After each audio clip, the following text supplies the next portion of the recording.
And hello. And welcome to another stream. Well, this is just like, what's it called? It's more of a chatting stream rather than anything like overly gameplay wise. It's just me, what's it called? Just me here farming this thing to get. Oh, you actually realize it's a Mori art style. Yeah, thank you. Yeah, I made this avatar a while back, like partway through my Amori playthrough. I'm glad you recognized it. Nice. Because like, what's it called? I realized when I actually did the thumbnail, what's it called? For the first stream I actually used this avatar, is that I realized even though I was going for the Amori art style, I realized there's a lot of differences with the sizes, like eye size and face size and stuff. But I'm glad it still got across, yeah. No, so I didn't want to do it like 1-to-1 because I was gonna because I wanted to use the avatar for like other streams. So I didn't want it to just be black and white or what's it called? Or like the headspace blue color to it. So yeah. And now I mostly use this avatar for like anime themed games for the most part, or like RPG Maker games. Although I think I'll use the Lobotomy Corp avatar more often outside of Project Moon games at some point as well. But yeah, this is just I'm just farming this one stage to get a bunch of meat in the top right corner, which is like used to like host another raid in game for like later on. Yeah, so but this point is just tradition for me to like do these farming chatting streams because may as well. And also, what's it called? It's more of a way for me to test out, not test out, more like get used to just doing pure chatting in a sense, because I'm not used to like just chatting really. Like as I said, most of the time I rely on the gameplay going on or like use that as prompts. But like in this case, it's like I don't have much to go on besides myself. Unless I get any questions, of course. I'm open to that.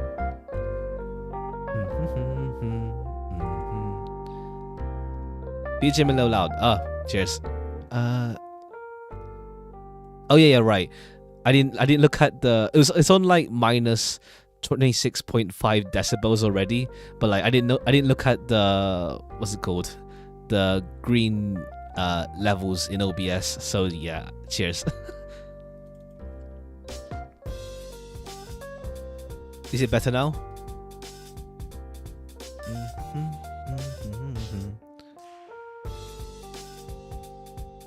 I think it's better now, or should it be lower? Cheers. And good luck farming there as well.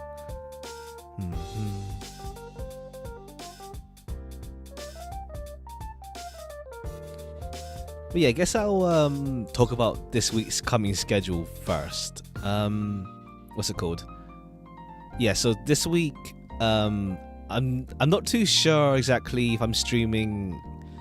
It's gonna be likely a light week, since, what's it called? I got a couple things to do as well. Oh, your eyelid's already feeling heavy. If you need to sleep, hopefully you get a good rest at least if you do sleep. We got a fair amount of time still left. Well, not even still left, like just generally left of prelims. It's only been like 3 hours in. No, not even 3. 2.5. But yeah, let me try something actually. I listen to myself over during streams by monitoring, but there's like a slight delay because I'm not using a physical audio interface. I'm using a digital one, so there's like a slight delay in me hearing myself. and I feel that puts me off talking a bit. Not like stops me talking, but more like it makes me stutter a bit more than usual. So I'm gonna try turning that off for myself. I can still talk normally. It's just yeah, I won't be hearing myself, and maybe that will stop me from stuttering as much. Cause like I'm looking back over my what's it called, videos, to like make clips and stuff, but like I feel like I stutter a bit much. Maybe. But yeah. Oh, later as in you're going now? Alright, cool. Catch you later. If that's what you mean. But yeah, let's see. But yeah, for this rest of this week's, actually, no, it feels weird now not actually having me hearing myself. I don't know why. I'll just hear myself. Sure. It just feels weird because I'm so used to hearing myself now when I speak that what's it called? Now it just feels weird when I don't hear myself speak. Ideally, I would get like an audio interface if I could afford it in the future, like a Go XLR, because I think you can monitor yourself and it's like 1-to-1 rather than delayed. Because I think it's slightly delayed. Yeah, it is slightly delayed. Because I tried singing a bit, but like with the monitoring on to see how I am during the thing. But like I do hear the delay a lot more when I try singing into the mic. But so I turned it off and then just listened to myself in the recording afterwards. But yeah, Go XLR is expensive. It's like what, 120, maybe nearly 200. Yeah, by that point, if I was able to get that, I feel like I should be like pretty set in terms of like I'm stable enough to get one. if you get what I mean. And also there's stuff like a Stream Deck, which would be really nice. I do have the digital Stream Deck on my phone, but what's it called? I don't like using my phone. Oh, in pounds. Let me see. I think it is in pounds. True. Go XLR. How much is it? Oh no! Oh no! It's it's oh no! The regular one is £340. Never mind. Never mind. Never mind. I think I was thinking about the Stream Deck, for the price point, but that's actually, yeah, no. That's like, damn. Like, it would be really nice to have one, like, for also voice settings and stuff, like, I don't know.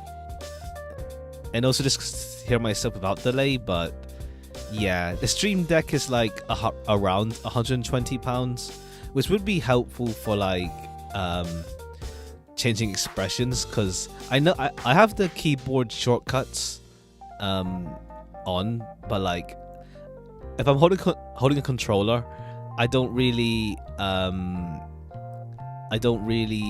change expression, because I forget which one does what.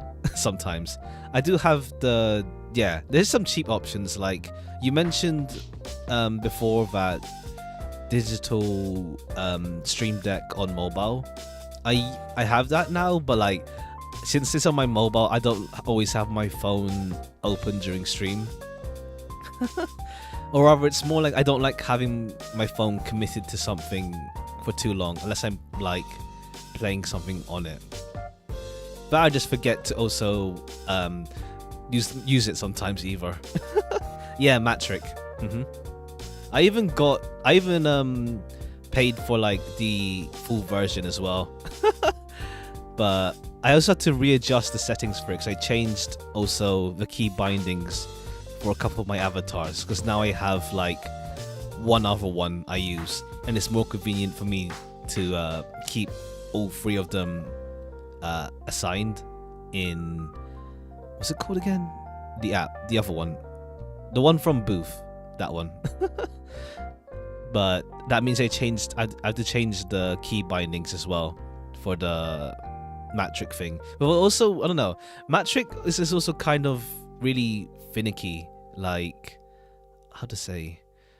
I tried to like assign I tried to put buttons on it, but like I had to like really drag it and stuff.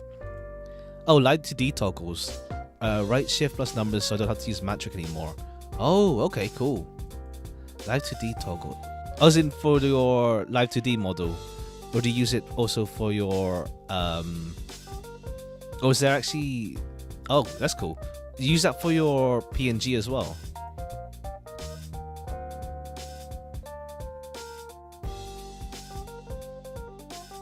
I see. I guess there's more things I could look into then. Cool. All right, that reminds me. I always forget how much I do meat wise in like a set amount of time. All right, so it's 12 minutes in. We have 643. All right, I'll make a note of that, and then we'll see how much we have in an hour, like at quarter to 3 my time.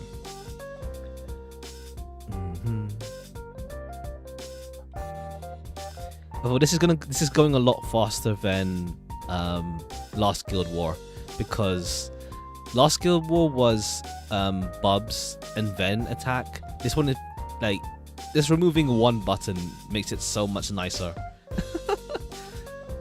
I think my fire might be okay now with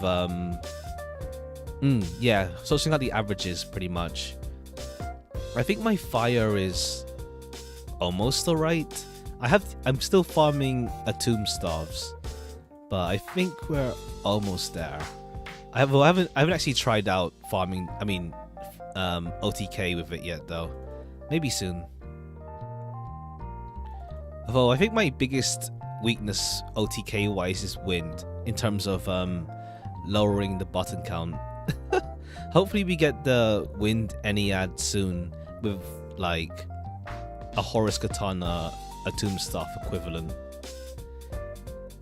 Because yeah, I think wind is my weakest OTK grid. I think water I haven't sorted out yet either. Your nightmare is free clip, which feels a lot better than whenever I had Last Guild War.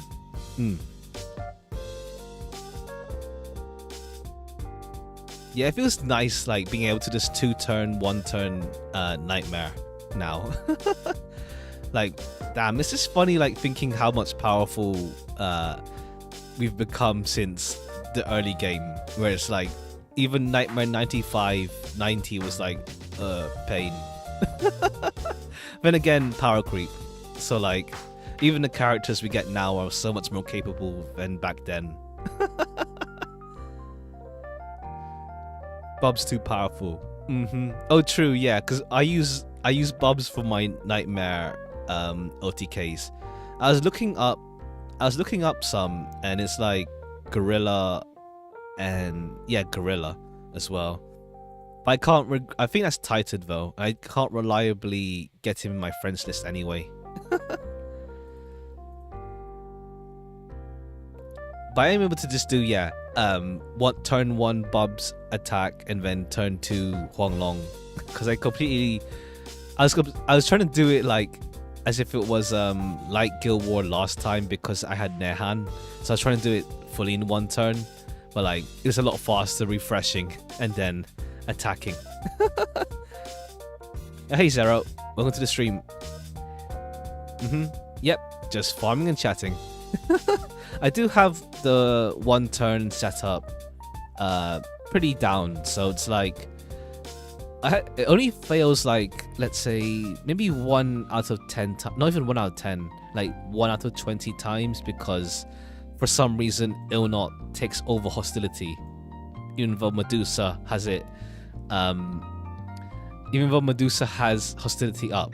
It's just clocking in a time. Yeah, it's like it's now going on at a lot faster rate.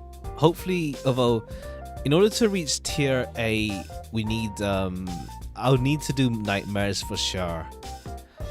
It's the 1%, and like I think it's like because I rely on Medusa getting hit for counter and her special activating, which works most of the time because she has hostility up EMP, but then it's like for some reason it just goes to Ilnot even though she has nothing to boost that. Like there's hostility 0, like low hostility on this, 0 on Lyria, so yeah, it really depends if it hits her. Okay, it hit her enough, so she counters, yeah, and then she would have used her skill on reaction. I don't know, I guess she just goes. It's just funny how it just goes for her sometimes. I don't think she has any innate hostility up. That's the thing. Honestly, without Ilnot for my OTK, I don't think I'd have been able to sort one out by this Guild War.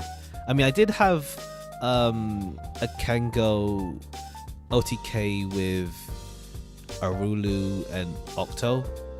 No wait, I think I was using. Never mind. I was using Ilnot anyway for that one. She's the go-to if you don't have like what's it called?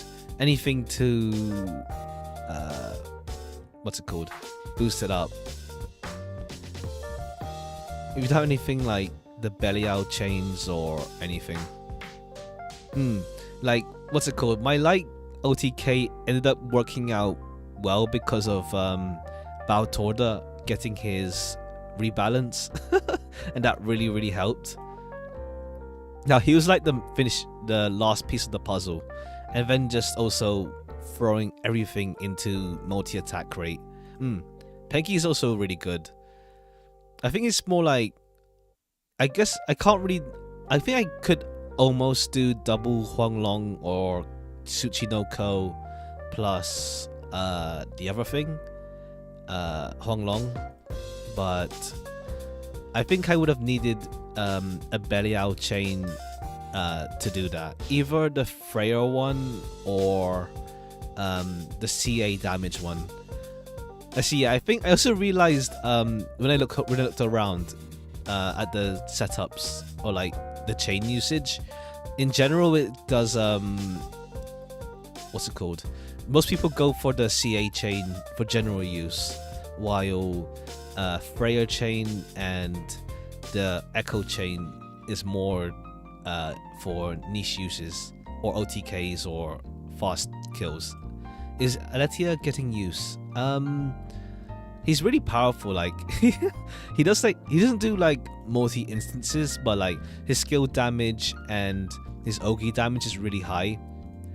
He's gonna be more useful later on because he has double dispel. No, he has dispel as well now. That's the thing. He's gonna be really helpful later on. What level does he get dispel on Ogi? Let me see. He gets dispel. Oh no, he already does. Yeah. On level 90, he gets the spell on skill 1, but when he Ogis, he goes off cooldown, and he can double cast skill 1 and 2. So he'll be really helpful later on, that's for sure. Because Guild War ended buffs. his double dispel will be really nice later on, as well as Sidala as well. Because when they Ogi, they'll get the dispel skill next turn as well if you need extra dispel to use either of them.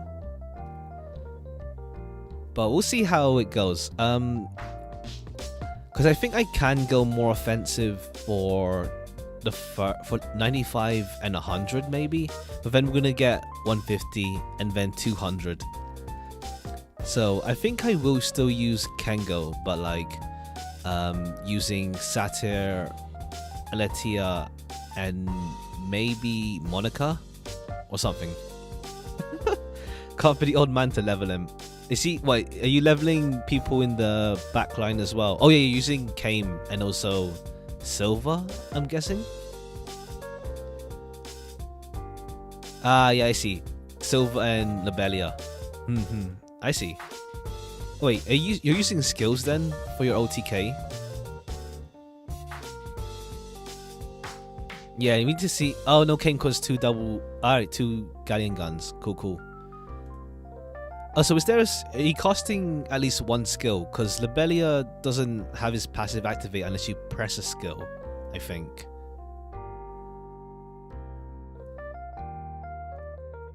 But yeah, so far I barely got to see the mechanics for this fight because I just one-turn it for Nightmare. It does give itself supplemental damage boost, which is gonna hurt eventually. But actually, I think it also does Putrefied, and I think it might do that Europa debuff. I didn't check. Yeah. So I think it might be just full of debuffs, so I need Clarity as well, or Veil. Well, not Veil. Veil's not. Well, Veil's alright, but it sure goes away easily now. That's for sure. Oh, it does supplemental. Oh, it does CA sealed. That's gonna be nasty eventually. I didn't see what the. I see. Hopefully you guys will be fine for at least B then. But yeah, I hope this Guild War isn't nutso. Like Galleon, I don't think she's gonna help OTK or Nightmare clears to be faster just yet. She might help later on, maybe, but she isn't for like, yeah, sometimes it goes 2%.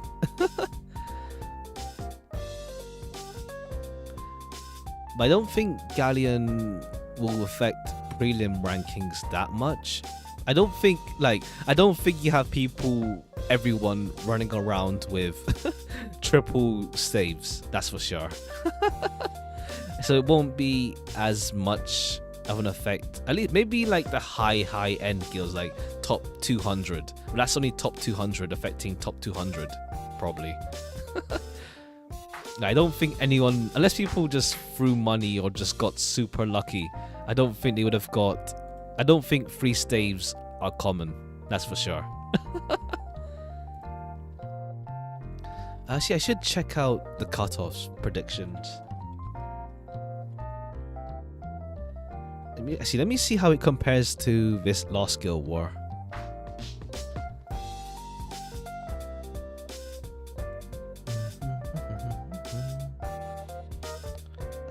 Top 8,000.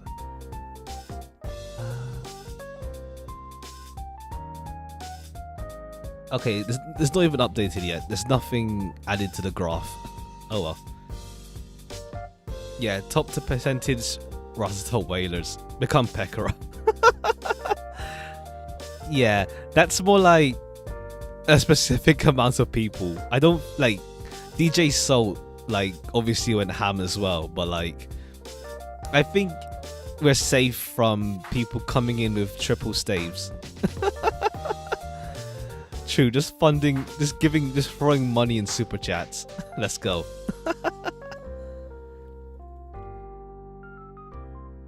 Oh no, wait, you meant for like the Granblue Fest. True. I'm looking forward to that this year. Like, I wonder what events we're going to see for it. Well, this year's anniversary event, obviously, so that'll be like the flashback to the war, and also Geo Zoe. Like they're able to afford it, and it's like they put on a really good show. That's for sure. It's the AR technology. And what's it called? Are they gonna have people this year actually there? Because that'll make it even more hype if there's like people there. And like, yeah, the AR technology is just nuts as well for it. Both for, is it AR as well for the cosplay stage as well, or just the 3D one, or is it just video effects applied? I think it is partly AR in I don't know. Or the cosplay one. Alright, true, yeah. The actual 3D performances by the characters. Who could we get this year? I mean, we got the what's her name again? Essa and Quattra's song. Oh, it's a light show. I see. Okay, so it's not as technology as the AR, but it's still really cool. Oh yeah, the screen as well. True. I see. That's okay. That works out. But yeah, true. I was thinking of that first rather than the actual AR 3D character lives. But like, who could we get this year though? I separated this coming Fez for locations. Oh, I see. Oh no, I mean for like the one in winter where they do like the big stage thing. Because I think that's all in one location for that one. But alright, yeah, true. They have multiple ones and then they go different places. I am thinking they are gonna do like, what's it called? Six Dragon cosplay at some point as well. Like, maybe would they do it before they all come out as characters? Maybe, probably. But what's it called? So like, honestly, the only one is like, I like to see a Wandus one, but like, so far for like the cosplayers and also the stage play, they've just completely like had no Harvin characters. Like we had the Zodiacs, but no Mahira. So I'm doubtful for Wandus showing up in a cosplay form. To be fair, they do tend to just mainly do Erun and drafts. No, wrong one. Erun and humans, because obviously that's the easiest one to do. Like they had to do Vazaraga because did they even do? Yeah, they did. Yeah, they had to do Vazaraga because he's a main character for society. But otherwise, well, draft females as well. They can't do draft males that often. Then again, there are a bunch of drafts though, yeah. But wait, besides Vazaraga, was there any other male drafts? Thinking. Was there? I don't feel so. It's mostly human. Mostly humans and Aruns. I don't think there is, besides Vazaraga, for male drafts, I mean. Female drafts, we had Eliza. Oh yeah, true. Skataha's cosplayer is really small. Oh, Barrow is male, but I mean for like the, the cosplayers in the event, and also for the stage play, they do the stage cosplay event that teases the anniversary event.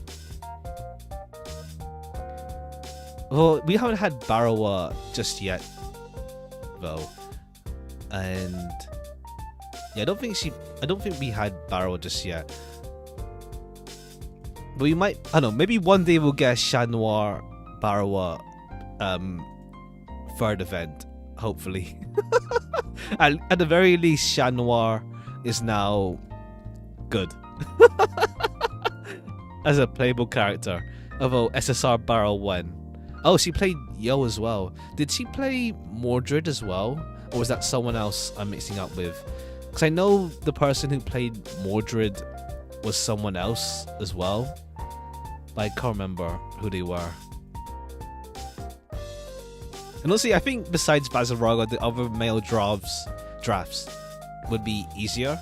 Oh, Arthur, not Mordred. I see. Oh yeah, because I remember, because I think Arthur was pretty small in that, which fits, of course, during the stage play. But yeah, I think if we do have male drafts show up for the cosplay thing, I think they'll be easier because they're not shirtless like Vazaraga. Though, thinking about that, I see a lot of male drafts are shirtless. Like we have Gandagoza or like Agielba. But like a main male draft that besides Vaz and Barrow, like none of them, I can't, one doesn't spring to mind right now.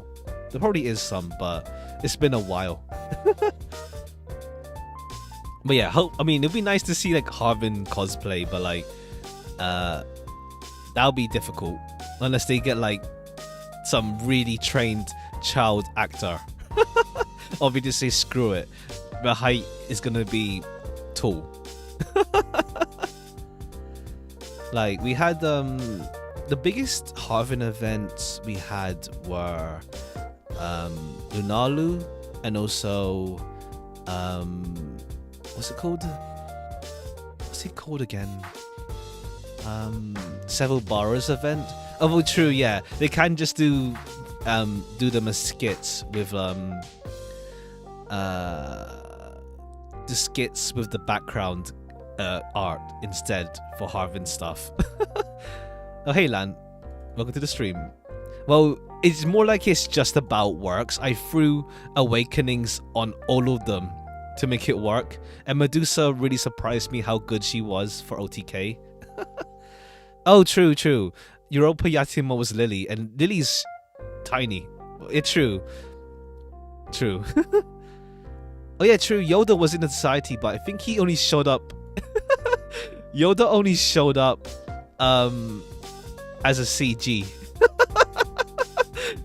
I think it was when he was fighting Grace in the background of the society part of the stage play. He was just in the background as a CG thing. Not CG. Well, CG art, you know what I mean. But yeah, Grace Wen. Well, doubtful now. Like, I guess when people thought it would be Grace, it was Gwyn, so they thought, he just guessed people thinking that. Maybe one day we'll get Grace. Like, I don't know, her live state is weird as hell right now. Like, I don't know, her Isaac's Fate episode does somewhat have her alive-ish. Barely alive. I don't even know if you even call it alive. Well, there is always the fantasy tag in the worst case, but I think they don't want to overdo it with fantasy characters. I think because they just guessed based on who was in this year event, who could fit water within everyone. They just forgot about Gwyn. I think because some people also thought last time, besides Alea, it was gonna be, what's her name again? I forgot her name. Uisis's friend. Forgot her name. But yeah, it's true. At the very least, it means people do want Grace, so maybe one day we'll get her. Oh, well, to be fair, I still want Yatima as well as playable, and well, probably not yet until they come back to Earth in like gosh knows how many years. Well, in game, unless they just come early, why not?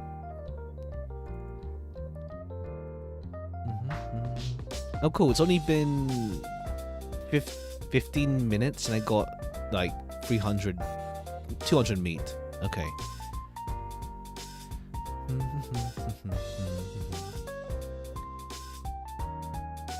Anyway, it's also almost summertime. Hope you guys are ready. It's gonna be a long, 2 months? July and August. I'm gonna, this time I'm trying not to like last year I keep mentioning it, but like I still regret that I did do that because I got nothing from it. But like, yeah, this time I'll try not to like throw rolls in the hope of getting someone to like make my spark easier.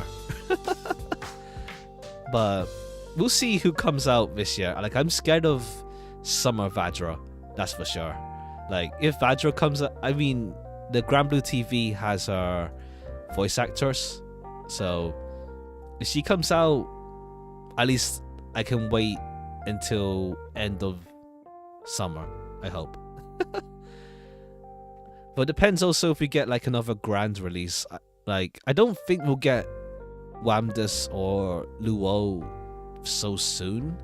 Like, maybe like I hope not. I don't like the release between September, October, November, because it means it's a lot of waiting until New Year's. But again, It's also because it's right after summer, so I have nothing left to roll with most of the time. But I think Wamdas and Luo will come out probably late this year, not during summer, unless we get like an event with one of them.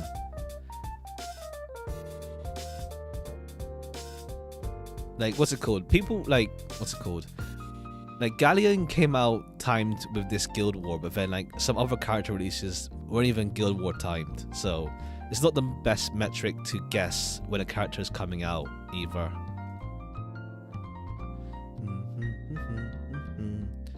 But yeah, my main fear for summer is seasonal Isaac.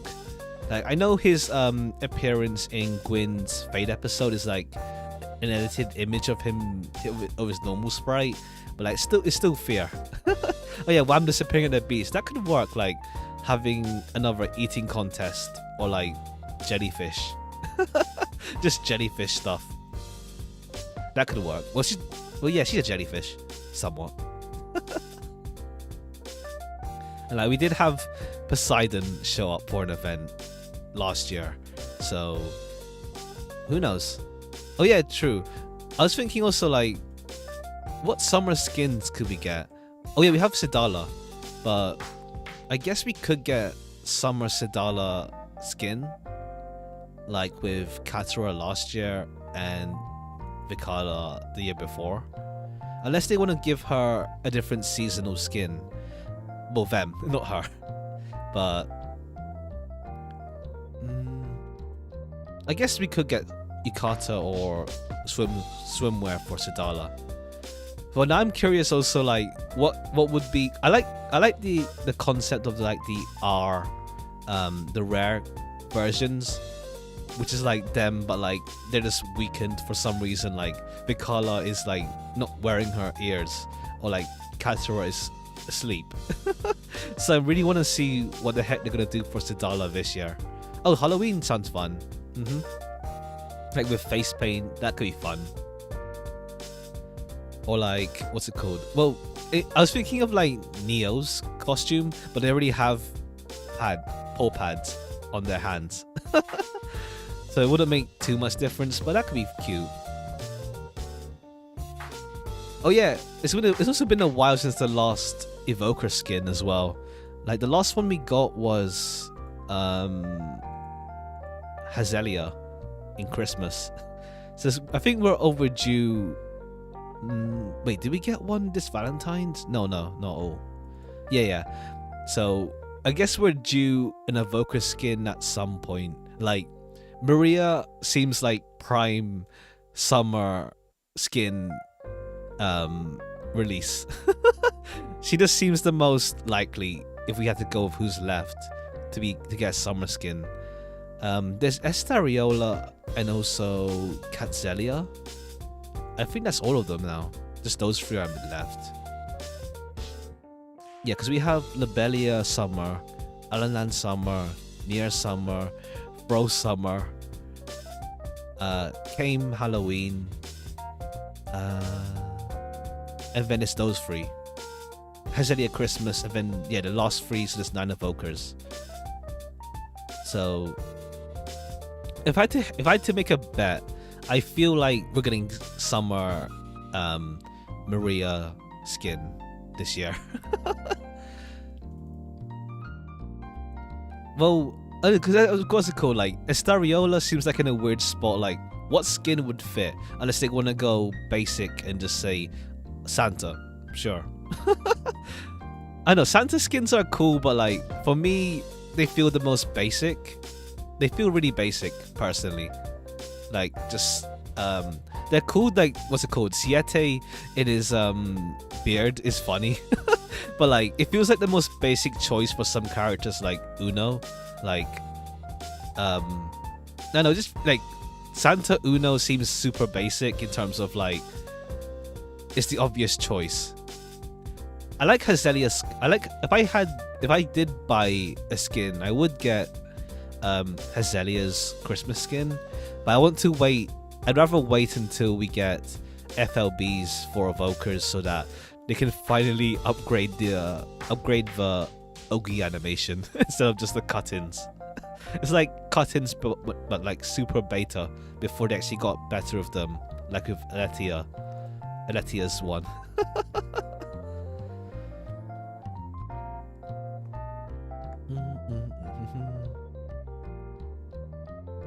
But yeah, I would be curious to see what they would do with Stariola, like, because I don't know, you don't see old men get that much for like, in terms of like anime stuff, like you don't see them unless they do like the classic trope of like old man but he's like super ripped, or like, how to say, but they don't really play around that much. Free Badger from No Seasonal Hell. Yeah, I hopefully she gets like a common version, like an R or SR version at some point. I guess it's like, it was just the weird times when they were just experimenting. How are they gonna handle Zodiac Oats? And also, is that part of the time when they were like, when it's like they kind of realized SRs and R's are pointless for the most part now? So we said, you know what, just give her a skin. There's around that time when they realized that sort of thing. But then they give R's to Bikala and Katara, but that's more because they did justify it in universe with how weakened they got. But it would be nice to see an actual free version of Vajra at some point.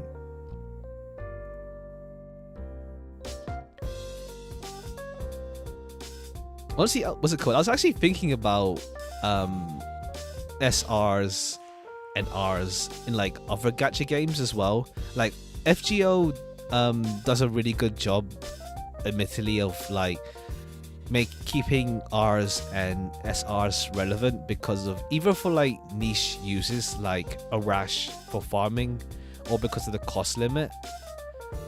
And but I feel like even outside of Granblue, I feel like Arknights does it pretty well as well because of like cost limit, deployment limit and stuff. Well, deployment what's it called? Deployment costs, and also stuff like the stages are designed around being able to clear with the lowest not lowest rarity, but like 3 stars. But like, I was thinking of other games for like Precon and Blue Archive. They haven't, like, I think recently they haven't released any 2 stars out, like low rarity ones outside of freeze. Now all the releases are like 3 stars, which is like SSR equivalent.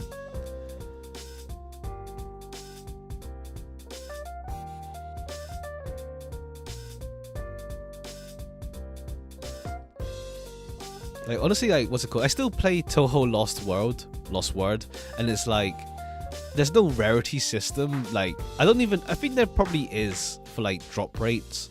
Not drop rates, well, gacha rates. But like, they're not even classified by rarity anymore in that game. Not even anymore. They weren't in the first place.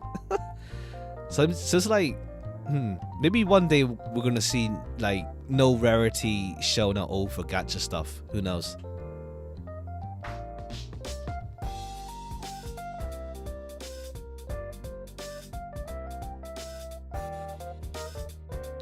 All right, I was gonna open up. I forgot. I was gonna open up that website to see cutoff. Let's see. Let's see what the prediction is. Only like 3 hours in. We're 3 hours in now. Oh no, it's too early. Never mind. It's too early to see any predictions. The only thing is like information on Nightmare 90. Never mind. We'll have to wait. I think I do like... Last time I did like 22 million on the first day of prelims, and then just farmed nightmares after that. We'll see. Actually, let me check. I have that website that has the user info. last Guild War I did 24 million on the first day, and then 175 the next day doing nightmares. Okay, cool. Well, not really next day technically until like reset. Well, I did do some nightmares earlier just to test out setups. Okay. Oh, it's a site I put in guides. Here it is. Anyway. Oops. Shoot.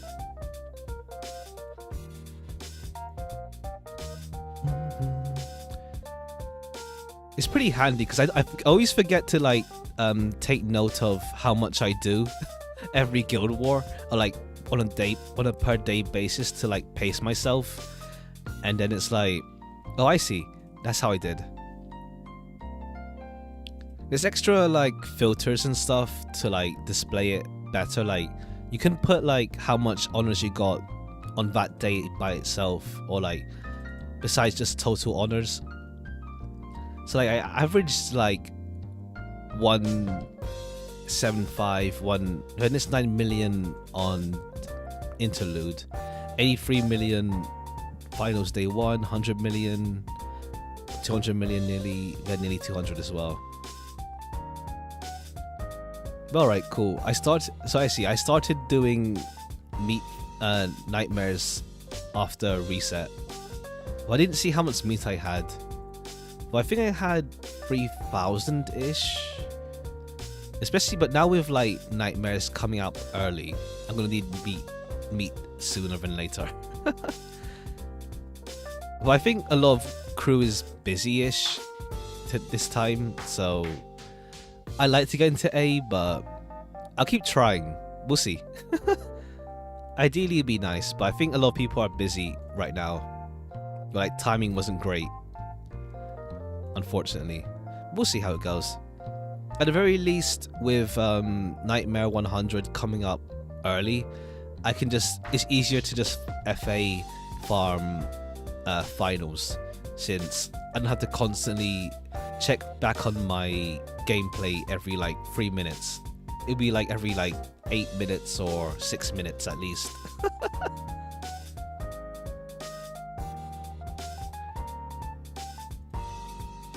But yeah, I feel like I use Guild War timers also at times to like somewhat take a break-ish from streaming in a sense. I don't have plans to stream too much this week. Besides, maybe if I do what's it called? Unplanned streams if the rounds look good, but also like I also just use it to like do some other stuff as well while taking a break from streaming because of with Guild War happening as well. We'll see.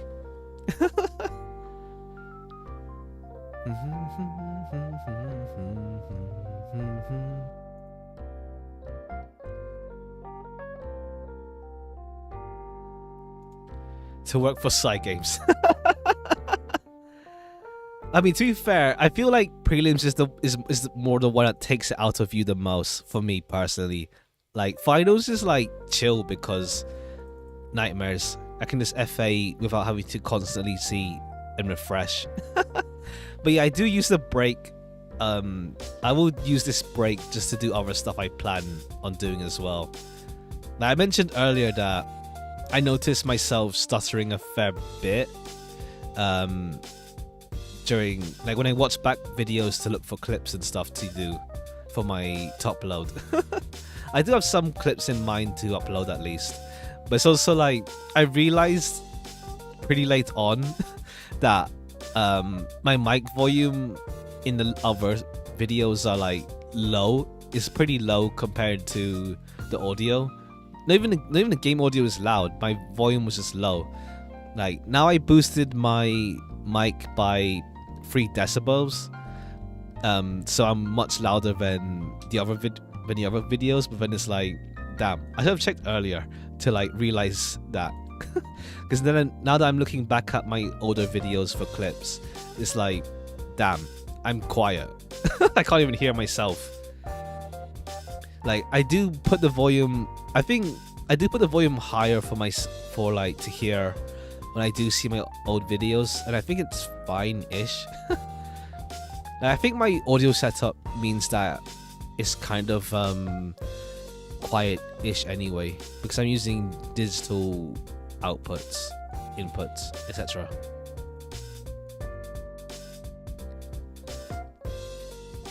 But yeah, I might do unplanned streams depending on how it goes, or like if I'm feeling it later this week as well, but I'll post in advance. What's it called? I do want to try maybe streaming once later than usual ish, just so that to experiment kind of. But I think by this point I've streamed so much on this time that I'm used to this time now, but we'll see.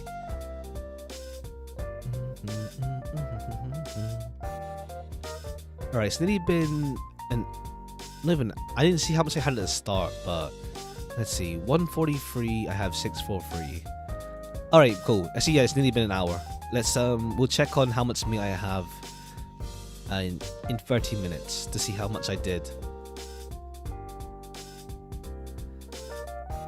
I prefer not to do it because I don't what's it called? When I do that, auto consume, yeah, auto refill. If I'm joining a lot of raids, I have to, let's say I'm in a train, it means that there's an extra bit of loading every time I have auto refill on, so that means there's less chance of me getting in the raid quick enough to get hit in for like trains. So I much prefer just putting it like filling up a lot at once manually when I get the prompt, because I do feel the loading time for auto refill myself. Thanks, Ping.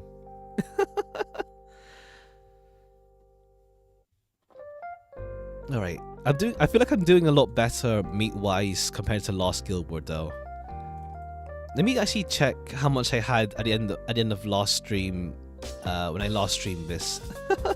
Let me see how much I had at the start and how much I had at the end, because I did use some meat anyway. Let me check my last Granblue stream.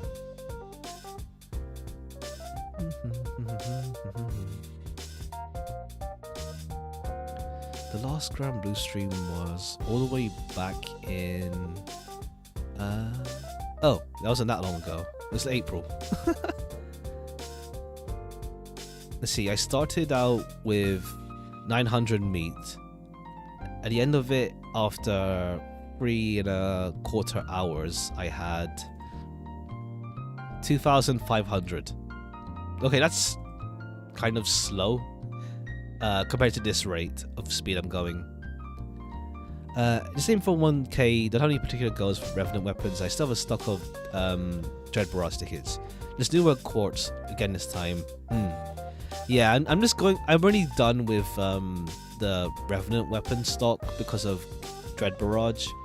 So yeah, now I'm just going for New World quartz in case I need them. I haven't used the New World quartz for extra to speed up mats like Water Astras or whatever. Just in case I feel like they're gonna be used for Evoker FLBs. Like they were used already, but I feel they're gonna be used again in the future. But now I have like, I think I have like 100 or some 100 plus of them, 160 something maybe, because I haven't even touched them. Oh true, yeah, they're like a really good boost for Astras, to be fair. Like I have, let's see, for Hazelia I think I'm done with Water Astras for Hazelia because I don't have it here. But like it's gonna take me a while to even go for Maria's FLB in the future, since I'm gonna be super low on Water Astras and this stuff. Yeah, it gets pricey. Although to be fair, the second part of Sandbox really helps make it easier to farm these things.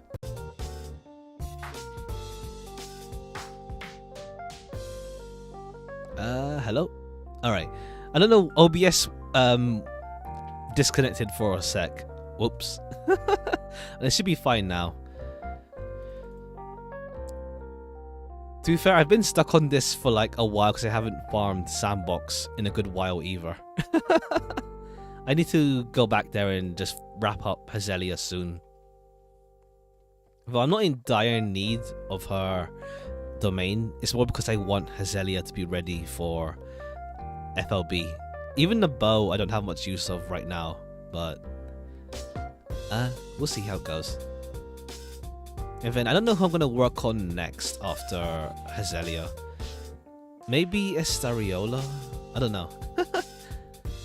Like, Nier would be a close enough one because I have a bunch of...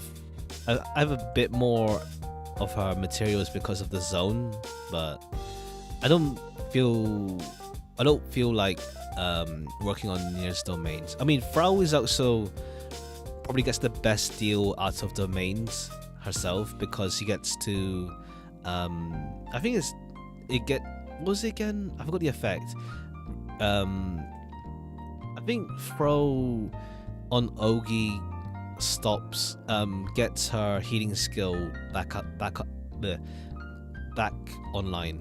So I think hers is the best domain for like usability purposes. But hopefully we get word of Evoker I mean, getting word of it means that we have to get ready for it, but it'll be nice to know if they have plans for Evoker FLB this year. But we'll see you on Summer Stream in August. It's almost August though, like 2 months is away. Not long to go.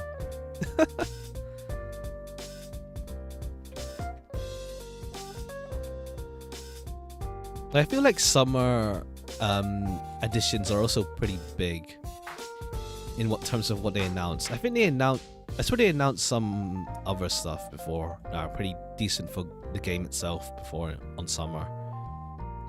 But yeah, hopefully we get at least the next T5 as well. Like, I am leveling Chrysor passively because it's my class for hard plus. So it is getting XP here and there. And it's not giving for Zodiac seasonals. Jeez. Honestly, that would be scary, but at the same time, like, we haven't even had a single seasonal FLB for anyone, not even Zodiacs. So we'll see how that goes. Like, I feel all of the Zodiac seasons are in a healthy place. Like, Mahira is used for soloing. Kumbira skill damage, fire stuff. Andira's alright still. Like, it's just there's lots of characters in water by this point. And also, Anila is more for triple attack stuff. But I think you don't need all that either. Zoe's... Oh yeah, true. Zoe, Summer, Nation, Rise Up. I mean, Zoe, Summer becoming a Grand felt more like a necessity with the state of the game back in the day. Honestly, nowadays, I don't think Zoe's still quality of life for early game enmity, but like, I don't know, even now it's like Zoe's not even used anymore. She's a Grand, but now she's stuck not being able to get upgraded because she's a seasonal. She's just there for conjunction. That's it. That's all she does. So it's a really funny spot Zoe Summer is in, for sure. Like, she's useful, but just because of conjunction. Anything else, it's just lackluster now. Like, it really shows the age of her kit. The other two skills. Conjunction is what just makes her useful. I mean, it would be cool to see it get an FLB, but we'll see. Like, maybe as part of like a part 2, like the next part to, what's it called? What's the event called again? Not Seeds. The Zoe event. I forgot the name of the event. there's something stars in the sky. Recent new Zoe summer. Honestly, like we get like Yukata and now Swimsuit being two separate summers now. So honestly, we could get a Yukata Zoe because she hasn't got a new version this year, or in a while actually. Her last new version was Gun, so who knows? Maybe we'll get Kimono, not Kimono, Yukata Zoe this year. That'd be funny. I mean, that'd be cool, but like, what's it called? I hope we do get some like new ones for Yukata summers instead of just like oats of like someone already has something already. Like, I love Kags, but like, it'd be cool to see her get a Yukata version, but at the same time, it would be nice to see someone tiny new who hasn't had anything yet get a summer or Yukata. So like trying to figure out how to fix this version, just start fresh. Honestly, I think it's more like, I guess they could just do a rebalance for Summer Zoe, just a rebalance. But it's gonna be a while until the next one, I feel. And I think mostly everyone is serviceable now. Clarice is still stuck in like, gosh knows how many years it's been. But I feel like Clarice is bound to get like an FLB eventually. Like, I know it's funny, like Clarice doesn't have one at all, so it might be tied to an event maybe.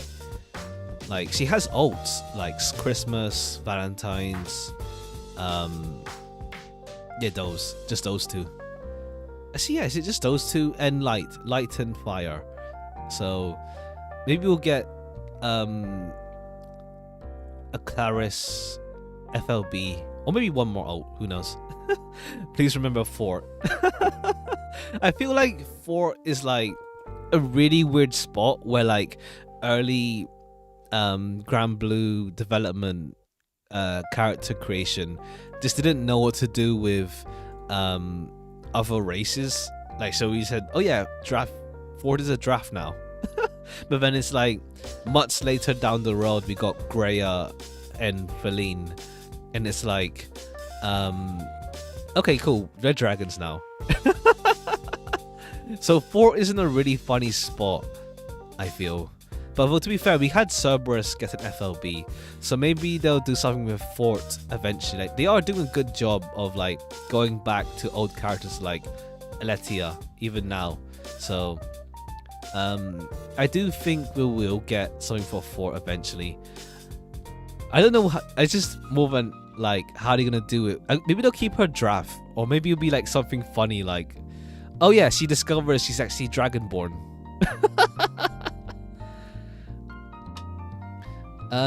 They do have, isn't part of the, he's part of Classic now, yeah. Like, what's it called? It's nice to see that they are not just ignoring whoever's in Classic, because I know that was like a statement people think would happen with like the Classic draw, where like everyone in Classic draw is now ignored for rebalances or whatever, FLBs, and now it's just gonna focus on new ones. So it is nice to see Aletia get something. I think every Classic draw has an FLB, or maybe Fort's in there. I think Fort might be stuck in there. Let me check real quick.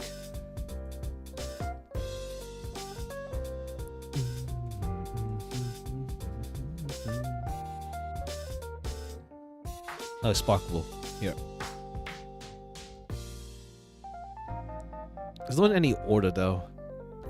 Wave. Yeah, Awidos I don't have. Fina, Namea, Yoda, Lilele, Eustace, Beatrix, Matera, Fairy, Catherine, Zhao. I think Fort is still in normal gacha. Emira. And I think Fort is still in the regular one.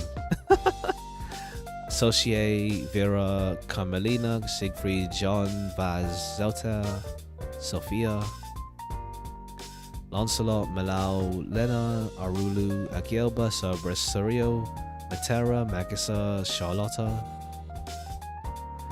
Cagliostro, Sarunan, Altair, Uel, Gawain, Aletia, Silili, Lady Grey, Neza, and Delafil. Okay, so Fort is actually still in the regular gacha.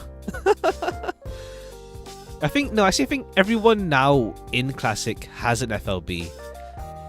Now, with Aletia finally wrapping that up. So that's good. So yeah, Fort is actually still in the regular gacha. I didn't expect that. Like, she seems ancient now, but I guess it turns out Fort is still not as old. Yeah, with true, it's a good way for people to still roll Classic, and like Classic gacha spark stays there for a while, so it's good if someone wants to build up for it. But I think they might expand the pool next year. But yeah, part of me is thinking like they haven't done like, you know, Classic draw only tickets, for example.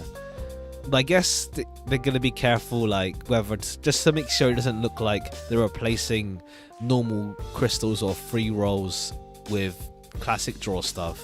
Unless, well, to be fair, with roulette you can choose whether to use roulette on Classic or normal. So if people really want something from Classic, they can use roulette on that. Right now there isn't anything I'm desperate to get. I don't have Awidos, so it'd be nice to like finally get him, but not anytime soon, because I don't plan on rolling Classic for now anyway. Or maybe it'd be nice to get like even a character ticket, like a selection ticket for like a Classic draw character, which wouldn't be so bad. Like I can get Awidos, and there is still like, even for like, if you have everyone, there is still like some really good main hands inside the Classic draw, like Catherine's. So it'd be nice, yeah. Hopefully it'd be nice if they put like super old seasonal characters as well, like, you know, Summer Percy, all of the old ones in like Classic at some point. Like they mentioned before, they were thinking of looking into it, but no word on that at all for a while, of like reintroducing Classic the super old what's it called? Yeah, the super old seasonals. It'll stop diluting the pool, yeah. There's so much now, and like it's nice that the flip side is that for if you miss enough times you get screwed, yeah, because you can't you can't spark them, so you're kind of boned in that regard unless you get lucky with them. But I guess it's also nice you don't have characters that are just disappeared from the gacha for like years on end, or at least a year or two. So I guess it's a trade-off of having a diluted pool, is that you don't have characters who are just gone for like gosh knows how long. I feel that happens a fair bit in other games. Like you just have a character you really want and it's just not there anymore for like who knows when. Like I don't, yeah. So yeah, there's a bunch I feel like that, or like you don't know when they'll be back. So don't have Summer Namea for your collection. Same. I don't have her myself. Who knows? Maybe in free rolls, but then it's like, when are they gonna reintroduce them as well? Because they don't add everyone back in at once. Like I'm still hoping for Summer Farah. She's SR as well, SR, but like no luck on that yet. So hopefully I get Summer Farah just for collection as well. Not like you can even use it as a skin because she's attached to Jury for her SSR. But it'd still be nice to get her eventually. Yeah, roulette doesn't always align on rate up since it's just a...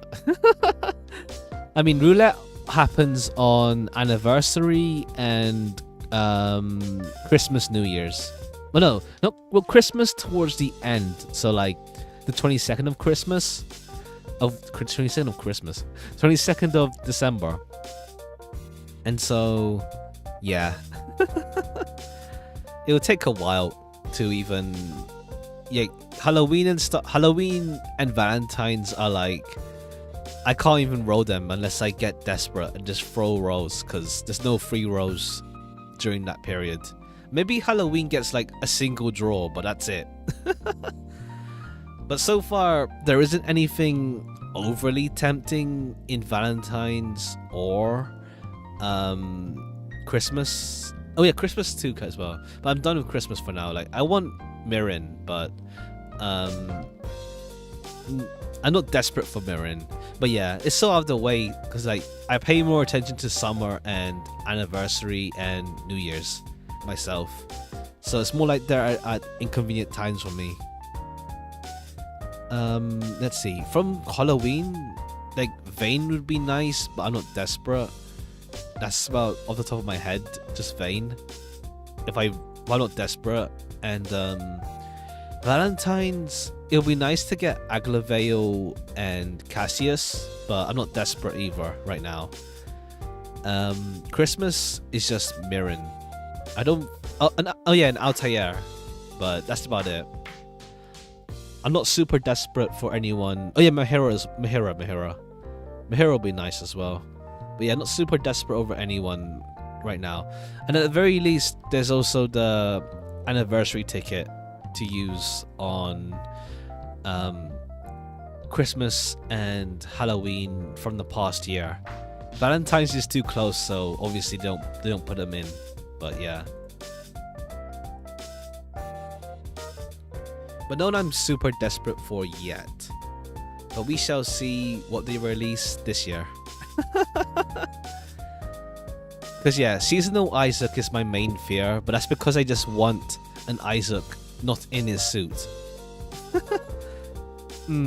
Yeah, Valentine's has been really good. Like, who else was it? It was Cassius and Ladiva, wasn't it, for this year? Cassius and Ladiva, wasn't it? Oh no, I mean there was one more, wasn't there? Or was it just two? It was Cassius, Ladiva, and someone else, I feel it was someone else.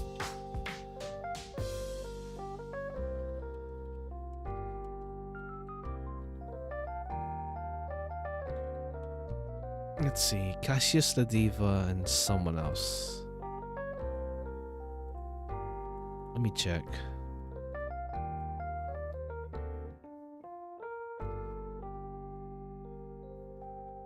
I can't. I think it's Cassius and Ladiva. I don't remember. Oh wait, no. Melissa Bell, Vera. Oh yeah, Vera. It was Vera. Oh nice, you got 50 million. All right, cool. Yeah, have a good rest. Yeah, it's been like you didn't get much sleep, so hopefully you can get some good rest and then be okay for the rest of the round afterwards. But yeah, I forgot it was Vera.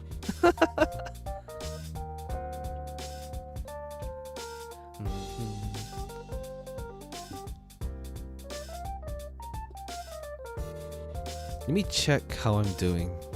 I do 23 million. Okay, that's more than last time. Well, I did just do meat farming before. Video utility, finding value in fire. She's a pretty good tank and stuff. So, what's it called? I think she's used for like super ultimate Bahamut, but like towards the end, I think, to like tank something.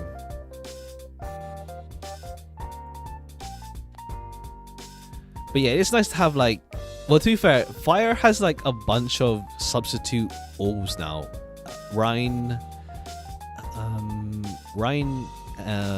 Wilnas, and now her. Oh yeah. Oh, I see. Oh, that's cool. Yeah, I think she'd be useful for Bubs because like, Ogi stuff.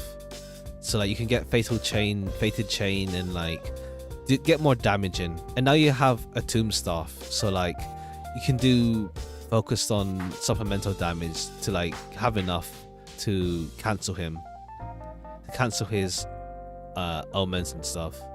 That's cool.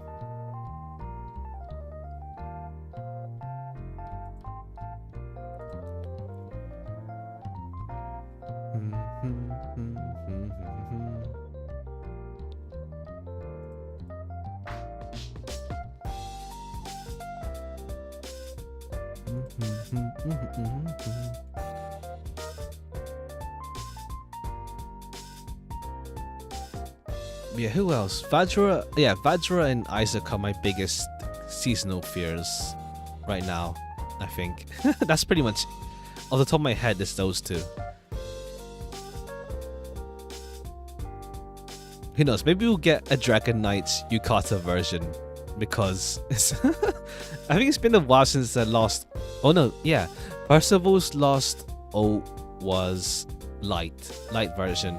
Siegfried was his summer version. Vayne was Halloween, and Lancelot was his grand. But yeah, now it's like, it's been a while since the last Dragon Knight's grand, but that might come eventually. Who knows? If I had to guess, maybe it will be Percival next. If I had to guess. Although we'll see what events happen this year as well. Like, maybe we'll finally get to like actually have the characters meet Lamorak. Like, Lamorak has just been doing stuff in the background and like with the other characters, but like not with the main cast at all, besides in disguise. So maybe this time we'll get Lamorak actually doing something to the main cast in front of them. And like have one of the brothers meet him or something. Oh, yeah, so hopefully. I don't know if Aglavale's voice actor is available. I don't know.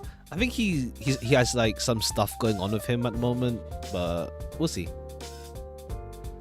Yeah, the Arthur Mordred plot is now progressing as well. Like I think I don't have Arthur, but apparently like I think they changed the name of the Team Chickadees to like Team Falcons or something in his own Fate episode as well. Since they're progressing with that. But yeah, since we got SSR Arthur, I guess Mordred is due on at some point as well. But we'll see how that goes. I am feeling that we're gonna get like an Aletia, Lucius, Tina event soon, maybe, because now that his voice, he's now voiced again. So I can imagine him maybe getting something, or like as the whole a story for the group. Plus, well, I see Shinsa and Nectar are now tied into Six Dragons because they hinted at Nectar being one of the dragons before something happened, or something like that. So we'll see where that goes as well.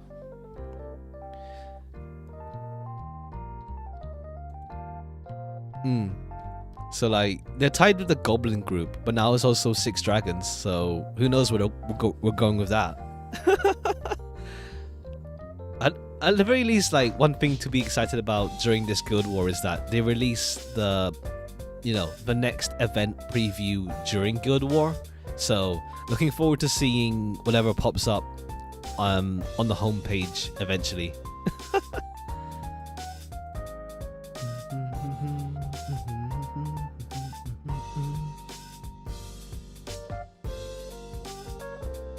The name of the seventh dragon.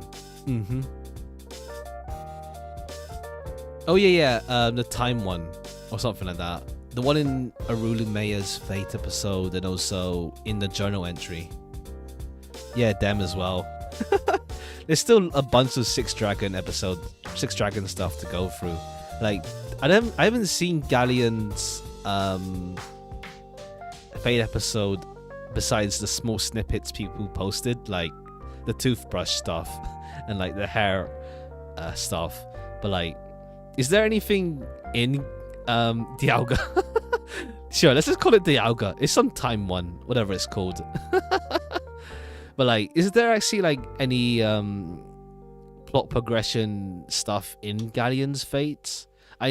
Fediel's one, not so much, but to be fair, it was more right after the event, and also it's to do with it's more of a character episode for Fediel rather than some plot focused thing. I don't have Willness. I don't know how his one went. So, and I don't know how Galleon's Fate episode. Nothing in particular, just her own personal development. Oh, okay, cool. Fair play. Gosh, imagine Six Dragons getting seasonals. Jeez. Like, I feel that's gonna happen eventually. Six Dragons seasonals. Like, what's it called? Shalem didn't take too long to get I mean, Shalem took like 2 years to get seasonal, to be fair. Hell yeah. Another fresh hell to save for. Let's go. Like, Shalem took like 2 years to get her Valentine's skin and then summer ult in the same year. I think it was 2 years for Shalem. Oh yeah, and now there's Zodiacs. Who else? Oh yeah, Monica got. The thing about other grands, there's Monica with the Valentine's ult. Licia has an SR. Like, they did do like SRs of like some of the main cast, but now it's like not anymore even. Rackham has nothing. He has no seasonal yet. Rosetta got like 2 seasonals. Rosetta got 2 seasonals with summer and Halloween. Oh, and no, 3. Made that 3 with Christmas. Oh yeah, Rackham does have Christmas, to be fair. Vintage weapons are like pseudo. Oh yeah, there's also the vintage weapon users. Like, we got what's her name? What's her name again? I forgot her name. It's the new one that came out, the one with Vigalta. Yeah, Manamel. Yeah, we got her at least, so they are gonna continue that storyline eventually. Among Us boba tea. Right, because he speaks in like slang as he drinks boba. To be fair, they had boba introduced all the way back in like some of our Fate episode. I think it's like Grand Monica had boba as well. I think, but yeah, it's good to see that we're gonna get a continuation of that eventually. Probably it'd be nice if this year, but they're also, because like, what's it called? Manamel is connected to the Nereus staff lady, and yeah, we still have Cupitan's thing with Triss to sort out, and then there's like Ragazzo and Ferdinand's thing with like, oh yeah, he took my arms.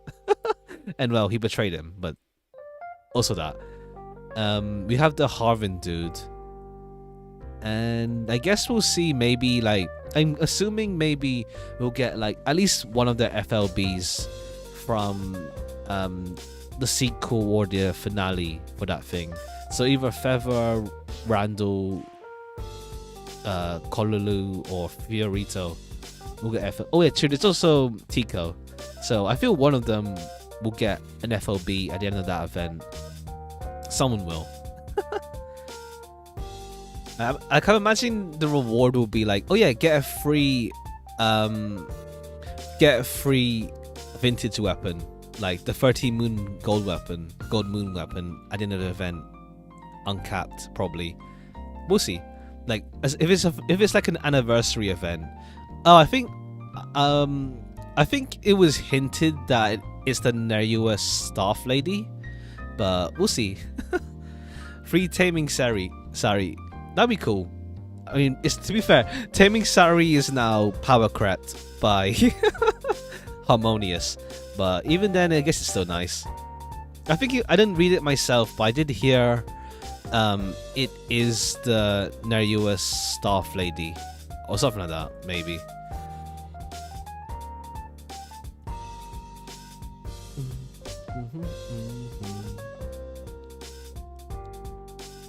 They also mentioned like one of the other sages. It's like Fiorito's dad, Ferdinand, and one mystery person. It could be the Nereus staff lady, or it could be someone else.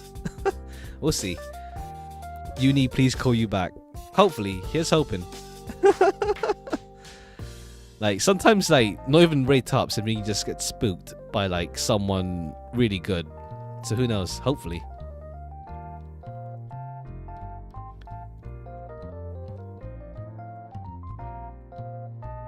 Like even just one Harmonia is nice to have. Like just for the 50k supplemental. Especially in all the extra EX boosts. I would like 2 eventually though. I don't know if I'll bar it for like cap up, but at the very least it'd be nice to have 100k sup.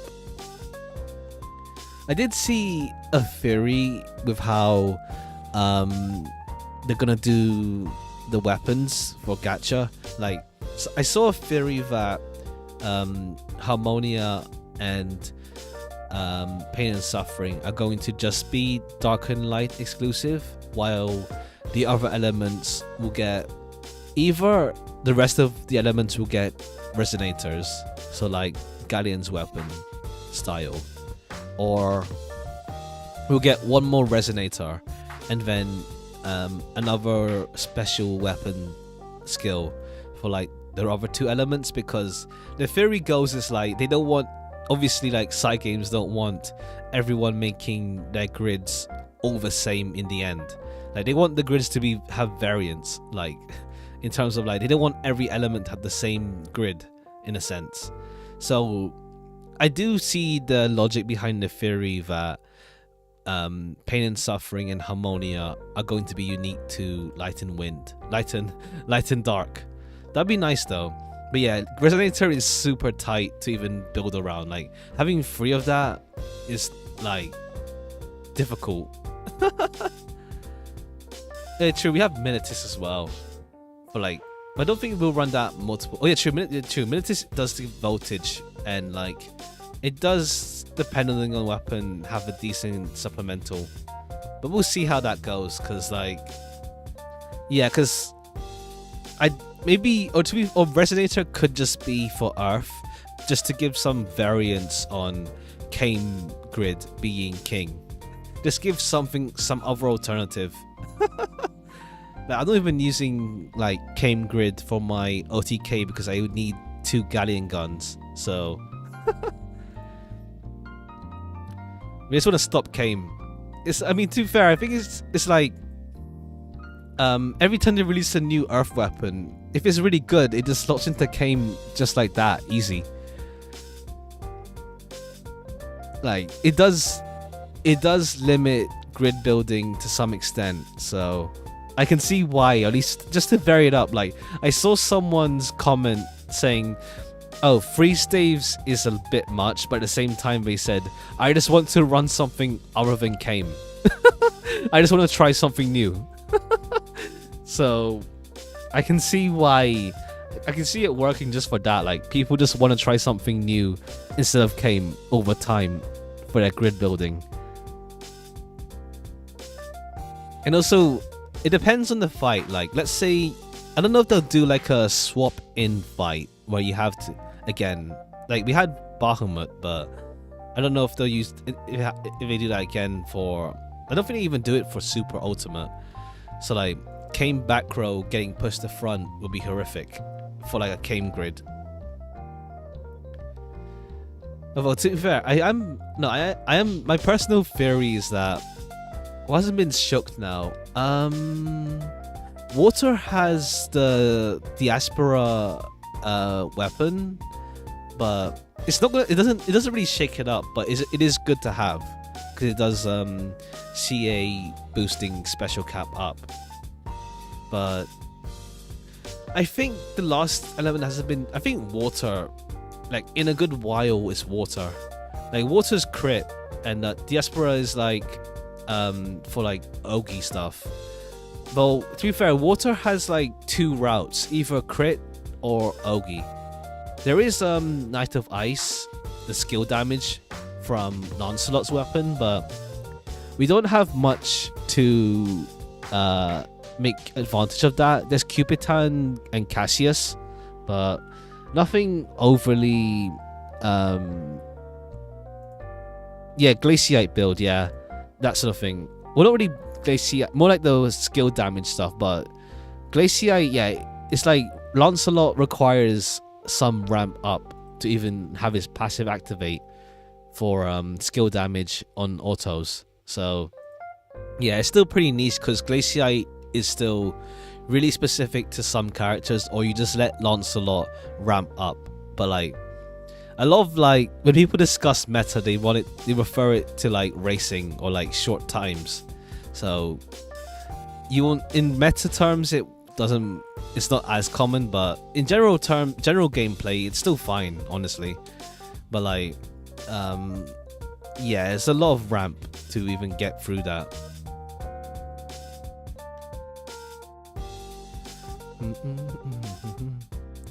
Alright, I'm at... It's been... Okay, I'm at... Oh, it was here. It's 104.04. Oh, that's cool. Alright, cool. We'll try and go for maybe 3k at least by the end of the stream. We'll see. But man, it's getting hot as well now. Like, it's like... I don't like summer's nice because it's not cold, but jeez. Within a while, because Power doesn't change so much, but Area Beaks was their last update. More in general for Magna, but like the last thing for Wind was Evanescence from Namea, as far as I know. There's also Vein Pause and Show Fists for Enmity, but that's a lot more niche because one is using Show Fists for Enmity turn 1, and then there's Vein, which is like a lot rarer to get. Yeah, Primal Enmity Garrison. It could be good, but I think people are waiting for the next Wind weapon to come to like maybe shake things up a little bit more. But we'll see.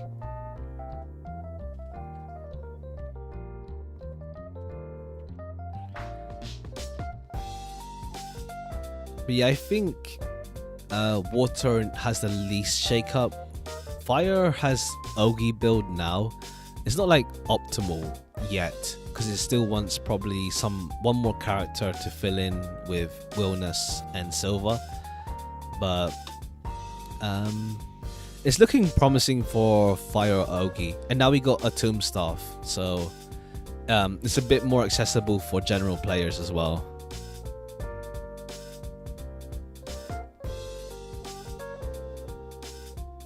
Dark hasn't been shaken up. Well, to be fair, it was only like 6 months ago with well, not even 6 months. The grid shake-up is a lot more with Agonize and Pain and Suffering, while Fediel just helped push that along even more. Her weapon is nice, but if you have Agonize and you don't have the bars, you can just deal with Agonize.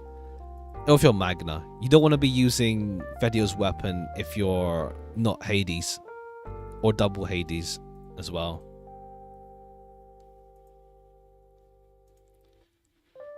Earth Shake-up, well, that's kind of now with Galleon, but I think now is like any other weapons are more of a good boost to have for Magna in general.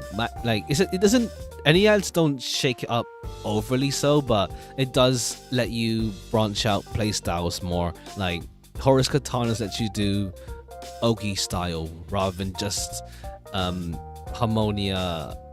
Or, well, I mean, to be fair, Horus came out before Harmonia, I think. Or was it the other way around? Or was that, or something like that? But at least Water Light doesn't have to be just auto attacks. Especially if we get one more character that encourages Ogi playstyle. Like Cagliostro's good, but like she slows down charge gain, so it's not ideal. Like if we had like Luo and he does Ogi boosting, that'll be good. But we'll see. Who else was there? Fire, Earth, Water. We've been through them now. Yeah, light shake up was Harmonia.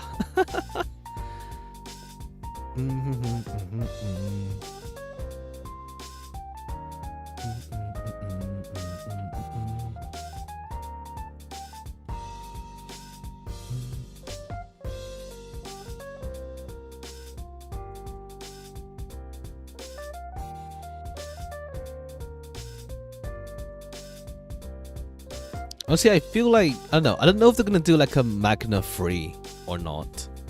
Like right now, it's like pretty alright with getting stuff to boost the grids rather than having to overhaul the grids once again.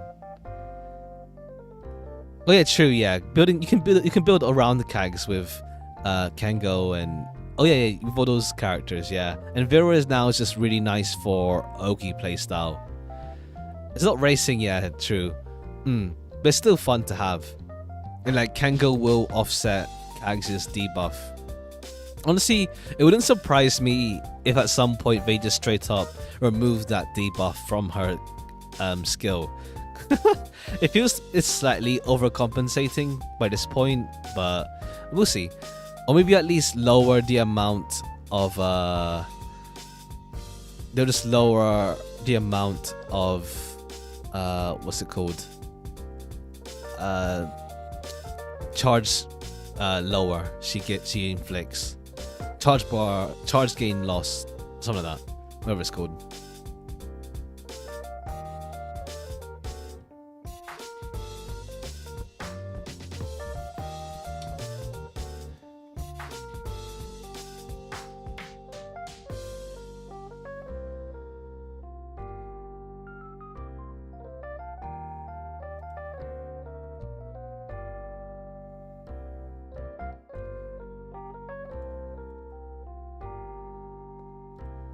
Alright, we're at nearly 1,500. Hopefully we can reach 3,000, and I'll see where we are by an hour or so. Well, I counted 643 at 1:45. It's been an hour and 15 cents or so, and now I'm at 1,451, so just above double. So it should be on pace. Ish. I think I am slightly slowing down ish, just physically slowing down on it, but should be alright. I hope. I just hope the ranking isn't as insane as 2 Guild Wars ago with 1 billion for tier A, but it'd be nice to get tier A, but I'm not confident in getting tier A right currently, because I mentioned that lots of people are busy this Guild Wars, so it might just be B. I'd rather not. I don't really feel like farming Interlude to get meat back too much, but we shall see. Especially since I do plan on streaming at least during Interlude, more Rowena during Interlude, because I really do want to continue that game. But I guess it's also good to just have a break as well. I don't yeah, because I do want to continue Arena, but we'll see how it goes with this week as well, because I also, besides Guild War, there's also stuff I do want to do outside stream. Don't push yourself. Yeah, cheers. It's all good. Like, if we get into A, I'm just chill. It's good. As long as if we get into A, like, that's the main effort of Guild War gone. Like, it'd be nice to win rounds, but if it doesn't look like we're gonna win that round anyway, it's good to just it's good that we know straight away if we're not gonna win. Although, to be fair, I'm asleep when the other guild tends to be active, and then it decides the match, if at all. So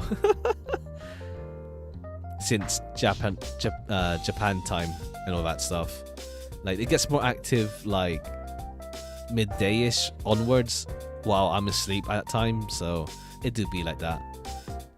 Like, what time would that be? It would be about 3 a.m. for me. 2 a.m. and I'm already asleep. Like, I can't physically stay awake and farm Guild War myself. Partly because I can't physically do that, partly because it'd be difficult to do that in the house anyway. And my phone would just be like being used all the time for Guild War in that case. But yeah, I did mention that I might try streaming, like, probably after Guild War rounds at a slightly later time, just to experiment, but I'll see how I feel. If not, I'll just take the break and do whatever stuff I want to be done beside and stuff. Yeah, like what's it called? It takes like around 2 hours to download, maybe an hour to 2 hours to download each of my VODs, because I used to do recording when I streamed on Twitch while I was streaming, but those were only like what 30-minute, an hour streams at most, 30 minutes or so. But like then it gets massive, so I don't record it at the same time I'm streaming, and I think it might cause a bit of slowdown if I do that anyway. But yeah, now I just download my streams from YouTube whenever I want to get a clip from that or something. But yeah, I'm thinking of doing like a compilation style video, so that means I pretty much have to download all of the streams from, like, I want to do a compilation maybe of the Lobotomy Corp streams, of like maybe reacting to the abnormalities or first experiences with each of them. But I gotta download all of them eventually. I do have like shorter videos for them, at least like 1 or 2 ideas to do. But yeah, hard drive space is pretty rough. Like, what's it called? That's a funny thing. Like, my main disk C, my SSD with like the main Windows on it, it was like on the brink of like being full, like 6 gigabytes and stuff. But then I uninstalled a bunch of programs that came with the install, like some Gameloft PC game, some Mickey Mouse game, and it's like this took up so much space. And like, damn, why was this here in the first place? But yeah, those stuff just took so much space, and it's like I'm at a comfortable like 50 gigabytes free. And also, what's it called? I also realized all of the preview files and like auto saves and all that stuff for like Adobe Premiere was being saved on my SSD, which is smaller than my my other hard drive. I moved the location now, but like that was taking up space as well. So every time I used Premiere to edit stuff, it just took up space. But now it's all fine now that I sorted it out. But yeah.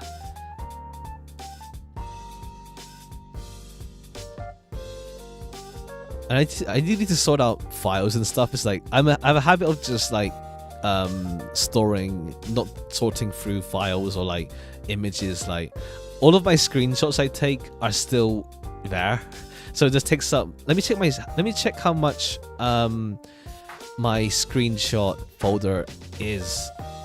Let's see. Oh yeah, my screenshot folder is 2 gigabytes. Of just screenshots of whatever I took screenshots of, so I gotta sort it out.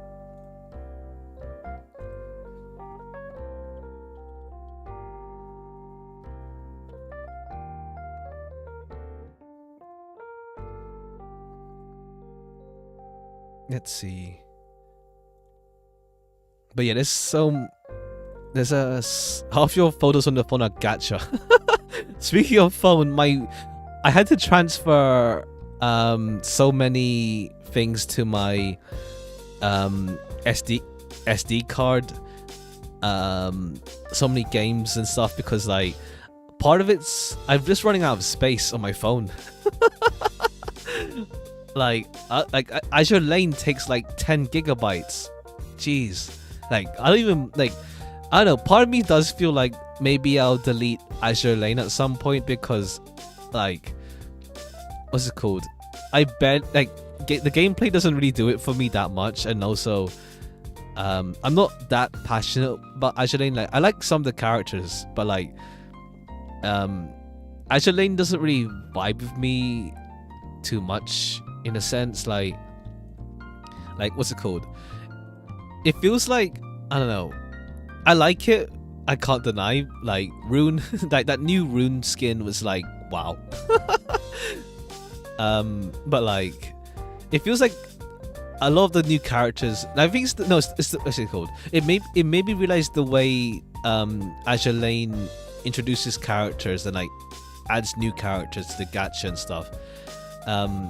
It's not really a way I'm fond of. Like, kind of, yeah. Like, it's like, the story wise, it's like, it's gotten better now, the story wise, because now it's like there is a line of events you can follow, but at the same time, they add so many characters every time. It's like, there isn't. It just doesn't. Like, I feel like I get attached to the ones that are not the big ones. That's the thing as well. So it's like some characters I like just never get skins, or like some characters I like never show up, and it just focuses on like, oh yeah, here's some new character and look how cool they are, and it's like, look how powerful they are, and in story wise and stuff. And there's so many new characters that it just gets drowned out and stuff. Like, in terms of characters that I remember, besides ones I like personally, or like, I like the shorter Azure Lane stories where it's like slice of life as well. If they're not in the main line, it's like, they are like they focus on like some of the major characters, like Queen Elizabeth and like Enterprise, and whatever new ones are added, and whatever for like that event or whatever. There is like some characters that constantly get relevance, but like, yeah, a lot of the time it just feels like they get added when they're off to the wayside again. And it's like, oh.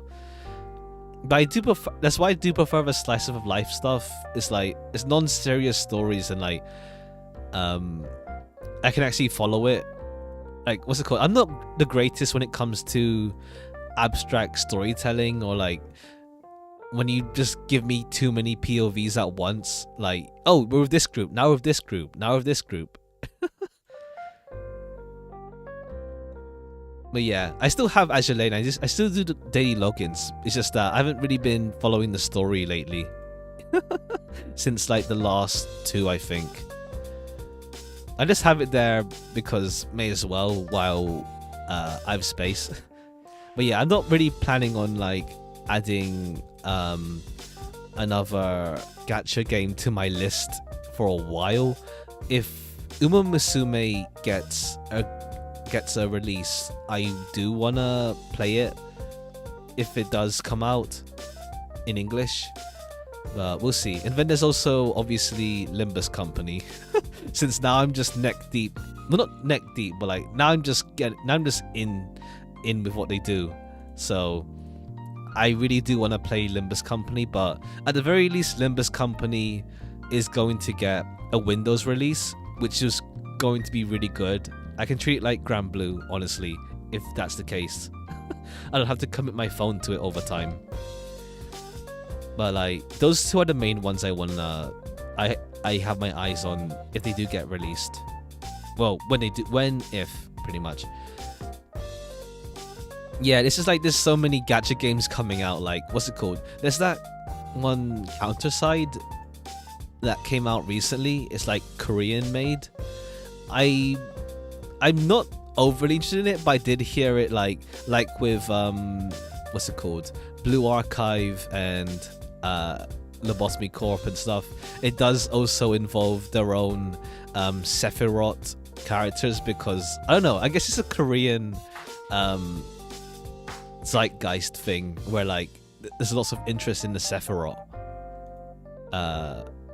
So but I don't think I'll just play it, but it is cool to see that being used more often around. Well, to be fair, it's used already pretty often. Like, even like Final Fantasy VII's Sephiroth is based on the Sephiroth thing itself, like Tree of Life, etc, etc. So it has been used around, but I'm surprised like Granblue hasn't even, like, I guess it does technically have that with Lucilius, because like you do see the Sephiroth imagery being used with him, and then also there's like religious stuff, like with Far mostly, like, and the whole angel stuff, like the wings and trumpets and all that stuff. But I think it's just more me being super into it right now because I'm playing those games. So.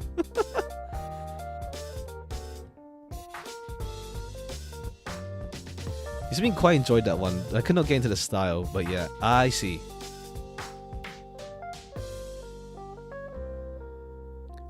I didn't really play.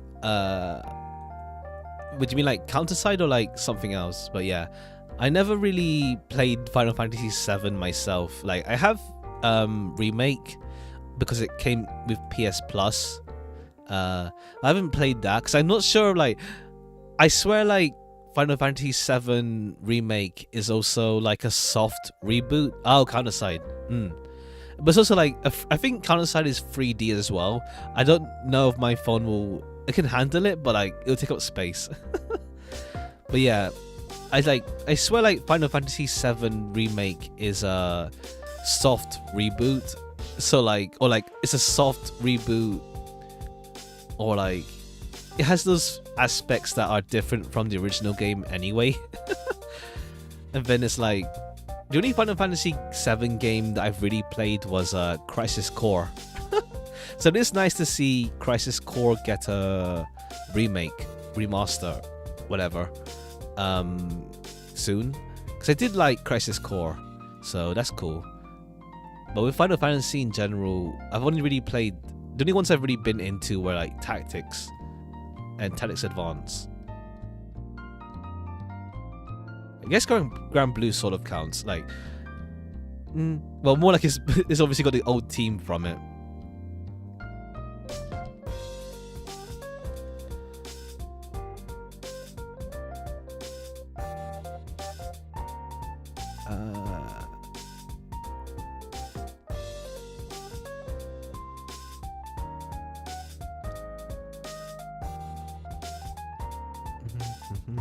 Sephiroth. I'm pretty sure it has an alchemical visualization, so I guess Kags. Doing the Kabbalah and stuff, yeah. Oh yeah. I don't know. Was it with Kags? Maybe. But I do remember it, especially with Farsan, with with one of his attacks had the Kabbalah show up. I'm surprised. Like, I would laugh if we do get characters one day called like, oh yeah, here's Hod, here's Bina, here's Chesed, whatever, in Granblue. I'll just laugh at that. Like, we have that in Blue Archive, so I just find it funny that like 2 games I'm playing has that with characters with like those names. Although we haven't touched Angel stuff in a long while in Granblue. Last one was I guess somewhat Lucifer, but like nothing really like not substantial, more like nothing like for the long term. Like Belial's Belial. But we like his raid, not raid, but like his solo I didn't read the story yet, but it does have some flashback stuff. But yeah, nothing so far. But I do feel they are waiting to like for some good reason to bring back Belial. Like he's in like some other dimension alongside is it alongside? I think it is. It's with Farsan and stuff, so it's a whole different dimension. But also, even with Japanese naming rule of cool. Yeah, to be fair, it's like, what's it called? Evangelion. I haven't watched that, but I know like it uses religious imagery just to look cool as well. Like, I do like people do analysis on it, but then like part of it's also like the guy just said, oh yeah, that's just there to look cool. To be fair, I feel like a lot of religious imagery in stuff is just used to look cool, to be fair now as well. Well, stuff like Farsan is blatantly religious. Like he does go on like a whole religious rant about God in the event, so it's more than just for looking cool. There is a reason. To be fair, we haven't got that many. It's thematic, yeah. It does at least work out story-wise and stuff rather than just like, oh yeah, here's some guy who like fires off, who wears a crown of thorns for no reason. No religious context, just he just wears a crown of thorns. Or here's a guy who fires crosses at you. Why? It looks cool. Why does he have a spear called Longinus? No reason. Well, to be fair, I swear we do have a spear of Longinus in Granblue, but it's not actually religious. I think it's like, I swear it was like Cassius's spear. Let me check. I swear it was like Cassius's spear. Oh yeah, there is, yeah. There is a Longinus spear for Nauis, but it's just there because it's cool. It's not actually like, Nauis is not religious at all. So we do have like the spear of Longinus, but it's simply just for Nauis as his character weapon to unlock him. Whoops.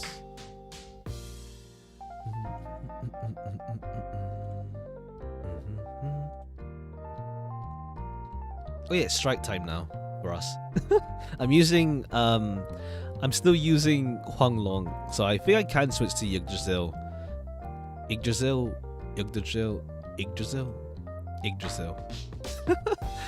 Instead of using Huanglong, since no, I wasn't even using Huanglong. Oh well. Yeah, halfway there. Cheers. I'll maybe go for like another hour or two. We'll see how fast we get there. But yeah, cheers for coming, and good luck with Guild War. Catch you later.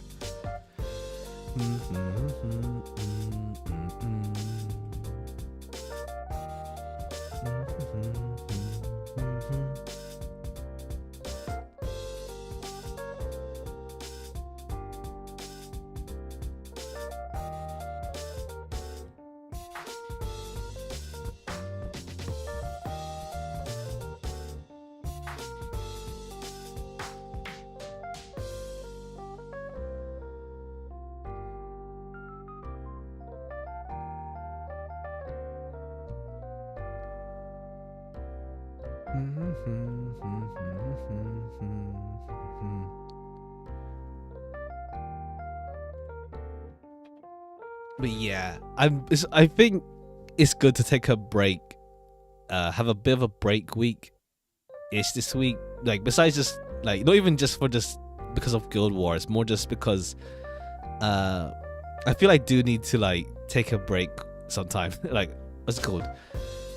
Especially since last week was like, I was expecting to like have a day off from streaming, since I had something that was gonna be planned to happen. It just didn't happen yet, I guess, but maybe soon. But yeah, unless I just want to do some stuff outside of stream to work on myself. Not saying what it is, but there is some stuff I want to do. Partly is for the channel as well. Like I want to work on some clips and stuff, and like go through like, what can I do? Like I did want to do like an abnormality reaction thing, but what's it called? I have to, like, I was going through some of the older, like the first one, but it's like I didn't react to like the early ones too much. I think it's partly since I did know they're safe. Well, to be fair, I did realize there was like me reacting to Fairy Fest, and like thinking it's dangerous as hell. It was fine. So there is like stuff there, but it's like compilation ones are going to take a while to scrub through to make, especially since I don't have them all downloaded. I guess I could do them piece by piece, like go through first stream, second stream, third stream. We'll see. Like maybe not first stream reactions, but like first experiences. Like, to be fair, like my first proper reaction, like to stuff like escaping or being hard to do. But yeah, Rowena has been on my mind a lot lately, but I shouldn't force myself to keep playing if I do feel I need a break from streaming a bit. Not too long, just this week probably. It's just I do want to work on a few things, so yeah. I think it's because I just woke up early today. Like, I'm feeling slightly sleepy, but we'll keep going. Yeah. This keeps failing partway through.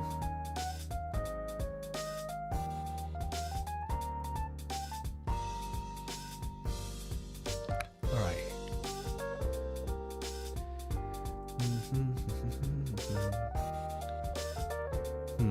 I don't know. Well, we're not gonna. It's gonna take a while to even reach there if we do.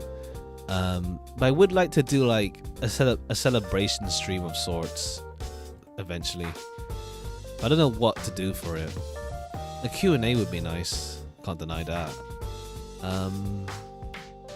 Q&A would be nice, maybe. But the thing with Q&A is that I don't know if there'll be enough questions asked. Like, oh well, we'll see. Let's see.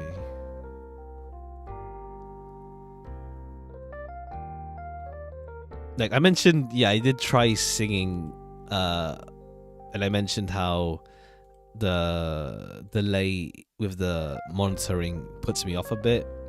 We'll see. I think I can. Ow. I can plug my headphones directly into my mic to have no delay, but we'll see how that goes.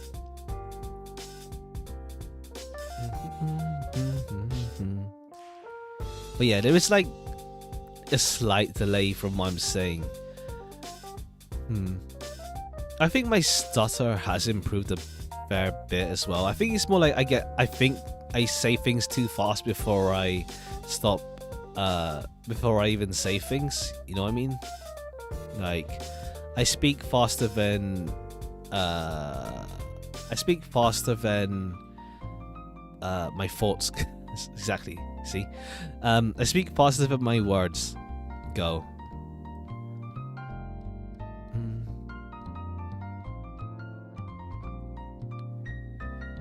I'm just looking through my old thumbnails and it's like, okay, damn.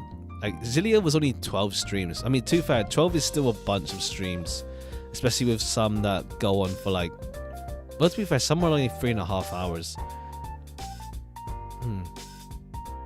I think it's because I started late some of those days as well. I was looking at the stream times as well, and it's like some are 4. Well, to be fair, my average is like 4-ish hours. I'll say is my average.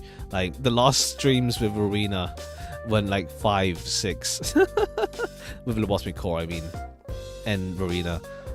I think, well, to be fair, I think it's more like I find action games a tad more exhausting, I guess. It depends how I feel with them. Oh man, I know I shouldn't be doing it, but I keep listening to like Ruina's soundtrack, and it's like I do know that the YouTube algorithm thumbnails for like recommended videos will just screw me over eventually. And be like, "Lo, you wanna see who this upcoming boss fight is, or do you wanna see who this upcoming abnormality is on a video or something?" It's like, no, but when it's like, oh, right, because like now I'm getting fed Ruina videos. Even the Lobotomy Core, I guess, has some Ruina coming up on my homepage.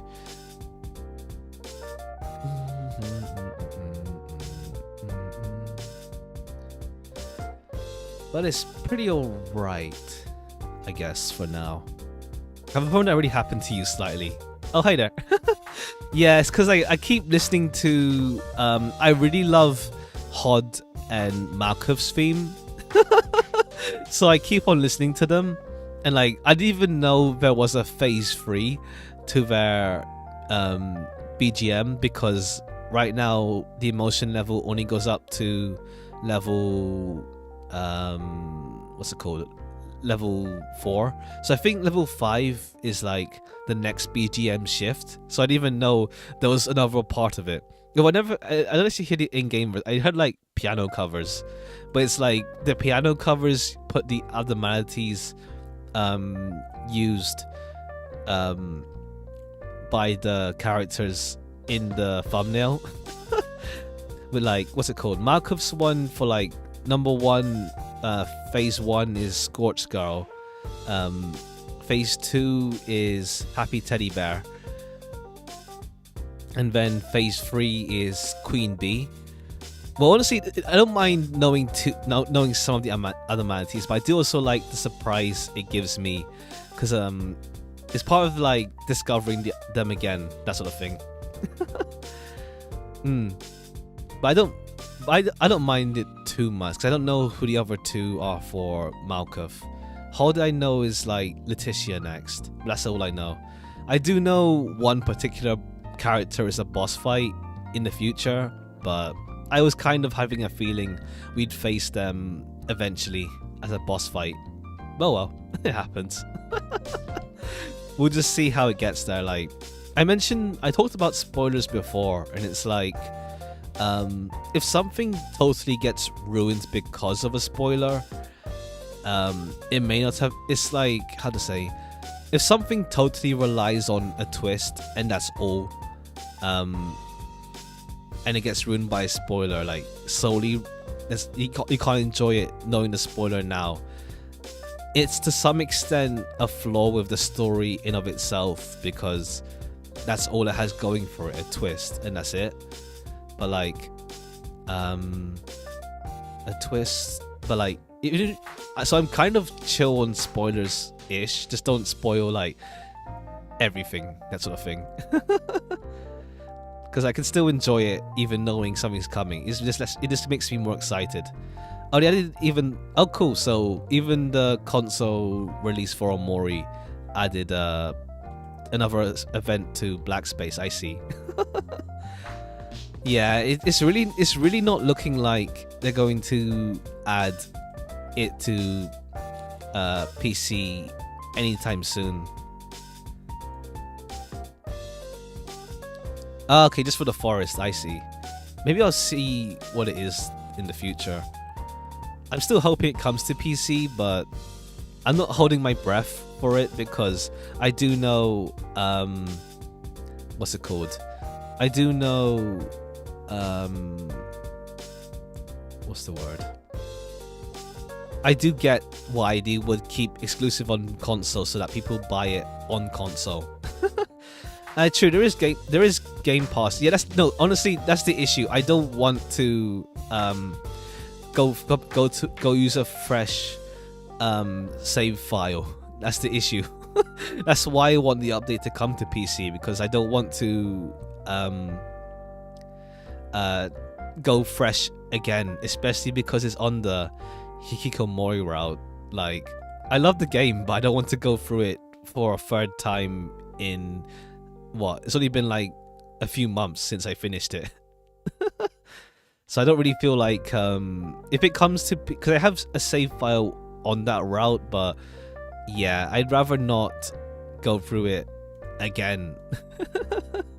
And also Game Pass is a subscription. Like I intended to do Game Pass eventually, when I'm stable enough to afford to like pay for it monthly. I mean, I know it's 99p for the first 3 months, but like, and it has a good selection as well. But I'd rather just wait on that for now. And yeah, like that's what it is. Yeah, pretty much like twists that are not just for shock value and can be seen in hindsight. Like when you rewatch something with a twist, but like you can see the foreshadowing and stuff. Now that you know the twist, that's what makes it fine it makes it a decent spoiler.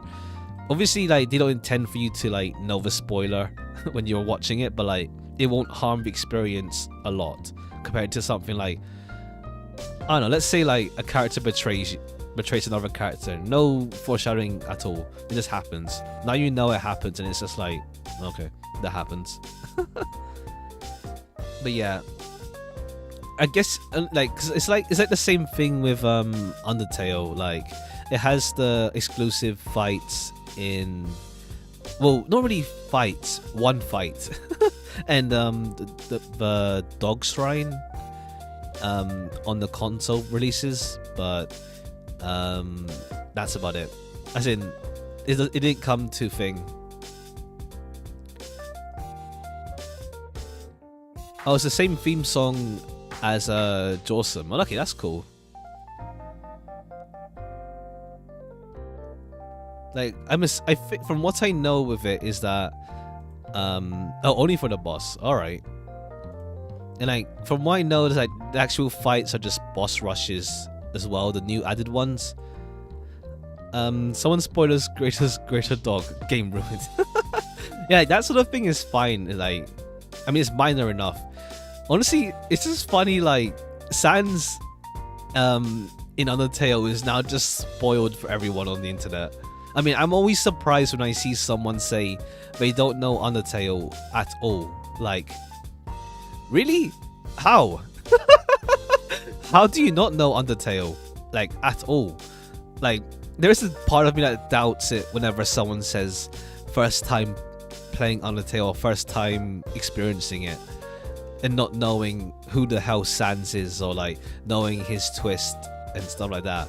There's a part of me that does doubt it, or like they're like, or like how to say, more like part of me does doubt like people who don't know what how EXP works for real in that game.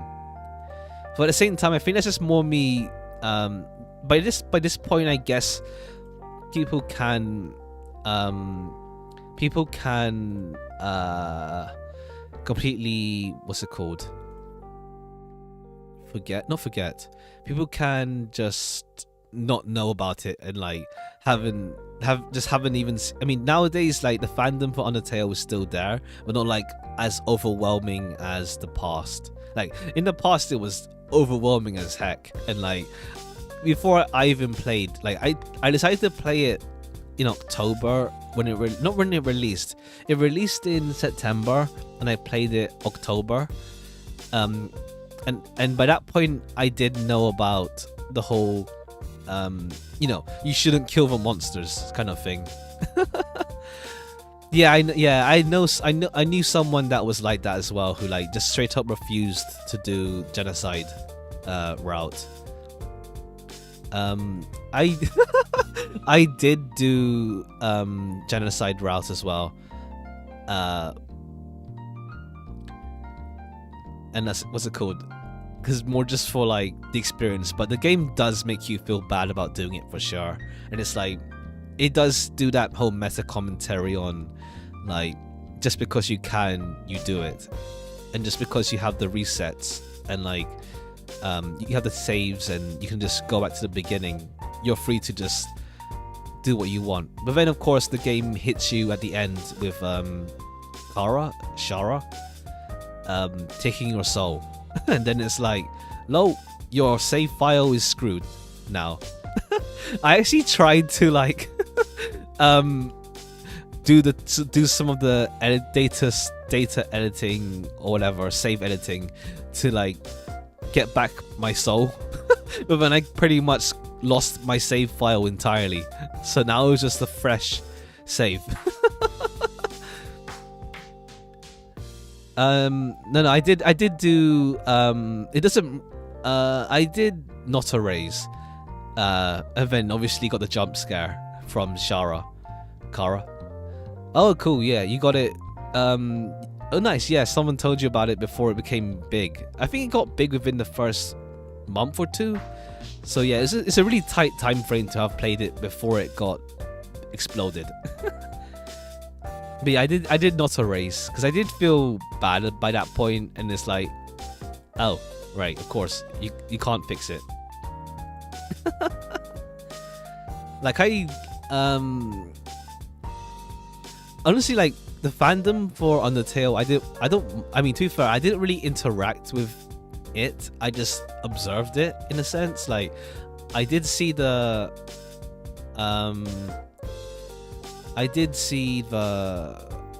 I appreciate the fan work from it, but I never really interacted with like the community in that sense. So it was always like fine to me. Did you listen to Jukebox String Sunny route?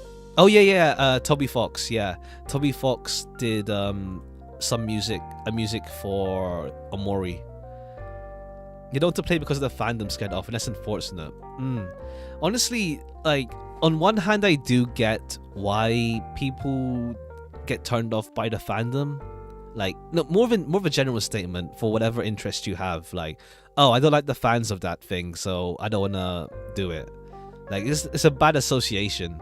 But like, personally, like, the creators obviously didn't account for like a rabid fan base making their thing seem worse or whatever. So I give it a fair chance no matter what, honestly. I do get the gripe that people have with fan bases and like not starting something, but honestly, for me, I tend to ignore it in that sense. Like, I won't let the fan base affect my experience with something. I think the most common thing where that happens is like, you know, when like people hype up something a lot, like a fan base hypes up something like, oh, this is the best thing ever, and then it like affects how you enjoy it. Like, oh, that was good, but not like the best thing ever, for example. I see cases like that happen. At least that's like the most minor case of like, I think it's the most common case of like fandom affecting a perception of something. But yeah, I think it's also, I do think this is kind of also a shame. Not like, what's it called? I know it happens with a bunch of like of those indie RPG maker games like One Shot and the Mori, where like the fan base in there is like, they're like, we don't want to become the next Undertale. And so they act kind of hostile in a sense to like anything that does seem like an Undertale fandom thing, like AUs. But AUs and stuff has been around since gosh knows how long in like fan fiction or like fan works and stuff. So and honestly, like, it helps in the end. It helps like the creators and stuff if it does explode, because obviously more people want to, there are more people who do want to experience the thing than those who are turned off as well. And it's not like obviously an intentional thing either. Like the only thing case of like something, I can't think of like a case where like a game intentionally wanted to like, how to say, like it felt manufactured in a way to explode, hope to try to explode. Like, it's like that thing where like you try to force a meme. Memes just happen. You can't really force them.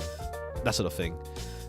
I don't think I've seen a case like that. I think the only case I've seen is sort of like Hello Neighbor, like back in the day of early YouTube, not early YouTube, like more like 10 years ago YouTube. Well, like Hello Neighbor, and like they're trying to like get people to make game theories for it, like they act like the game theory people and like saying, are you interested in our game and stuff like that, whatever. Well, even then, now I know Hello Neighbor has a bit of a fandom. It's weird. I don't know, not weird, but like I'm surprised it's still around. Oh, Resident Evil 8. Okay, yeah, have fun as well. I'm kind of interested in Resident Evil 8 maybe, but because I've watched like too many playthroughs of Resident Evil 7, so I don't think I'd ever play Resident Evil 7 because I've watched so many playthroughs of it. House Beast the Scariest, if you want to know. Okay, cool. I do know a few things from Resident Evil 8, like a baby scene, and like there's a certain window jump scare that's kind of gotten like a lot of clips with streamers in Resident Evil 8. But yeah, I don't know too much about Resident Evil 8 because I knew too much about 7 from watching people play it. Like, I'm trying to think. I think there has been a few games where like I watched it too many times that I don't want to play it myself. Ah, I see. that thing. I think I've heard about that fetus thing, but I don't know about it too well. Well, I don't know. Was there there might have been like a long time ago when I was younger, where like I watched someone play a game, but then I bought the game. I didn't really feel like playing it too much because I already knew everything that would happen. I don't know what game it was. It might have been an RPG, maybe. Well, I can't remember what case was that. Where like I watched someone play a game, bought it, but I was like, oh, I know too much already. I can't really play it. Like you just don't feel it, that sort of thing. But I think it's more like, I keep mentioning this, but like, is this something I wonder, like, when I watch streams and stuff, it's like, it tends to be for games I know I'm not going to play anytime soon, or I know I won't touch, or if it's something infinite, like, you know, games that don't have a story, that sort of thing. But like, if it's like a game I know I would play eventually, like RPGs especially, I tend not to watch them since I knew I'll play them eventually, that sort of thing. Well, I do feel like there is a bunch of people who do watch streams who don't care about that sort of thing either, though. So, I guess it's more of a me thing that I think that I'm just projecting, thinking that's what people do, but it's more of a me thing.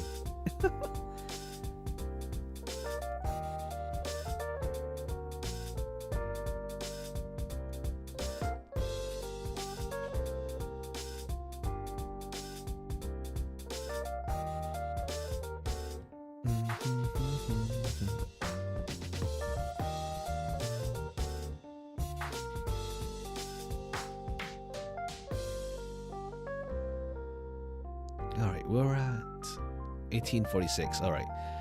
We're likely gonna beat the pace of the last stream I did of this, last Guild War. We get 2,500. We'll try and maybe get 3,000 this stream. We'll see.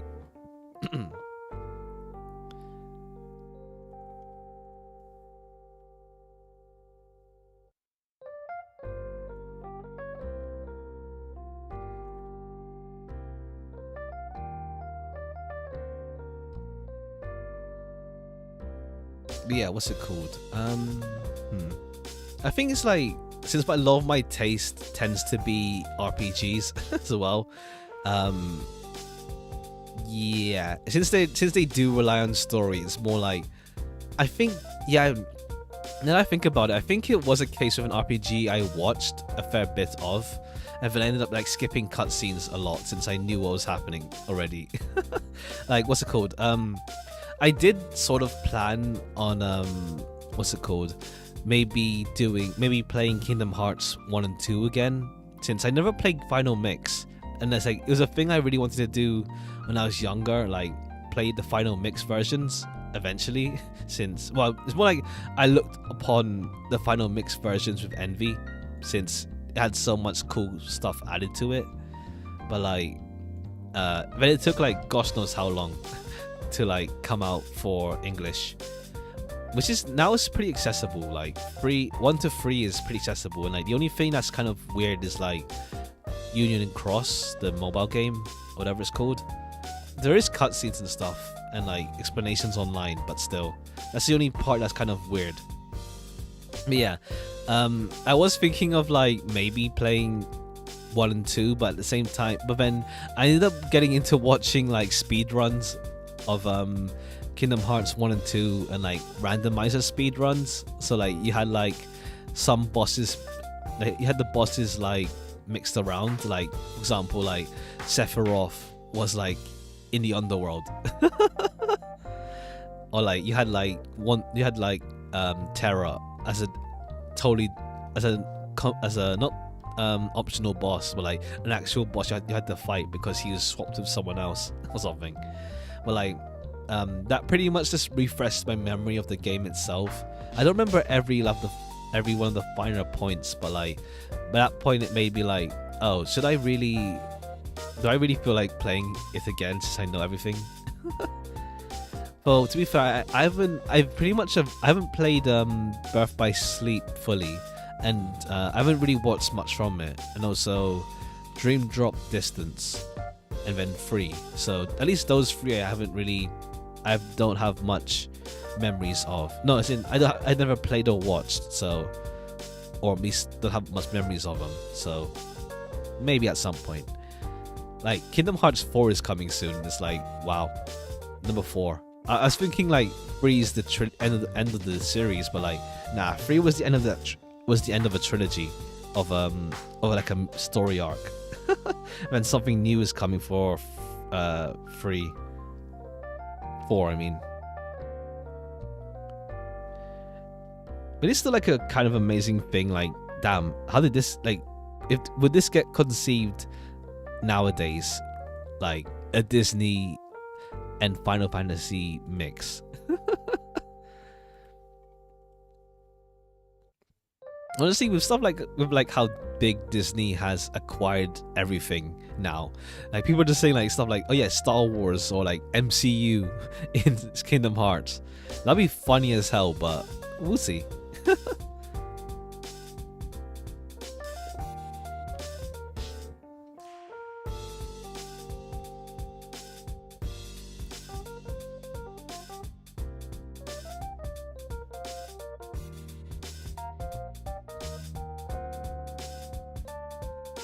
But yeah, also with games I'm gonna play on stream soonish.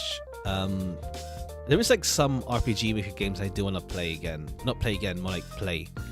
Like that are shorter. Like a lot of the stuff I have is like long games, and like I learned from my judgment and alongside Lobotomy Corp one is that probably I might prefer just do one long one. Since those 2 games were long, and it's like, my schedule was just those 2 games. But we'll see. It's a weird case because Final Fantasy itself feels less cohesive with itself these days, except XIV. I guess, let's see. I'm not too much knowledgeable with Final Fantasy nowadays, as in general, really.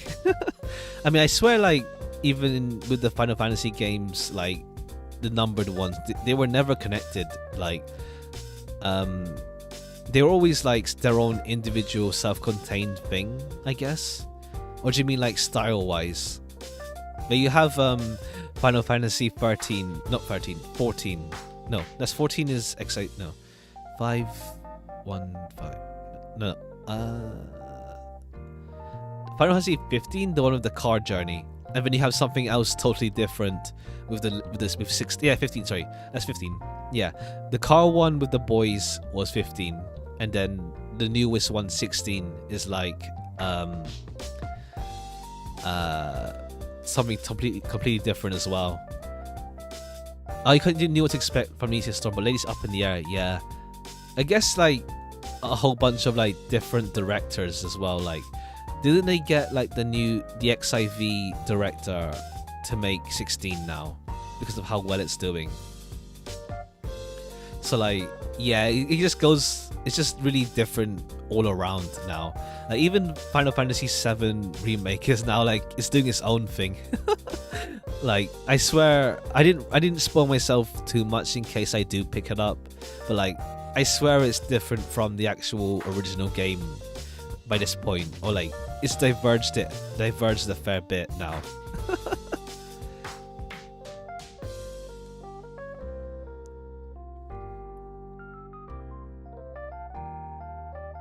But I guess you don't know what this means since the series has diverged so much. True. Like, what is Final Fantasy nowadays? Like, what is it?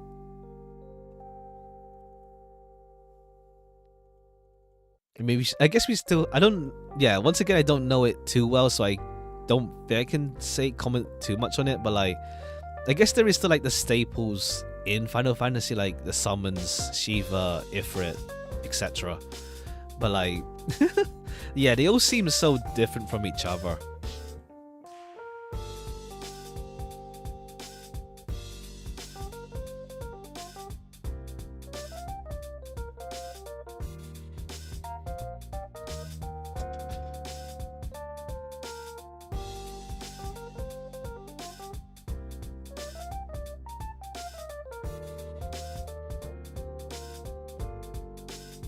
All right, almost at 2,000. Let's go.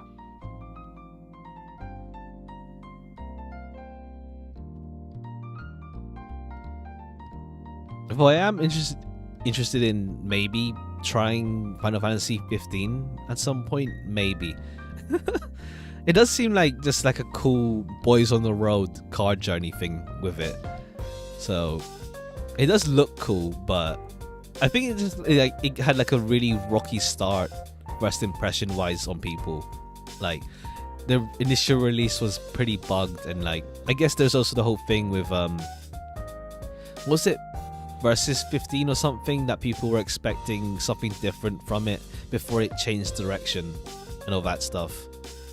Something like that. I watched like a video on like 15. And like then there's also stuff like development stuff issues where like the DLC was like some of the stuff, but like not all of it was planned. Oh, versus 13, that's it. Yeah. Like people were expecting something like that to come out, but then it's like, damn, 10 years. Oh yeah, true, because like the last one was like, yeah, it was 13 and like that was on PS3. Jeez. Yeah, that was 10 years. Jeez.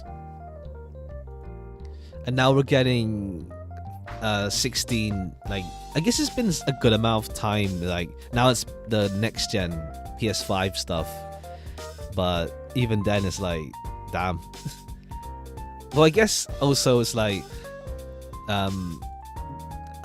for most games nowadays, they don't just take 1 year to come out unless they're just being spit out constantly. Even like Assassin's Creed, which was infamous for like having yearly releases for like a non-sports game, is now like slowed down. So a lot of games now at least are longer in development cycles than 1 year in and out, go go go.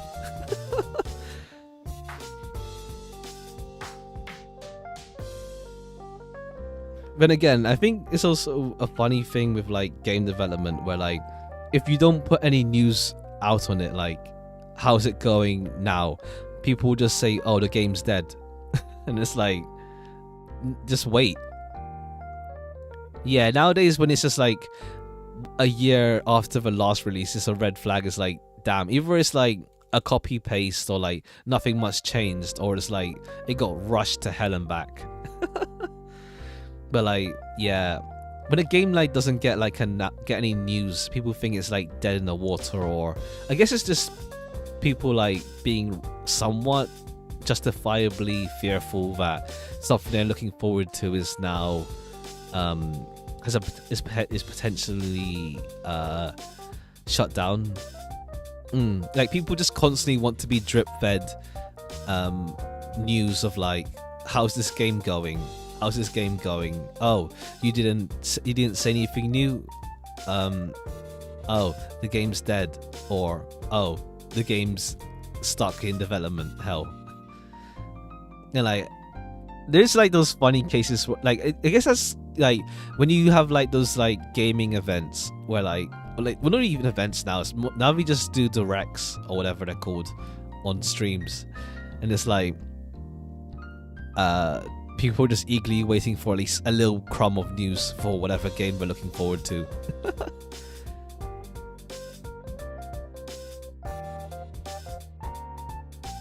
But yeah, I guess I do get the feeling of being impatient, but like, I guess it's nice. Like, I guess for example, like Relink, like I'm still excited for the game, and it's nice they are being transparent with how, yeah, we have to like, you know, push it back again and again, but at least they're being transparent about it, and like not just letting it fester and being like,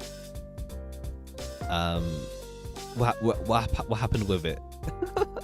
And like, honestly, as much like people gave the game a bit of not slack, more like because like it had like Platinum working off it, and like well, it used to be working on Relink before, and then people gave it some issues because Platinum was no longer involved partway through, and especially because Platinum just came off Near Automata, but then now it's like it's not a big issue now because like Platinum had like Babylon's Fall come out, which didn't do well, let's say. And so now it isn't really used as a stick to beat Relink on because Platinum they aren't doing too hot with Babylon's Fall right now, apparently. But yeah, I don't really mind the wait, honestly. And like, as long as it comes out eventually, I'm looking forward to whatever it does. Like, I hope it does do, like, I hope it is well received. That's the thing. Like, it's been through so much development. It's like, really want to see how it goes, but we have another whole 6 months to wait until the next news in December, so looking forward to that.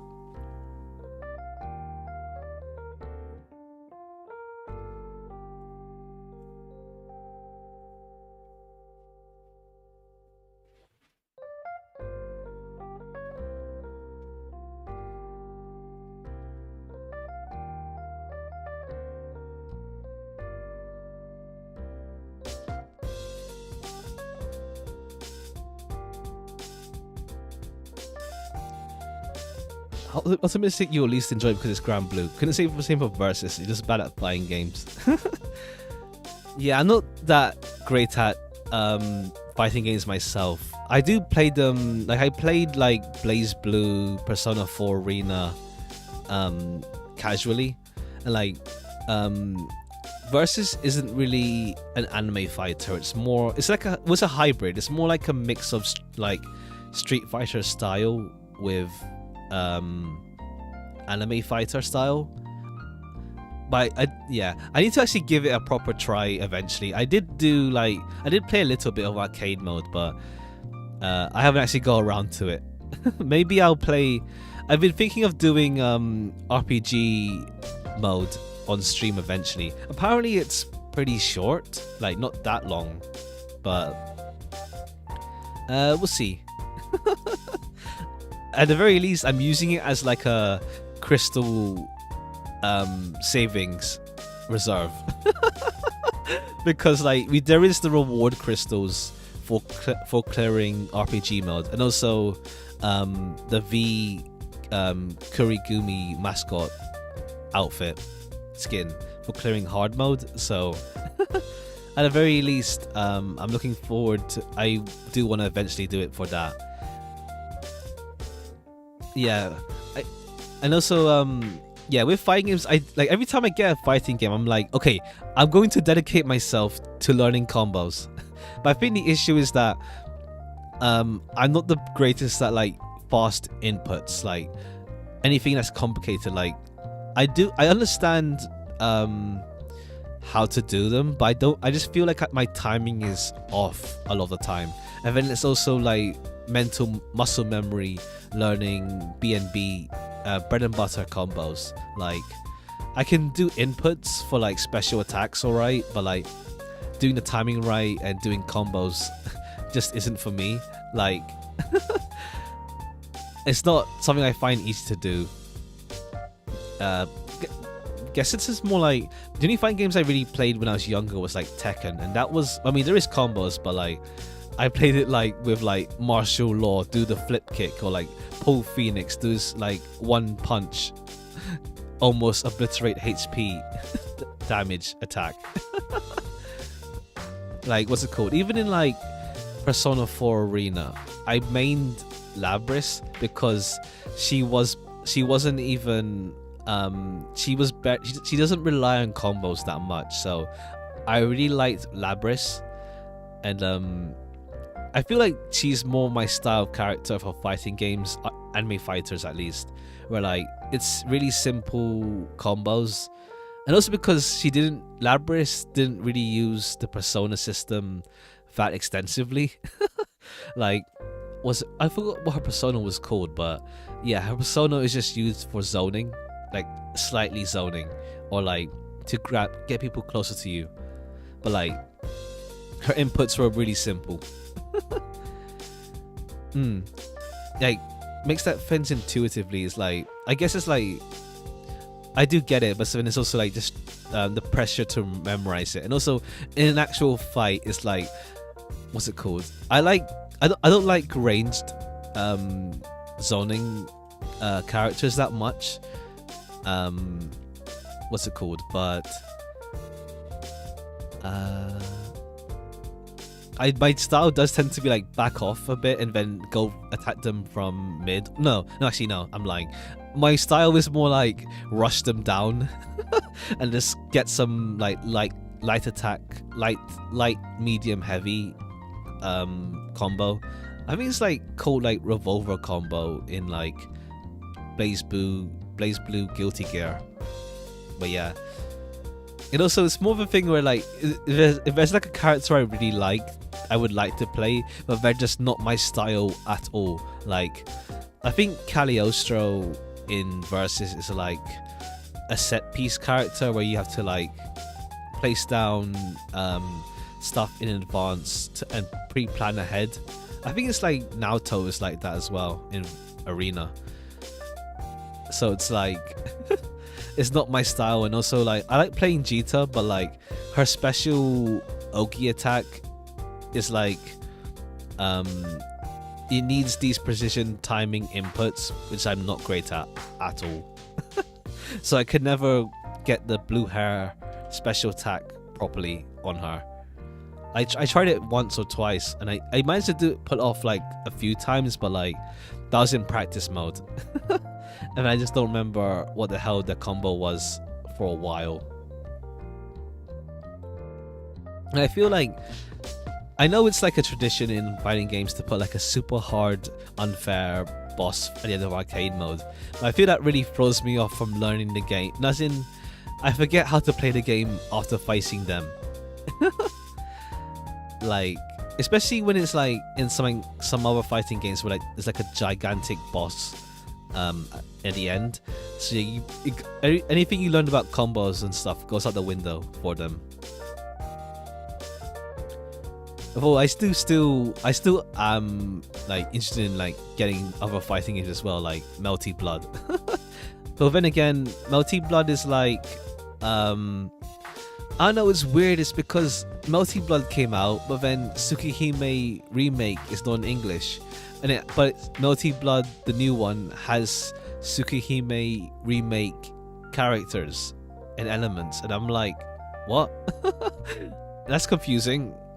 Like, there's a bunch of new characters in Melty Blood that are introduced in Remake, and I'm like, okay, I'll just probably wait until Tsukihime Remake comes out.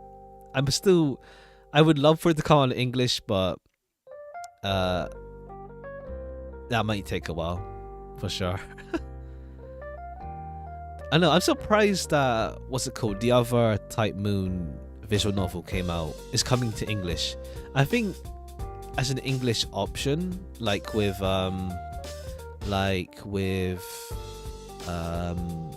Granblue, where like I think the Asian release for Mahoyo or something, the one with Aoko,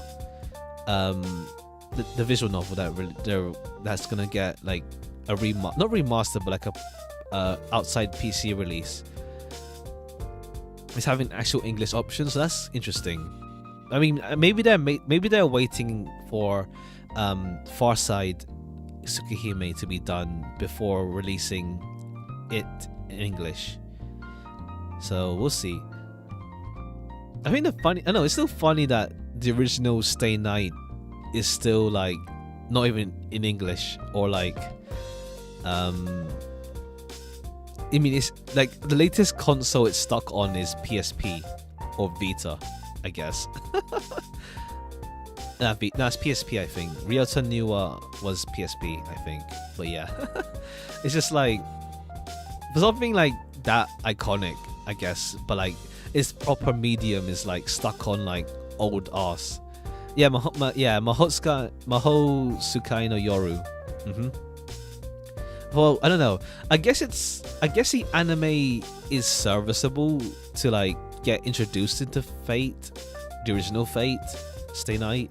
Like I watched it with a friend, and like I did fill in some gaps for them, and like we watched the Dean anime, and like yeah, for the most part the Dean anime did stay to the Fate route with Saber, but then it added elements from Heaven's Feel and Unlimited Blade Works, especially with like, oh yeah, here's Costa making Dark Sakura somehow. I forgot how, but she got involved.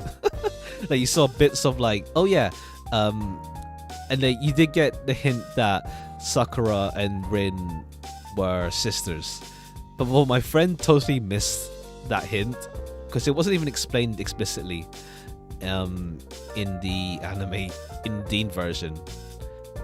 Like you could probably guess they're sisters, but like it wasn't like said explicitly, so you could easily miss it as well. Like the Dean, like people did say like the Dean anime was bad, but for the most part it was fine. It's just like it's just confusing why they come. I mean, I guess because they didn't expect for Fate to get that big and to like what's it called, justify an actual release for Heaven's Feel and Unlimited Blade Works. But yeah,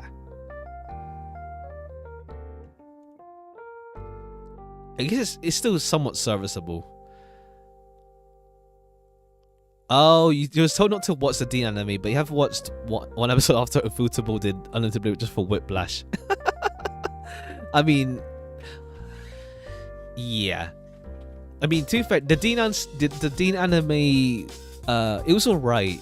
But yeah, it's lacking in a couple things in terms of like, obviously like character monologues, which you obviously can't get in a anime compared to visual novel. And like, yeah, I guess the art style aged kind of. There is like some really nice animation though, like the Berserker and Archer fight, which was really cool, and I think Nasu really liked one of the special attacks that Archer did, so he canonized it later on, and it was also included in Grand Order as an actual attack, so that was cool. But yeah, also people just make fun of the whole what was it called, the CGI dragon replacing that certain scene in the anime. And then what? I think it was a dolphin in Unlimited Blade Works. I haven't seen Heaven's the actual anime for Unlimited Blade Works or Heaven's Feel yet. I had to see if my friend still wants to watch it eventually, so I'll just watch it with them. But if not, I do want to see at least Heaven's Feel as well. Everyone had a different animal metaphor. I see. Although, did they have one for Heaven's Feel? Because I feel like Heaven's Feel is a lot more serious in regards to like it's a main plot point rather than just like something tacked on because visual novels back in the day needed that stuff to sell. I think Heaven's Feel actually had it as a serious story element, like not just tacked on. oh, right, fair play. I think it might have just done serious though, straight up more. But yeah, I think it's also just it's just weird though. So like the way they I mean, to be fair, I guess with the Grand Order animes, they picked like the best arcs to do. Like to be fair, like stuff like Orleans and all the rest were slow, like really slow paced or not as great. So they went with the bigger hitters with Babylon, Camelot, and what's it called, Solomon. But for anyone new to like anime only, they'd be like kind of confused a bit that the anime is just skipped to those ones. There's like a small recap on what happened before in the other ones, or like, but yeah, this is more of like a really quick recap.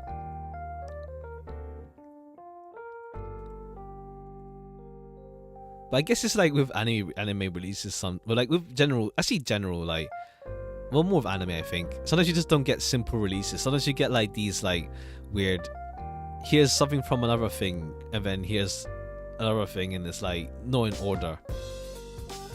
But at the same time, I do feel like people do overcomplicate Fate.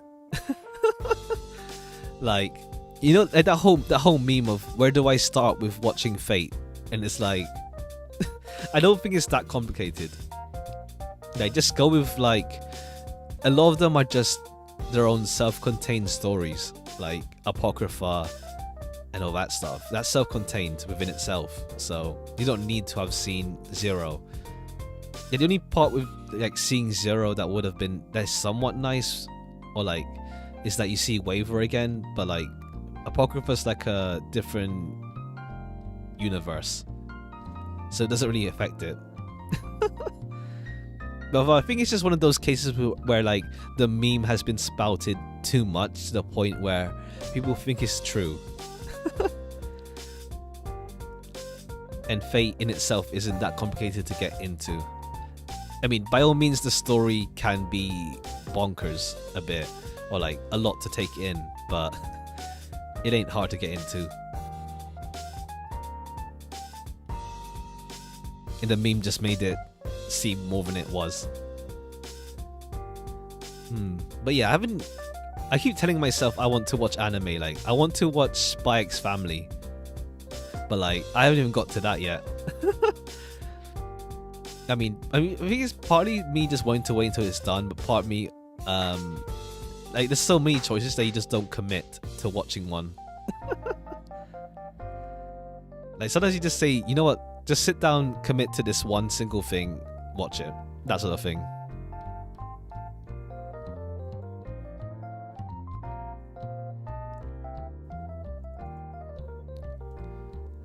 I don't know, I think it's also a kind of, it's this funny thing I feel that I haven't really seen it with other like medias, but like you have like anime fans but who don't watch anime. It's kind of a funny thing, isn't that? Like, I'm an anime fan but I don't watch anime for a long time.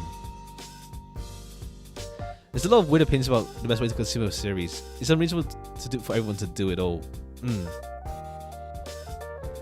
Like, sometimes you have the purist route where like play the visual novel and then you can watch like Zero, while some is like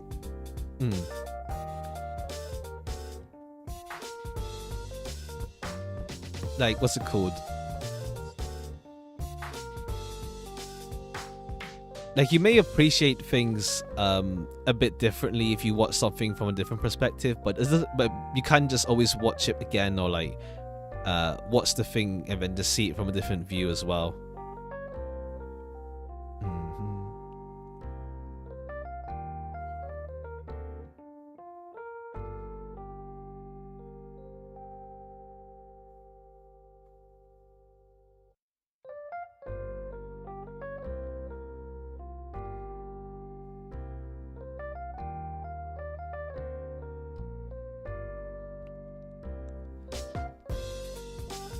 Yeah, Fate Zero is more kind of whatever the original Fate alone was. Yeah, like, honestly, I think Zero is the main. Honestly, I think that Zero's the main entry point for a lot of people into Fate.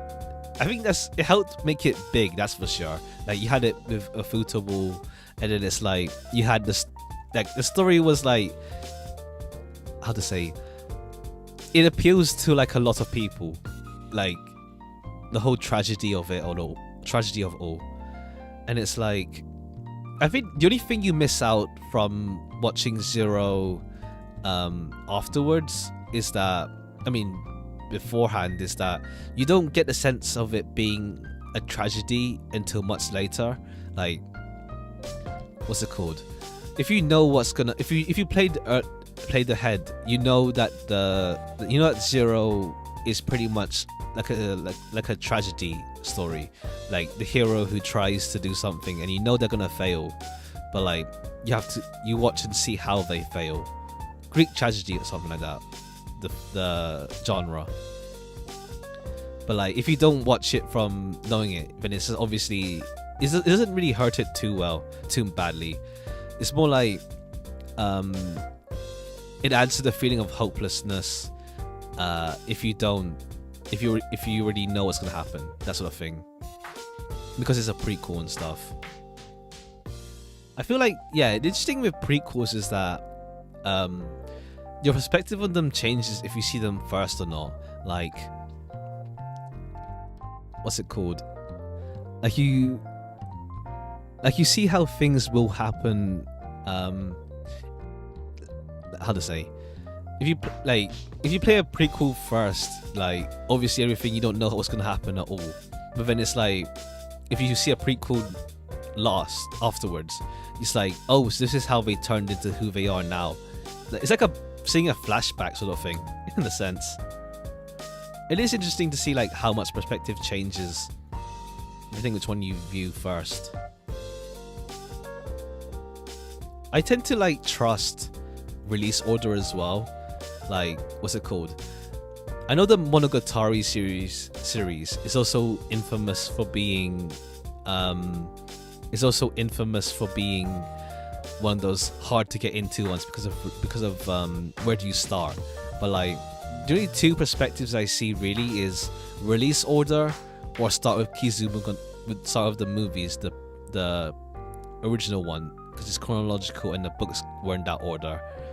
But both work, honestly. It's meant to be, sometimes they're meant to be what's after the original, but the footable version of the anime is almost a reboot. It started with 0. True. It's like, what's it called? Once a footable just went with how well they did Fate, that became the definitive way for Fate to be presented anime wise for like gosh knows how long. Like after that it's like, oh yeah, Unlimited Blade works, Fate Grand Order's animation stuff, the footable, and like what's it called, like whenever something that is Fate but isn't a footable comes out, people end up being like, why not a footable, or a footable would have done it better because of how big a footable ended up getting with Fate in terms of like fandom perception. Although that's to be fair, the other studios that did do Fate, like I think it was A1 or something for Babylon, they still did a pretty good job and stuff. But yeah, to be honest, when I see Fate characters, I think of the Ufotable art style first of all. Besides, like obviously Takeuchi's art style of some characters, like the Ufotable style seems to be like, is like the main way I look at it. Oh yeah, Kara no Kyokai. I keep meaning to watch that. I haven't watched it yet, but it is interesting to see, like, I don't know if it came before or after Tsukihime in terms of release, but it's interesting to see another way they did the whole Mystic Eyes of Death perception, other than with Tono Shiki and Tsukihime. And I think she's stronger as well and stuff. Like, what's it called? Like, I know people bring up Shiki as like one of the most, Ryoji Shiki. It's like one of the more OP characters in Type Moon. Like, I haven't seen it yet, but I did like the event. I did like the event in Grand Order with her.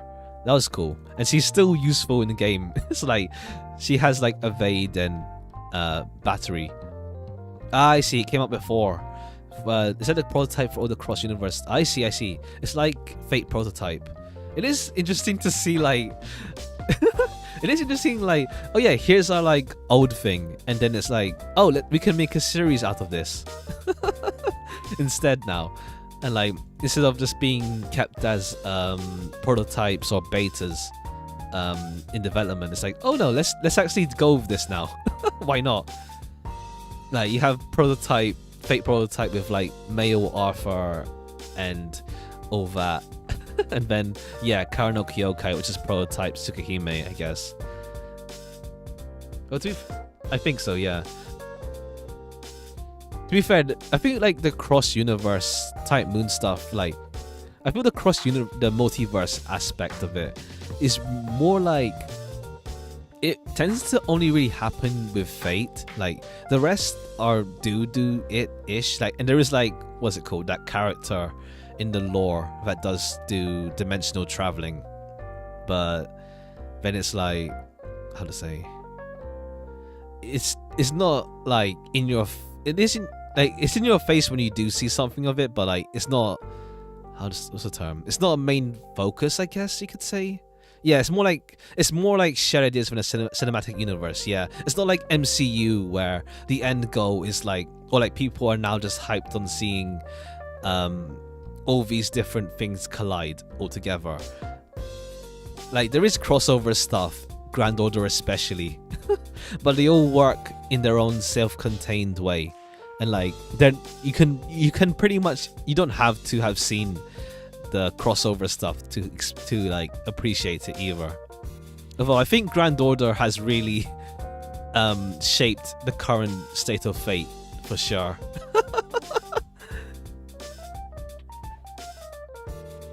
Like you have all these side materials like Fate Prototype, Fate Strange Fake, and people are like, when is this coming to Grand Order? So I do feel like that Grand Order has, I mean, like to be fair, Grand Order just became massive as hell, and it became the main way for them to like make money and stuff. I mean, comments about how things would interact between series, it sounds too messy. Like they did that, almost nothing can beat servants. Yeah, like there was that thing. They say is this old ass internet meme with like, oh, Shiki can kill servants. not Ryoji, Tono Shiki from Tsukihime, and it's like it became this big debate online. Like it's just like old ass debate online of like, oh, can Tono Shiki really kill servants, etc, etc. But yeah, servants are just overpowered, but I guess like they are like held back by their master, which is a good balancing mechanic. Like in universe, that if the master dies, the servant is obviously screwed. Well, except in cases where like the servant has what's that skill they actually call it by, called not clairvoyance, independent action or something like that. It's another thing, but it just tells me all those series aren't ever going to combine. Yeah, it's way too messy, and like yeah, they don't. The magic system and all that stuff does not meld well together. Like, by all means, like the magi by themselves can meld together just alright. But when you introduce servants who are just like a whole nother power level above regular magi, like magi and maybe like as long as you're not a servant, you're fine. But like yeah, once you introduce servants, difficulties. And then it's stuff like, oh yeah, servants are part of the Holy Grail War, so that they'll only be part of that. Then there's exceptions over time. Like I swear, like Arthur is like this cross-dimensional being or something. I don't know. Like he just goes across dimensions and gets assigned tasks by Proto Merlin or something. Like do this, do that. Well, I haven't really looked into it because I know it's like supplemental stuff right now anyway. And I'll just wait for like if they actually do a proper release on that stuff. Like, oh yeah, here's an actual Fate prototype anime eventually.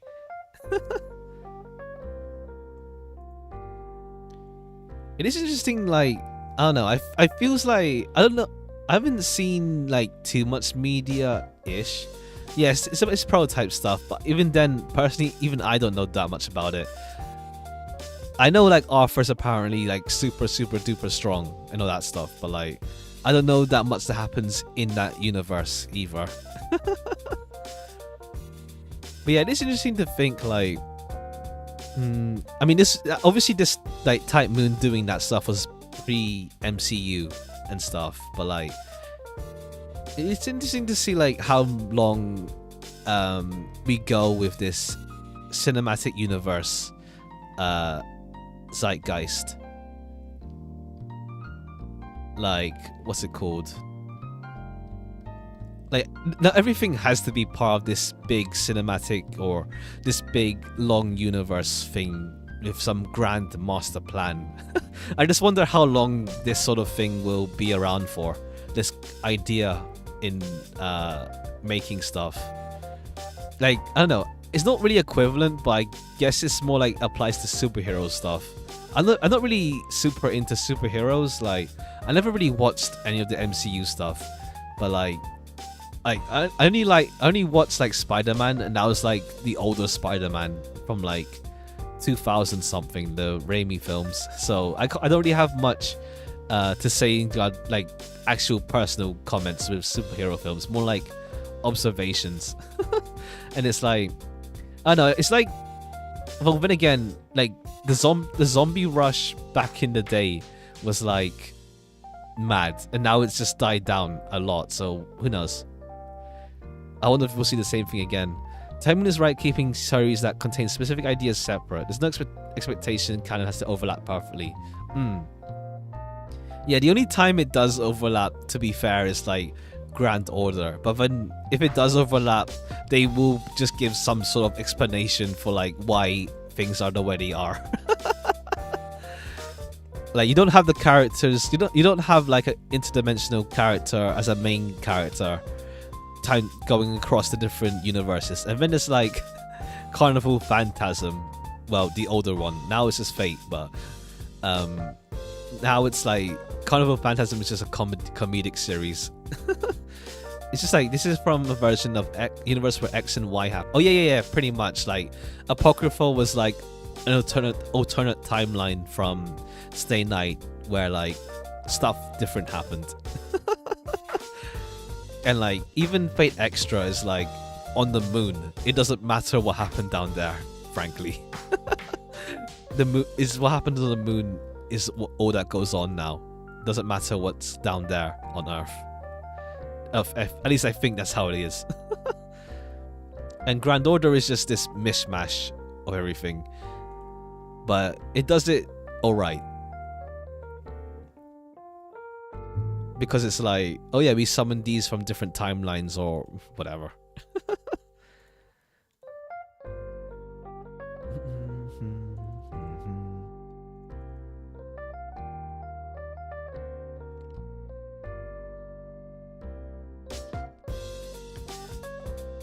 Truly. Yeah, honestly, I do admire sometimes where like, sometimes they just like, with like media where the creator just admits that they're being kind of blasé with it. Like, it doesn't have to be like some grand master, well-crafted, super idea. Things just happen because it is. Magic. I mean, they do try to explain it, but like, sometimes it's fine to just accept things the way they are. It varies. And like, people do have different opinions on like, unlike having like something like super crafted versus something that it just is. As in, it doesn't have to be like an overly crafted thingy.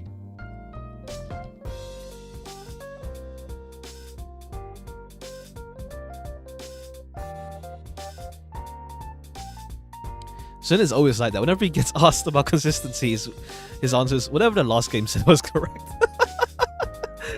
Honestly, that's, yeah, pretty much. Shin is like, it's really cool. Like, he like just does banger characters after banger characters, and it's like, I do want to read more of the thing, but he's also really like fast and loose with the Toho stuff, like with the Toho canon stuff.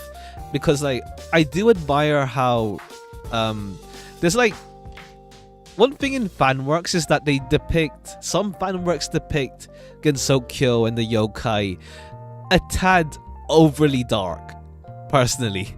At the same time, you're free to interpret how you want and stuff. That's pretty much how we ended up making the series. Because I do admire the whole thing with like Akyu and Yukari from the lore material, where like even ACQ's own official material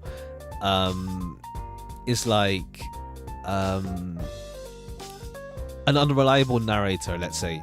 Like, she can say XY is dangerous, like, oh, X eats children or something like that, but then it's like you can also explain that off as like she's just doing that in order to maintain the balance between humans and yokai, so that balance reason stuffs in universe. It's complicated. Yeah, it's a good family because people can never complain about depictions not making sense.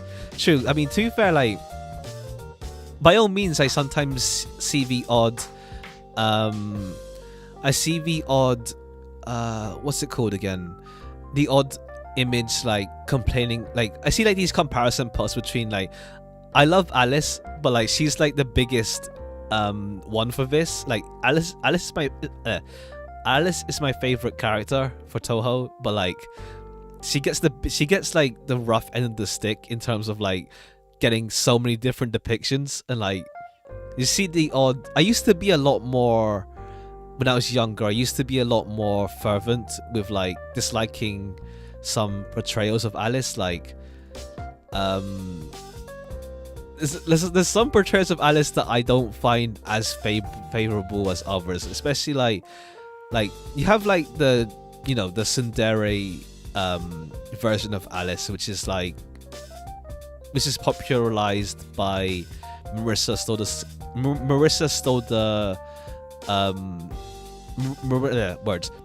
the precious thing, and also Alice Dere, that song. This is popularized by those. And then you get Stalker Alice, who's just a major creep towards Marissa, and it's like, I enjoy Marissa's and Alice's dynamic a lot. Like, I love the whole arguing neighbors dynamic they have.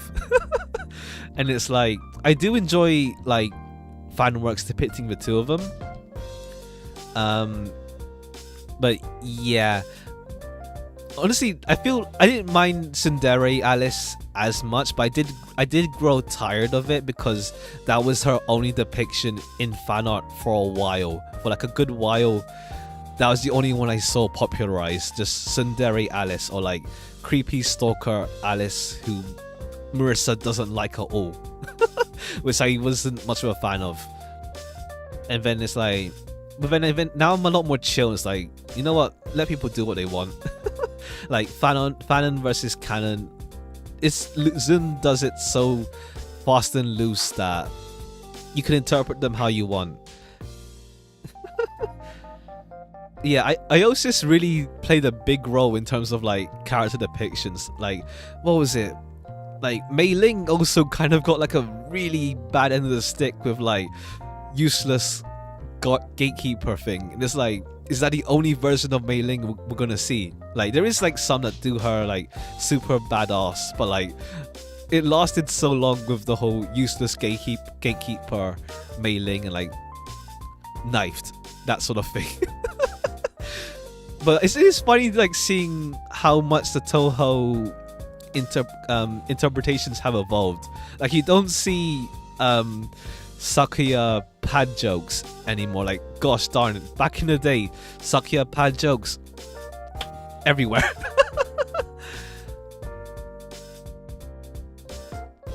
Mostly the characters who just haven't been around and have no reason to be around. Yeah, it's like, I do like how he doesn't really force a character to like show up. Yeah, it's like you don't have much material to go on them anymore, so it's like they're really open to interpretation, and like you're free to do whatever you want with them at that point. Alice doesn't get involved because she doesn't really need to do anything. She doesn't need to get involved. And Mei Ling's the guard, yeah, and it's like it's mostly like the main characters, or like, well, yeah, Marissa, Reimu, and then playables. But it's funny like how like people take one character trait and then or like one interaction and then go to town with it.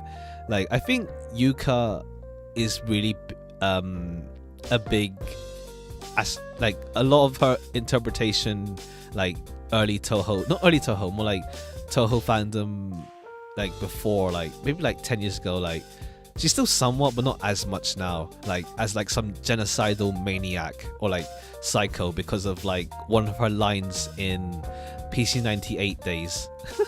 Or like Sanai was like a sadist because of how she treated Kogasa in one line.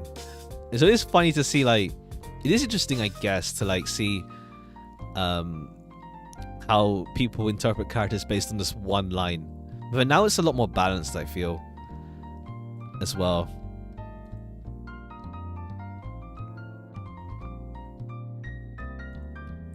And also, like, Zun doesn't, like, I think one of my, I haven't read all of the Toho manga myself, but I do love the whole thing with Reimu where she seems different because what's it called? She seems different in all of the mangas because it all depends on the point of view character. Like Kaisen sees her as someone who needs to be trained up, while Kosuzu sees her in a much more brighter light, let's say. And then there's also this Reimu who's just like lazy around and stuff as well with other stuff, but they're all like aspects of her or like how people view her. Oh yeah, Yuka's like, yeah, she doesn't bother going anywhere. It's like the characters don't like, those who get involved in lots of things do get involved in a lot of things, but like a lot of them just chill and do their own thing pretty much.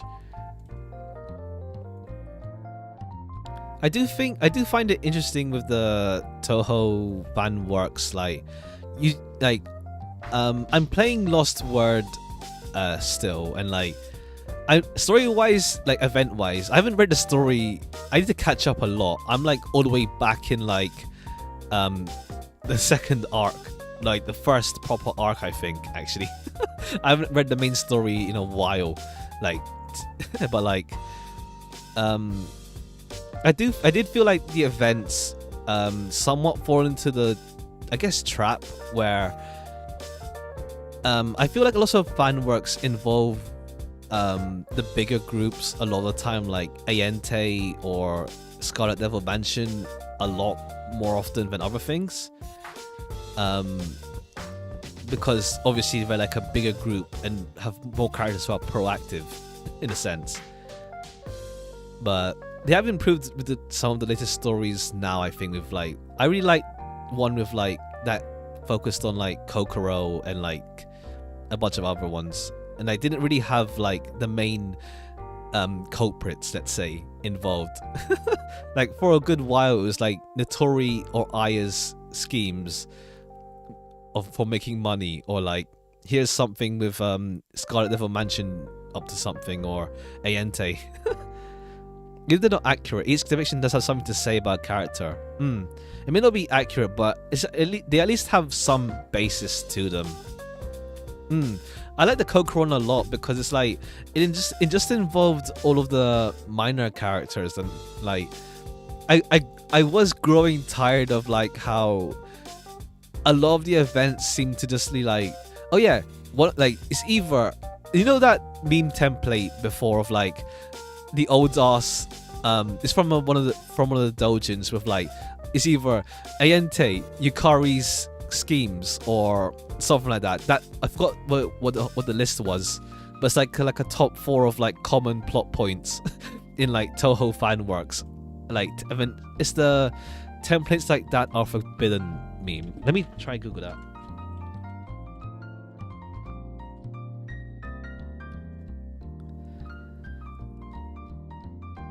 Templates like that are forbidden. What was the...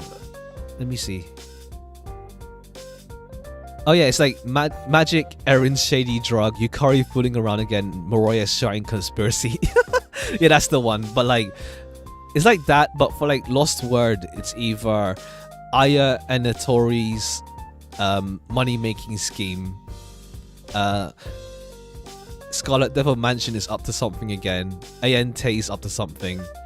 Or yeah, it's just those, it's mainly those 3 that were like in every single event, at least one of those 3 were involved. And it's like, I kind of grew tired with that because like Please, there's more other characters. I'm begging you. But like, yeah, the Kokoro one really rejuvenated me with that. Like, finally, thank you. We have something totally fresh with a bunch of smaller time characters. Then again, I'm biased because I love Kokoro. Kokoro's one of my favorites as well, so I'm biased towards that. But even then, it was really good. Like, it also, I did appreciate it also had Mistia and Kyoko with that in that band that was mentioned in the side material. So that was really sweet to see.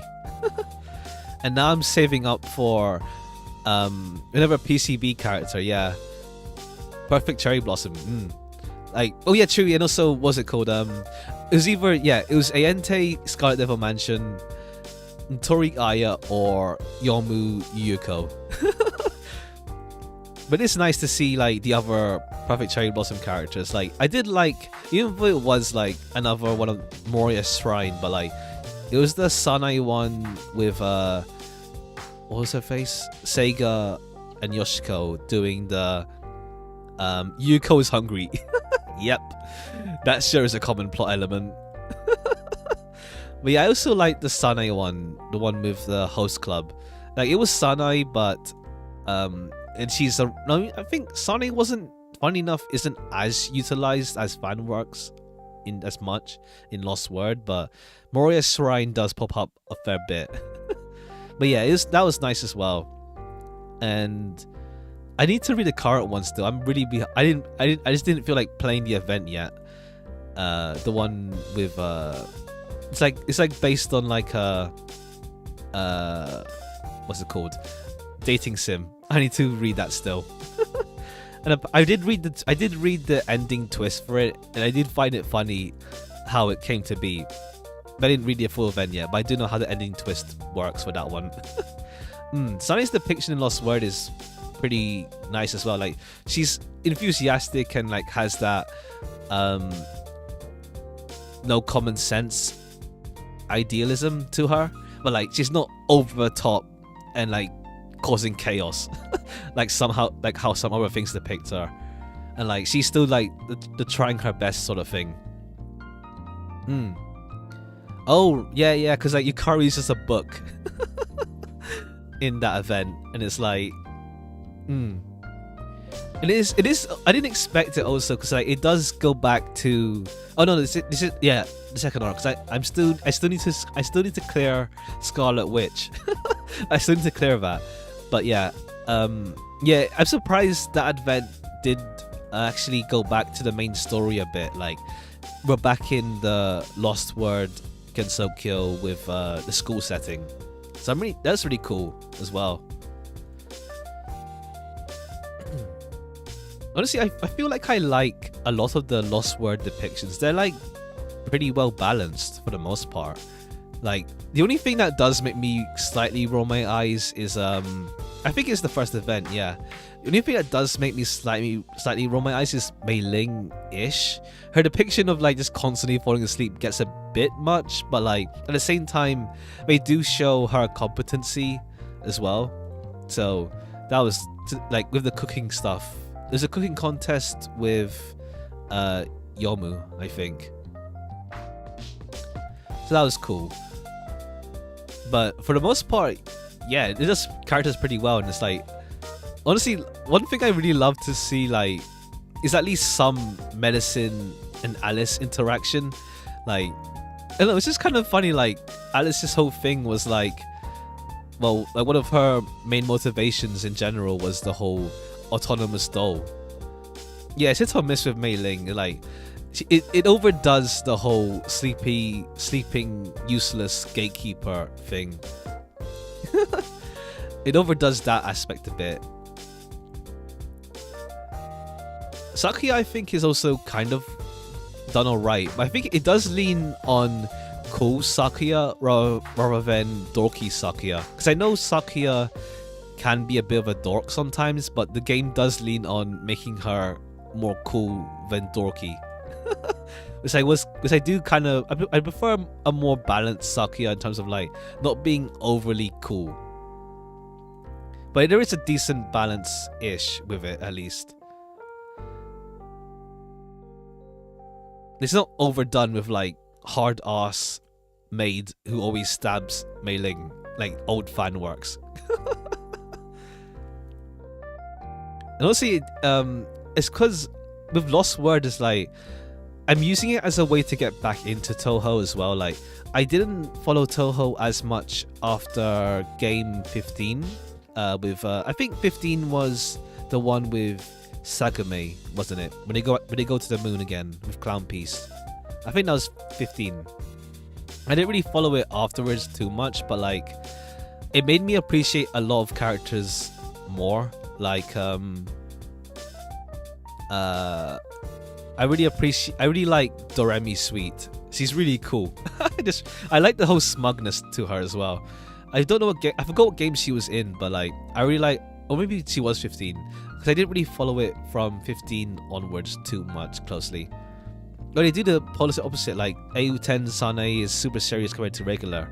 Yeah, I think so. It's like it's like a universe where what's it called? Where the incident doesn't get solved and it's pre-character development. So like yeah, so like there is cases where it doesn't really affect them that much. Like Alice is still the same Alice for the most part, honestly. Like she doesn't really get affected much by being from the Perfect Cherry Blossom universe. But like yeah, like the case with like yeah, Sana, I guess, and like I don't have her, but I have Resin, and like she's like pre-development of being used to living on Earth. Like she's not like the Resin, was it A8? Yeah, A8 is a lot less it's not as friendly, and like, but she's alright, and then she's not used to living on Earth, that's for sure. A7 is just less friendly. Yeah, for the most part. She's slightly cold, but like yeah, she's less friendly, but she's still yeah, it's more like the cooler depiction of Alice. But then again, I do like Alice's depiction in Lost Word in general, so like it's not over the top clingy or tsundere. It does the whole arguing neighbor dynamic with Marissa in general pretty well. Like what's it called? I remember like reading the dialogue and stuff for Imperishable Night, and like I loved the interaction between Alice and Marissa. Like they just argue like neighbors, and it's like they do get along, but I do love the whole arguing aspect between them. Not like, I guess people just interpret the whole arguing as tsundere because it's the most easiest way to see it, but as in like it's the most easy way to depict. But yeah, the whole arguing thing was fun. I don't know if it was what's that line, was it move and now shoot? No, shoot and now move really fast. I don't know if that's like a really loose translation or if it's an actual line, because I remember like some of the early translations in Toho back in the day, like I thought were fine, are now just really awkward to read. Oh no, that's it. It's the move bitch, get out of my way thing. I don't think it was as harsh that Marissa said it, but like I do love the whole shoot and I'll move really fast as a play on the whole move and I'll shoot sort of thing. Get a girl that just hates you. Honestly, I do like it doesn't have to be tsundere, but I do like characters that have a bit of bite to them. I can't deny. Like, doesn't have to be like tsundere, but like just have a bit of bite.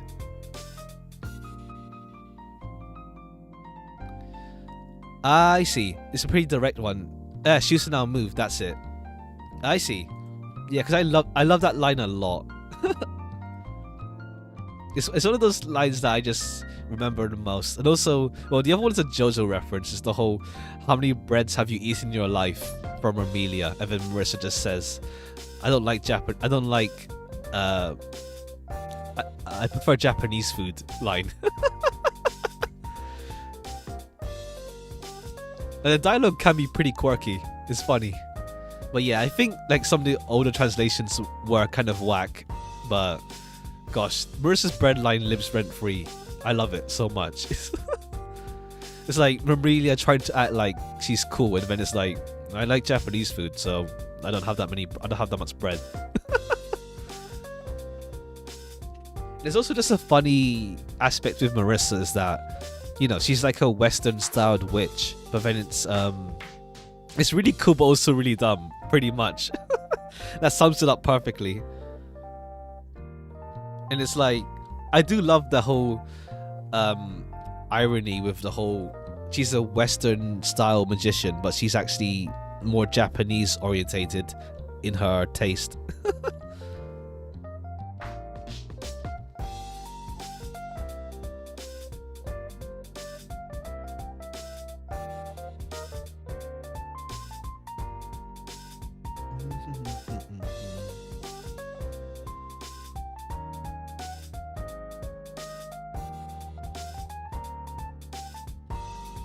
I think the Toho game I have the most like fond, well, besides the fighting games, because I actually managed to complete them.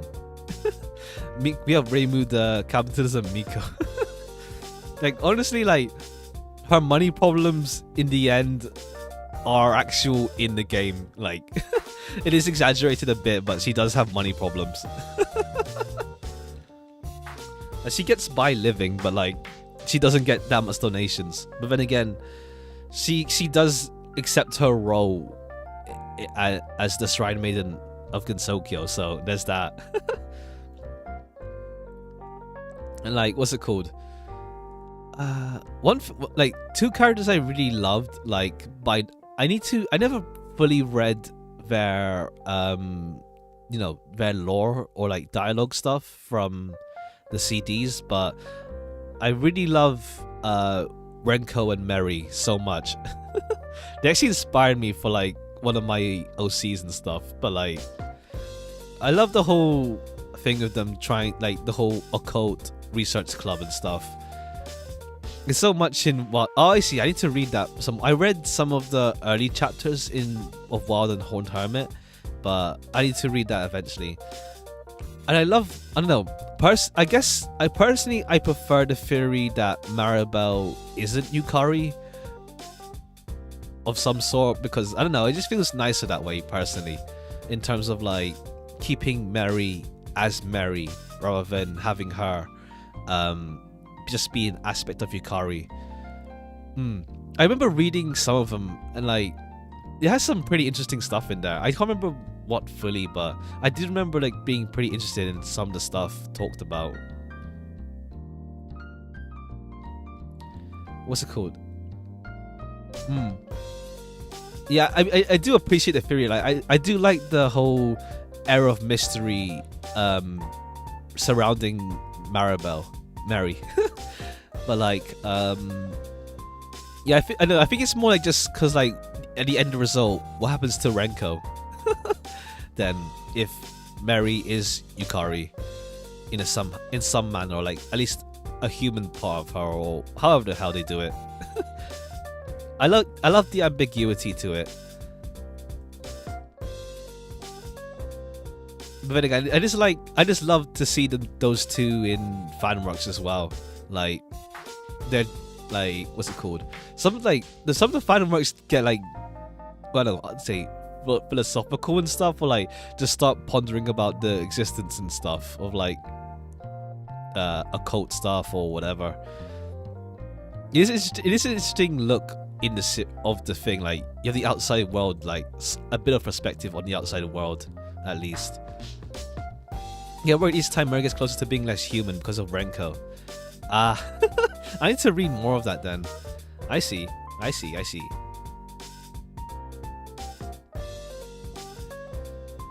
Yeah, I want. Has it been a while since the last Mary Renko CD?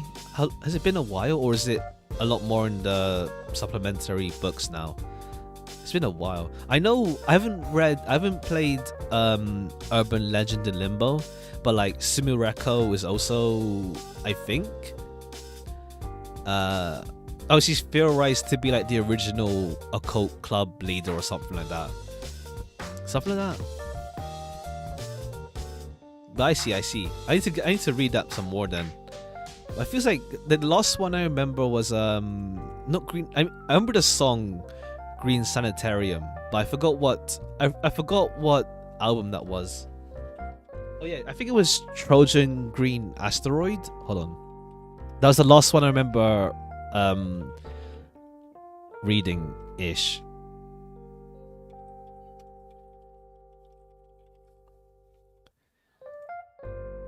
Oh yeah, Trojan Green Asteroid was the last one I remember fully.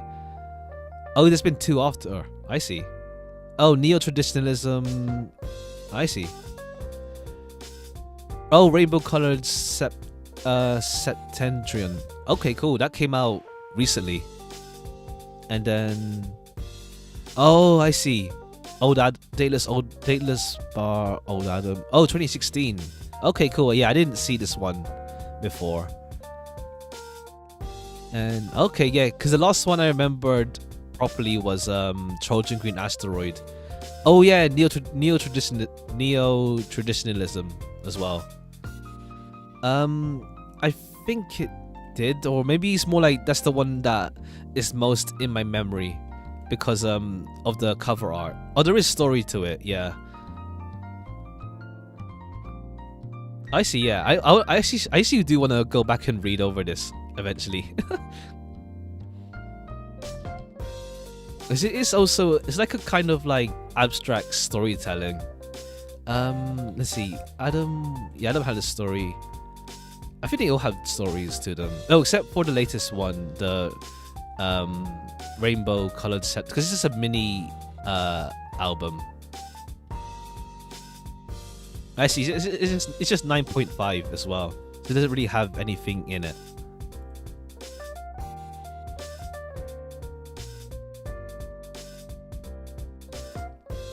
I see. Gosh, I remember like really like theorizing about what was it? I think one of the songs was about. I think one of the songs was about someone nailing. I forgot what. I don't know what story it was, but like it was about someone nailing a voodoo doll on a tree. Which one was that again?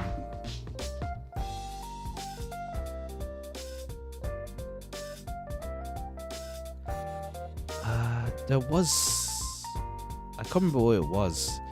It was like, I think it might have been in one of the side. Oh yes, it was in Bohemian Archive, I think. Oh no, sorry, that's actually one of the interview parts. Never mind. Oh yeah, Those in Swaddle Paradise. That's it. That's the one. I know. Because of the whole. Well, part of me being biased towards Alice. Like what's it called? Yeah, that's the one. Yeah, that's the one that made me think like, oh, it's like Alice. But it's more of a theory thing, and like, it's more because it's the obvious route to think of because dolls, etc. That's the one. The voodoo doll thing was from Bohemian Archive, but that one is explicitly Alice doing some voodoo stuff on a tree. But yeah, it's one of those things where like, it's not obviously it's abstract, but like you can interpret it as Alice. But have you done Hifu in Lost Word? Oh, not yet. No, I was confused. Like, I saw Hifu pop up in the what's it called? The main page for Lost Word, but like I was so confused. Like, am I meant to do something in the main story first, or am I meant to? Is there a point where I can read this? Yeah, because I was confused because it was in the special category, and I was like, okay, so is Hifu related to the main story at all, or is it standalone? Because like, oh, it's parallel. Okay, cool. All right, cool. Because I was confused about when was the best time to read it, so I haven't touched it. Okay, cool. Oh wow, so even in Lost Word they're referencing I mean, I mentioned that yeah, they did the Mistia Kyoko one. Okay, nice. They're even referencing the lesser, bigger stuff. Oh yeah, I remember that. Like, apparently it's like I saw a theory for that. Like, the player character, yeah, the capture. The second time this stream is popped up. Yeah, I remember for I remember reading a theory that, like, what's it called? The character in Hifu, like, is our main character, but like a lot like a teenager or older. But then, of course, that relies on the idea that our main character right now is like young, like probably at most early teen to like young, because like there's stuff like the main character getting patted on the head and stuff like that. But like it depends. It's not that explicit either, like how old our actual character is. Like at the least you can say that they're Japanese, who our character is, but like that's about it. And they do know some stuff, but like it's really open like how old they are. Yeah, they're said to be small and cute. I love the theory that the doll Alice is holding in her fantasy rebirth thing is actually us. Well, the main character. Like, it's just some random doll she's holding. Ah, the Hifu MC is obviously an adult. I see, yeah, because the theory is that like the Hifu, when I read, was that like the Hifu one is just the older version of the MC. Yeah, because I like that, because it's just cute, and also it is a funny reference if it is. Otherwise, it's just some random doll that Alice was never seen with before holding it. So I like that theory as well. And like I've only actually done Fantasy Rebirth on Alice and also her anima. Like, what's it called? I kind of wish they did the anima on her Fantasy Rebirth as well, because like now she's back to her normal dress. I mean, I like her normal outfit as well. It's just funny, like, oh yeah, you uncap Alice all the way through and do a whole prestige style system to then get back her ordinary outfit. Well, with Live 2D slightly. It's not detailed Live 2D, but it's serviceable. And it is pretty cool seeing them blink at least. I think they blink.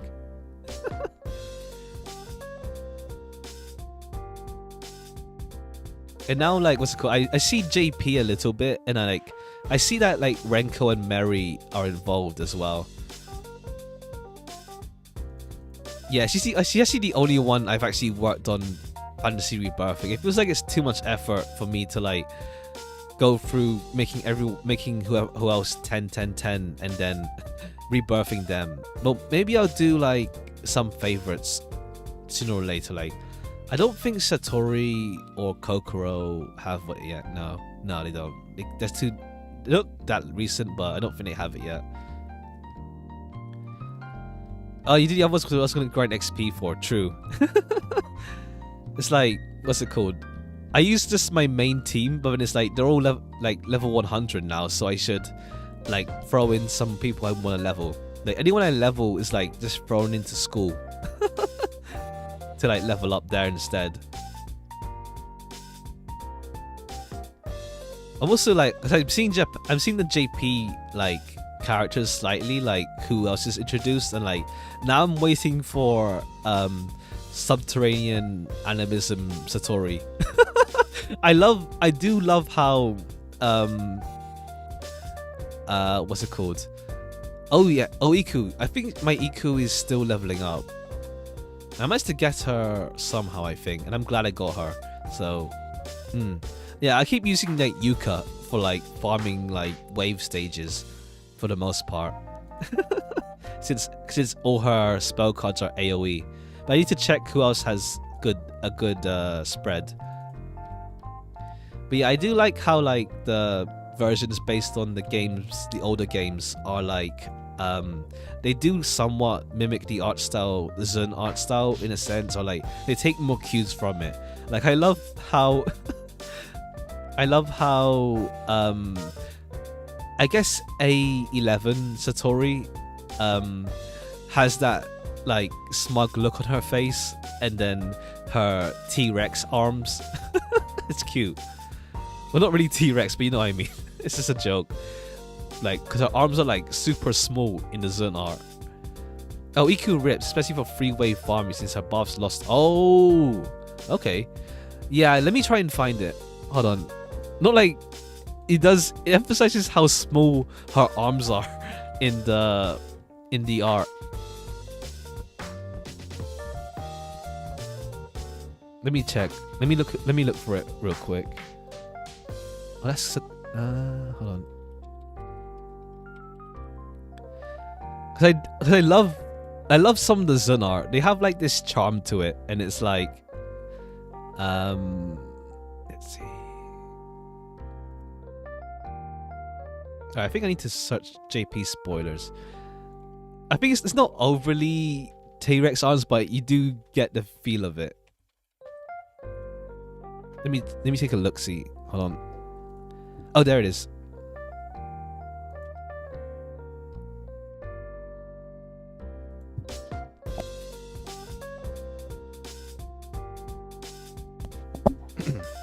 Oh yeah, here it is. Found it. It's not like T-Rex arms too much, but like it does have her like smug face, and like they do emphasize with the pose. It does emphasize with the pose, like it does make her arms look kind of. It makes it like poofy,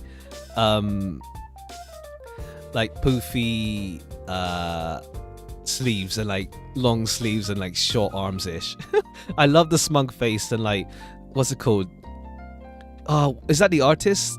I know. I remember this artist that I think it's actually a kind of JP meme a bit, where like I see like I think it's just one artist, or like it's a bunch of artists that do it as well, like where we just draw Satori as smug Satori from Zun art. And like I saw this art where like it's like this like multiple versions of Satori, and one of them is just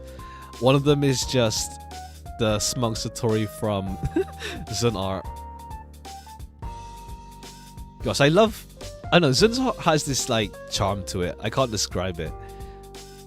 Like you can tell he's trying, and it's like that's in of itself cool to see.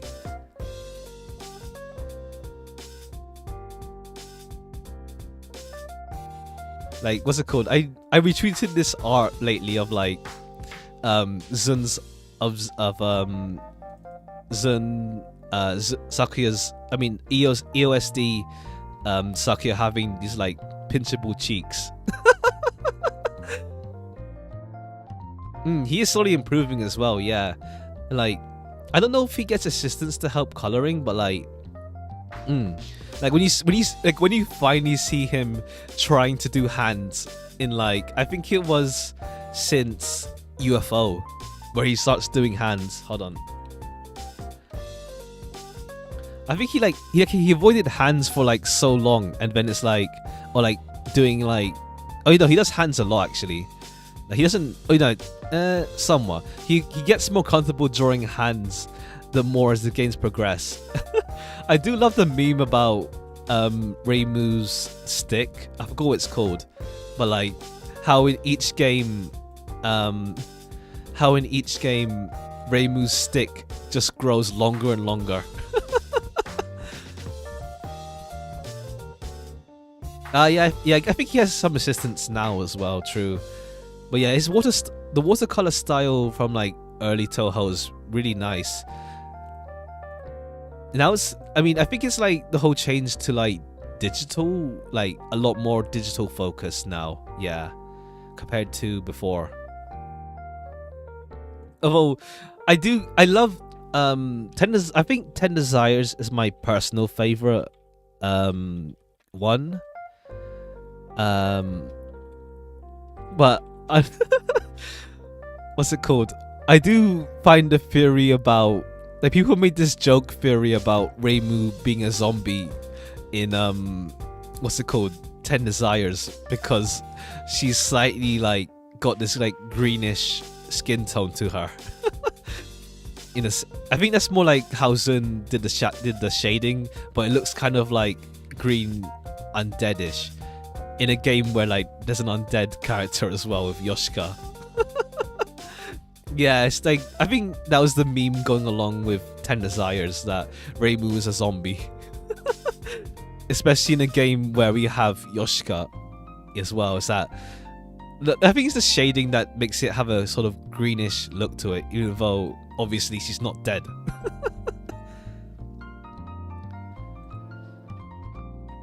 Honestly, speaking of like dead, I don't know. I think I did slightly touch on this a few minutes ago, but like, I guess it's interesting, like with fan works and stuff. Like some go overway with making Gensokyo this grim, dark place, and it's like, I think I still hold it to this day, this view, but like I've more chilled on it. But it's more like I kind of like was like, why does everything have to be so grim, dark? Like there is a lot of like angst stories, like especially when it comes with character relationships, especially when it comes to Reimu Marissa. Like there's a lot of angst because of the whole human lifespan thing. So I'm really used to those kinds of stories now. Whenever it's done anywhere else, I'm just so used to the whole oh, I'm human, you're a mythical being, I won't live forever, or something like that. It's grim but in a more medieval way, more than horror way. Yeah, there is like some that do go full-blown horror grim, like Koishi's Bizarre Adventure. Not Bizarre Adventure, Heart-Throbbing Adventure. That really cemented Koishi's perception for a good while until Koishi came out for Hopeless Masquerade. Like Inuyasha, yeah, true, yeah, it's that sort of thing where like, yeah, like I'm like one character is a human, one is gonna live a lot longer. Koishi's Hot, have you not seen it? It's like this video series. I don't know if it's actually done, but like it really goes. It's edgy as hell. I love the art style for it. Have you not seen like? It's like super edgy, and it's like Koishi's Heart-Throbbing Adventure, Part 19. What? How far is this series? I think it's the end now, or is it? You might have seen it. Like this, it's like this. It's a really specific art style. I don't know if it's done yet. I've only watched like partway through, as well. I don't know if Part 19 is the end now or not. I think it's the end, because it's like, damn, Part 19.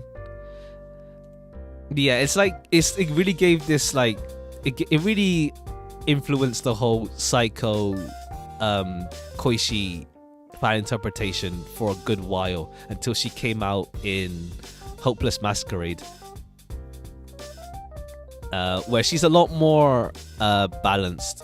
Well, as balanced as you can be for Koishi, because like Koishi's like, and I love Koishi as well, like the whole subconscious thing, and like it's kind of sad, like her whole thing with like, she sealed off her third eye because of the whole thing with oh no, this was Heart-Throbbing Adventure was actually before Hopeless Masquerade as well. But like I really enjoy Koishi's like the whole backstory with her. Like, oh yeah, I enjoy the whole thing with Satori as well. That's why they're two of my favorites as well, with the whole mind reading thing and like how bad that can get.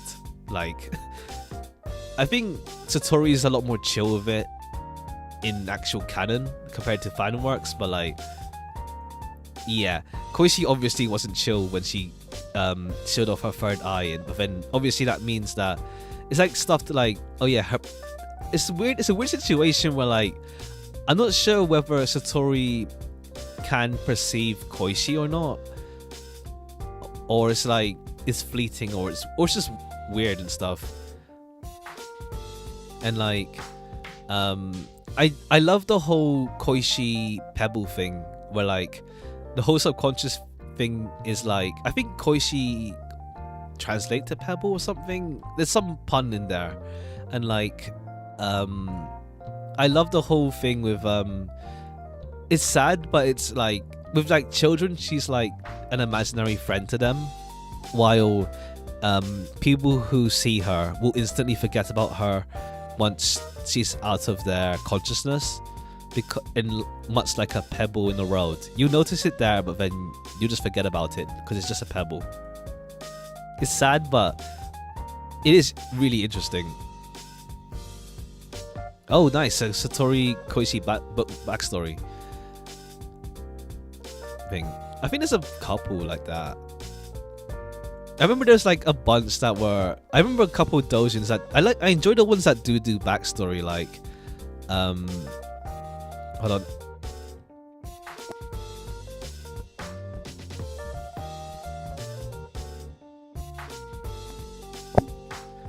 I enjoy like the ones that do backstory. Like, I enjoy the like a lot of them actually. Like there is like the common one. Oh, a cartoonist art style, but really emotional. I think I know what you're talking about. It's the one that's like, I really like. They do a lot of Koishi art. I mean, they did before. It's like, it's like really colorful and like, oh, that's it. Karage Toru. Let's see. Yep, that's the one. That's the one I think you're talking about. Hold on. Oh yeah, that's the one. I remember that. Like, yeah, it's really. It's really yeah, I love that one a lot. And like the art style is like super unique and stuff.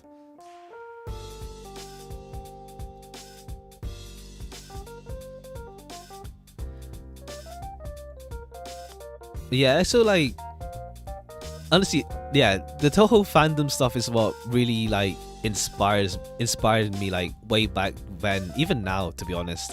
Like the sheer amount of fan works and like how much they do. Oh yeah, Cherry Day, that's it. That's the name of it. And it's like a whole thing with them.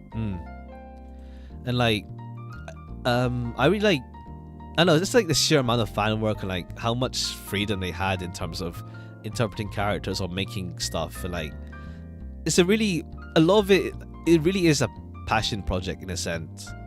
Like you love these characters a lot to like make these. I mean, by all means, I guess some people were in it because it's popular, but at the same time, it's like you still dedicated yourself to making this like well done manga series, or like you interpret characters how you feel, or like play off them and stuff. Like what's it called? There's a lot of like Sakuya Ramelia backstory stuff, like, oh yeah, Sakuya was a vampire hunter, or and that seems to be the most prominent one, like she was a vampire hunter or whatever. But then there is also simple ones where like, oh yeah, Sakuya is pretty much adopted by her as a child, etc. So you could pretty much see how you want. Like what's it called? My favorite doujin series overall is the with Toho was what's it called? The Amoitos. Is it Amoito? The one with Alice. Well, more like Shanghai, more with Horai than Alice, rather. It's my favorite series. Yeah, Marino Hon. Yeah, that's my favorite like doujin series for fan work for Toho. Like it fed me so well. Like as a big Alice fan, and then like. It was just perfect. It was perfect, and the art got better as it went along. It started off like as a comedic series with just Horai attacking Marissa for like and being protective of Alice, and then it introduces Shanghai, and then it adds Yuka and Medicine as conflict, and like gosh, is that full page? It's that 2-page spread with Yuka's sunflower field that always gets me with it as well. It's like, damn, it's like that really shows that as the art just improved as it went along.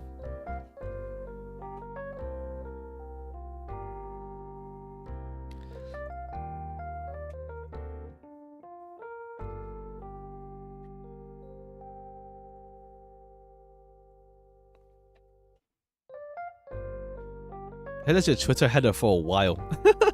Oh, even the sunflower one. Damn. Yeah, I had it was the compilation cover. I had it as like my I think they had some other artwork they made that I used as my iPod yeah, my iPod lock screen for a good while.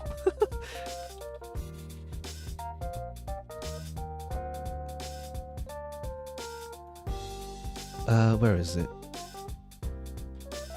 It's nice to see that they still did art for like thing as well. Like, I remember, I think they did one of the story cards for Lost Word, which is cool to see.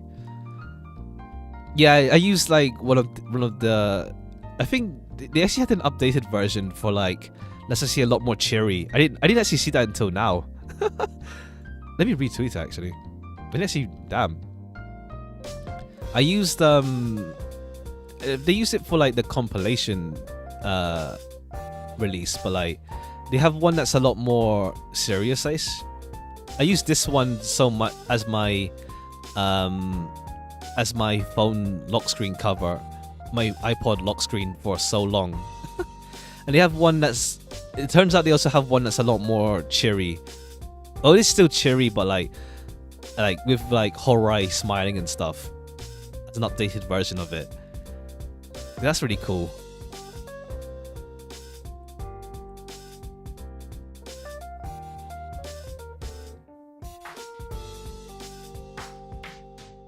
I used the first one as because it's when I see 2015. Yeah, it's a revision to it, and I used it as my lock screen cover for so long. I love it. But yeah, did you ever read that it's like a Toho artist who like does his daily life, but he portrays himself as Kogasa? Have you read that before? It's like this webcomic of it's like this artist's daily life, but he's like, obviously he portrays himself as Kogasa, and like his wife is Sanai. Oh, you read it? Yeah. I love the story behind like one of the things that happened in it with like he built up like because it goes getting translated on like the Buru sites. Lots of people read it, and then they actually ended up like funding his trip to America, I think, and then it was in his comics as well. That was really cool. Like, damn, yo, truly international. That was really cool. I never did it myself, but I was thinking like, I wanna do something like that one day. I never did, but yeah, it was like, I think, yeah, because I think it was in one of the comics as well, but like, I think they funded him to go to one of the cons or something, or like a meetup or something, but like, yeah, it's really cool. You know, so it's just interesting as like a daily life of an artist sort of deal. Like, there were like some character joke. Obviously, the obvious joke is like Sanai and Kogasa thing, but like, it's just funny to see them like they're like self-inserts by that point for that comic.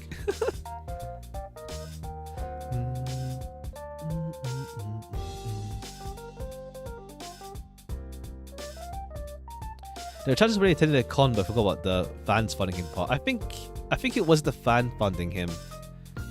Let me. It's.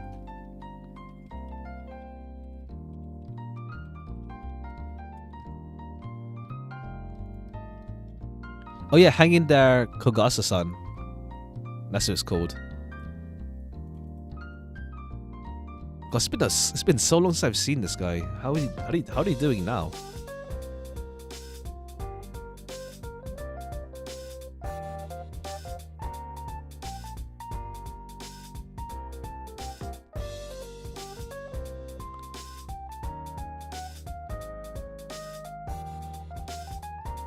Are they still updating it, or is it finished now? Oh, 10 months ago was the last one I see.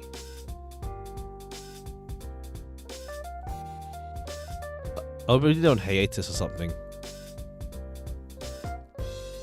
Yeah, hang in there, Kogasa-san. Let's see.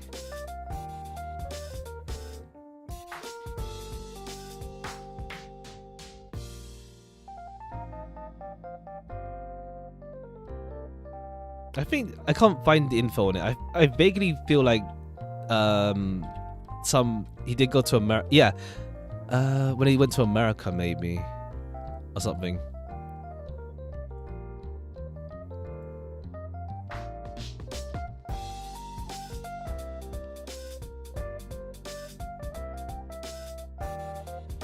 I don't know if I can't remember it fully, but it feels like that's the case.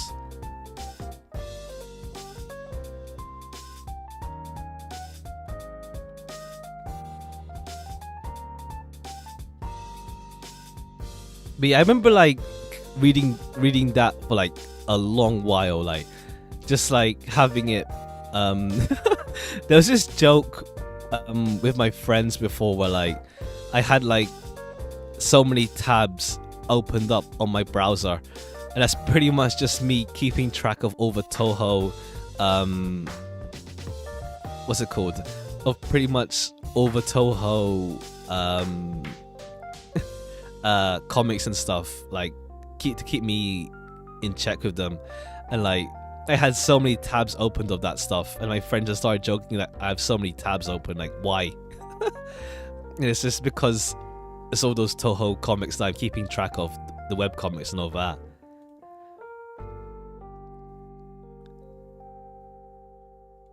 Oh yeah, I remember I had like, it's this thing called like Session Manager that let me reopen old tabs that I saved. I remember doing that, like just saving, overwriting whenever an update came.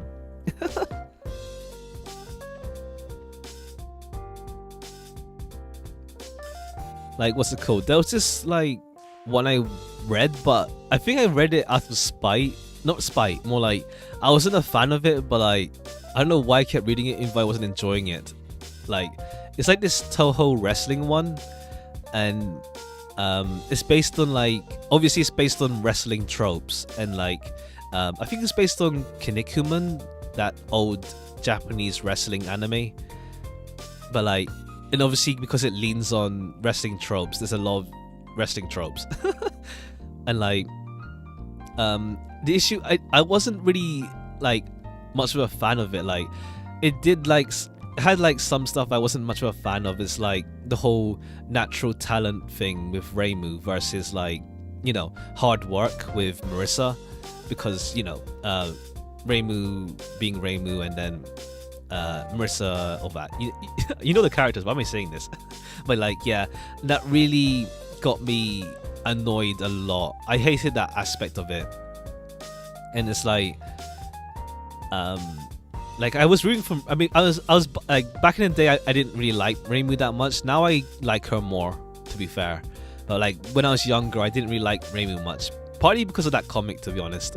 It's like the whole natural talent versus hard work thing, but then in the comic Reimu won, and it's like, oh. But I'm more chill on it now.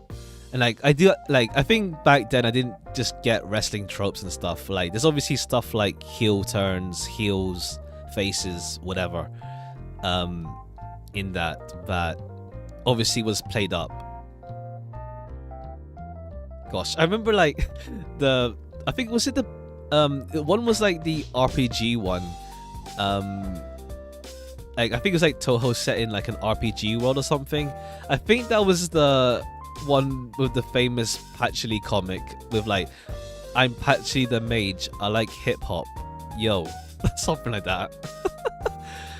And then there was another one, this like Toho Battle Royale one based on the Battle Royale manga. It was pretty light, like even then, but like I should introduce that way to people. I'm Hat, I like hip hop, yo. Gosh, it's a classic. It's a classic panel, that's for sure. Gosh, like there's a lot of like classic like Toho fan work manga stuff that's just panels. Oh yeah, everyone says Rami says I'm gloomy, but it's the hip. That's the one.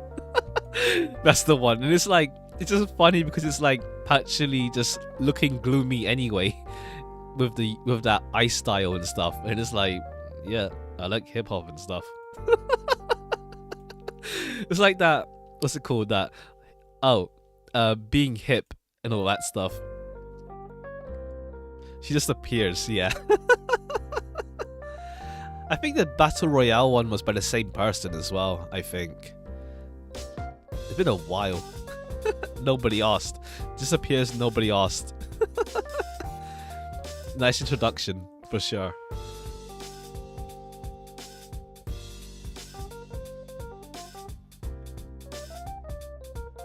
Oh wait, there's two Battle Royale ones, I think. There's like one that's a lot more serious, and then there's one that's like, I think it's the same artist as the other one.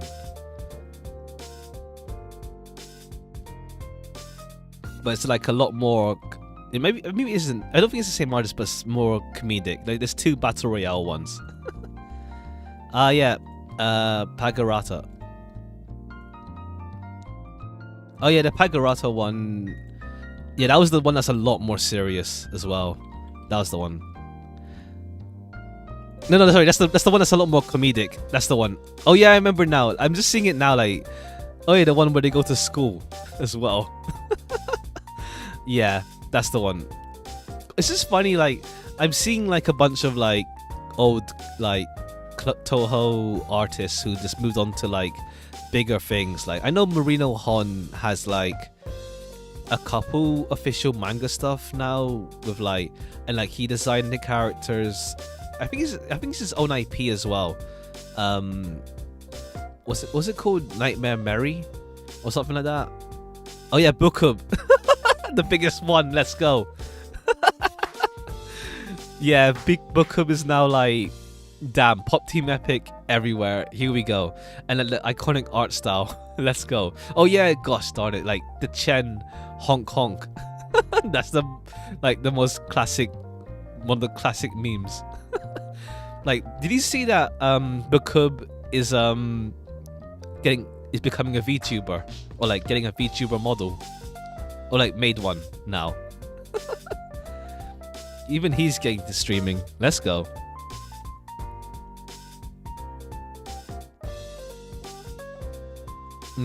Let me get the link. Here it is.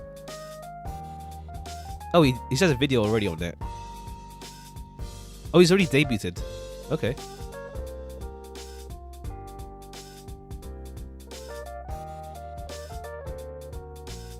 Wait, I think it's today. It's today. I think it's today.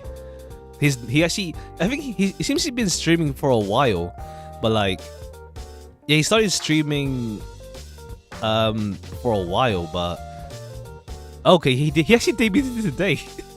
It's today. He debuted today. His actual model. Yep. Here you go.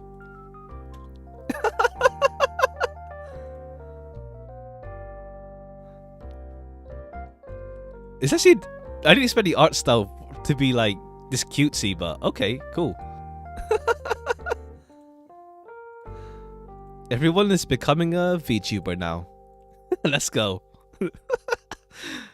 Truly the takeover.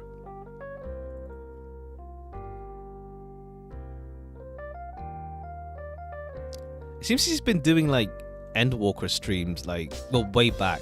Yeah, actually, it's 3 months ago, his last Endwalker stream. Not even he can escape XIV. Truly a renaissance. Like, what's it called? My opinion on like VTubing and stuff is like, it's both a new thing, but at the same time, it's something I'm like already used to. Like, what's it called? Like, I'm used to like the very old YouTubers, like some who don't even show their face and just use their voice, and also some that just use PNG avatars like for like videos. So like, it's interesting. Like, both VTubing is both a new thing, but it's also something that's been around for a while. Interesting. Because yeah, I'm just used to like the old YouTubers who did like avatars back in the day. So it didn't really catch me off guard or like something strange, really. Like how some people react to it. It's a natural progression that caught on, really. Pretty much. And now that the technology is getting even better, like even like besides like the hyper movement of mocap and stuff, like some of them, it's like it's becoming even more accessible. I mean, I'm one to talk. If anything, the only new thing is the kayfabe. Although even with kayfabe, how to say, it's something I feel like it's more with me how I view things. Like I think it's just because of the streamers, like the real life streamers that I'm used to watching, is that they have this kind of weirdness to them naturally that I don't like. It's like how to say. I know that like some streamers obviously put on a persona of sorts. Although I guess kayfabe you mean in the sense of like setting wise, like I'm like for example, like, oh, I'm a vampire from Transylvania, and then you stick to that setting over time, and then you say, whenever you say your hometown, you say Transylvania, for example. But like setting and lore, yeah. I was about to say about stuff like personality or like how you present yourself, but like, because I always feel like the streamers I'm used to watching, like the real life ones, have this silliness to them that it just seems like if they were VTubers, it'd be natural anyway. So how people act isn't that off-putting, like not off-putting, more like it doesn't like catch me off guard. But yeah, I guess with lore and setting is something that's new. Yeah, true. And also I feel like with like some streamers, it's like, yeah, they're already in character anyway. Or like there's like one streamer in particular that does say like he does separate himself from him. Like he has his real name, but like he has a stage name and also his actual name. Well, his first name is the same as his stage name, but like his last name is different from how he normally refers himself on stream. And like he mentioned like it was like he was in a podcast or something, and it's like he mentioned about like, yeah, it is like obviously like a persona of sorts and stuff, but like obviously there's like some of him in there, some of it is just obviously playing up, but it really depends on the streamer as well and stuff. But yeah, it's like, and I'm also just used to like, obviously like I'm used to the era of YouTube where like people just overreacted to things, like just getting angry and like, oh yeah, they just throw their chairs across the room or smash their controllers. So I was already used to people playing things up on camera in a sense. Like it's still them, but they do play things up a bit. Yeah, people like to hang on to the idea of acting like a real person, but everyone puts on an act. Yeah, in a sense, yeah. It's like my main, like if someone were to ever mention that, like, or like if I were to ever get into a debate about it, I'll be like, do you talk to your boss the same way you talk to your friends? Do you talk to your friends the same way you talk to your parents? That stuff. It's a natural it's a natural thing. It's not like I'm deceiving you. You just act different you just act differently in front of different people. And it's like, honestly, like at most, like deception could be like, oh, like someone saying I love cookies, but then they actually hate cookies in real life. But that's like such a minor thing. And like, I don't think they'll keep it up for that long if they truly hate cookies. That sort of thing. That sort of example where like blatant lies, but then that just ends up getting caught out anyway. But then it's like obviously like playing things up or whatever, stuff that you can play into rather than it being a straight up outright thing that goes against who you are, I guess, in a sense. I think it's more like because I guess it's like it comes because people don't like being deceived, so they think anything that goes against that is them getting attacked and being deceived or something like that. it's interesting to think about how people view things, but everyone views things differently. Like some people think like everything is like, I guess, is fake the right word? Kind of. They view it like they won't see anything as real, in a sense. Or they feel detached as they're not talking to the real version of someone. But I think that just comes from like, you just have to, I think it's just for those people, they had to just know how people work. Like, people act differently in front of different people. Is this an issue before streaming? Maybe. Maybe, yeah.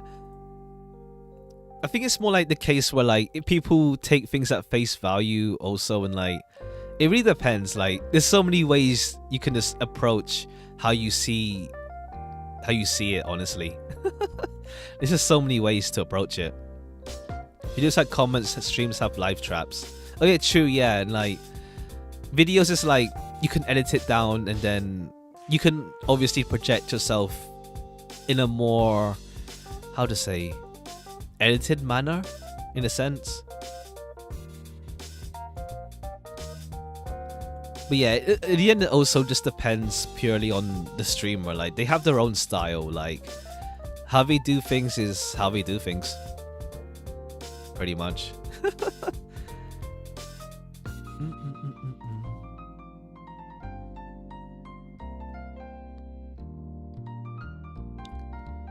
Like for me, I feel when I watch someone, it's like my main thing is like, can I be convinced by them?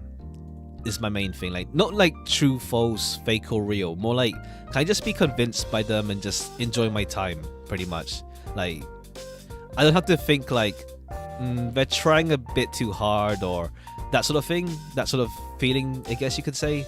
Like if I can just watch them without thinking about that stuff, it's all good. Whatever. Like you don't have to think like, oh, like you don't get the thoughts of, are they trying a bit too hard on this, or is this how they're doing it? But like for the most part, like for a lot of the time, it's honestly like, yeah, sure, I could be convinced by this, that sort of thing.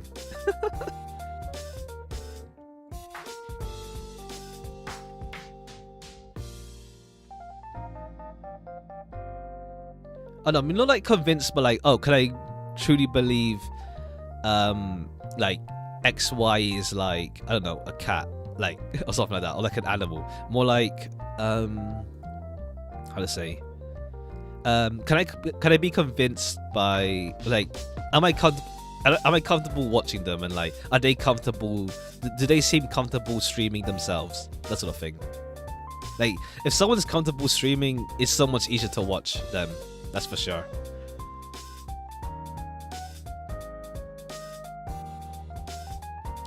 Someone just being resistant to being convinced is just silly. Not feeling comfortable is another thing. Ah, true. I guess that can be two different things.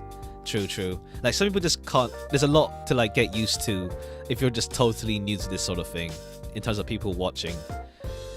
True. Like it's like, what's it called? It's that joke about yeah, it really depends on like how well someone could get through of like and also how to say, it's like, it's that annoying joke, not even joke, it's that annoying thing like, oh yeah, all streamers are actually guys with a voice changer, that sort of thing. They're the kind of people that really can't be convinced if they keep on thinking like that. Like there's no way there's a female person or like streaming, no way. Like those types just won't be convinced no matter what. they see like one video of like one guy's VTuber model messing up or whatever, and it's like they think it's for everyone or whatever, or they just can't fathom for some reason, they just can't fathom that it's a female talking to them. It's really, I don't know, I don't get that. It's weird. And at the same time, doesn't matter as well. People are who they are, and like how they want to present themselves. So it doesn't really matter in the end whether they are or are not.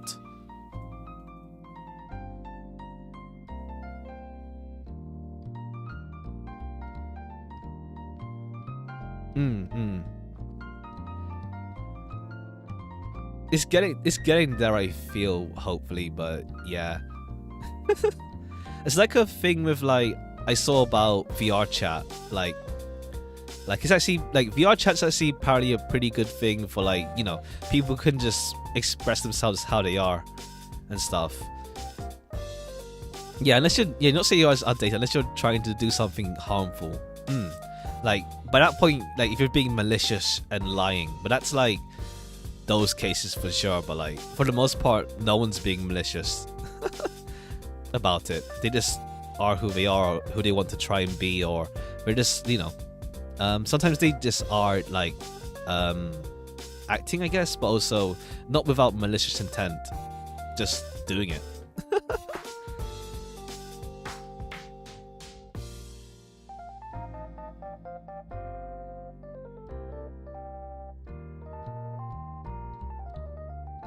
Alright, 2615. I think I'll go for 2800 maybe, and then call it there for a bit before I eat.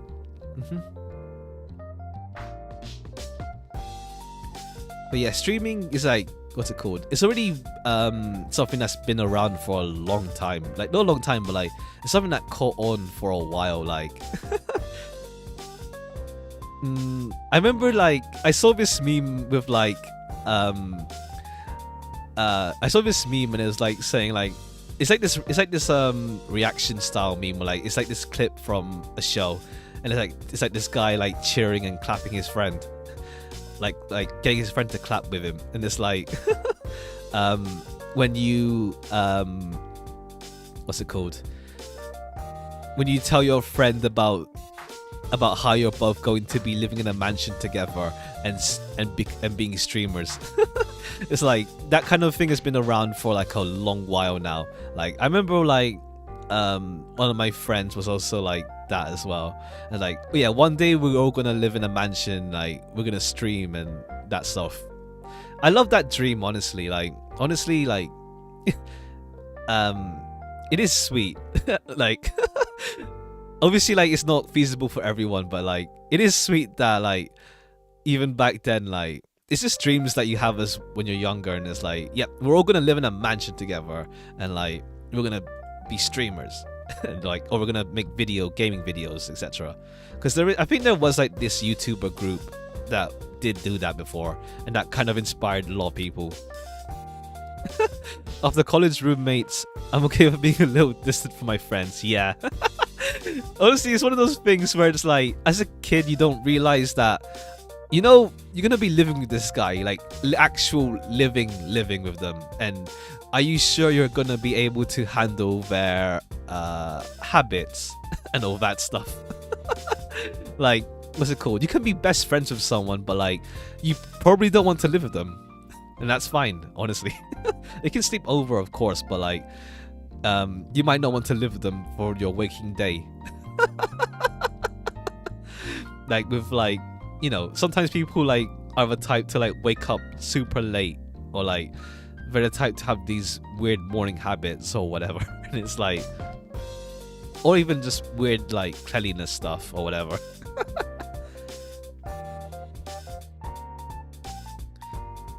Don't want to live with them, don't want to discuss finances with them. Yeah, imagine like having a mansion with your mates and like discussing, okay, who's gonna pay the mortgage this week? It's one of those like maybe possibly viable, but probably not something viable to think about when you're this young. It's one of those like whimsical dreams to have, which is fun, of course, but it's one of those things you look back on and just think, damn, that's a bit, maybe too much. Let's dial that down a little bit.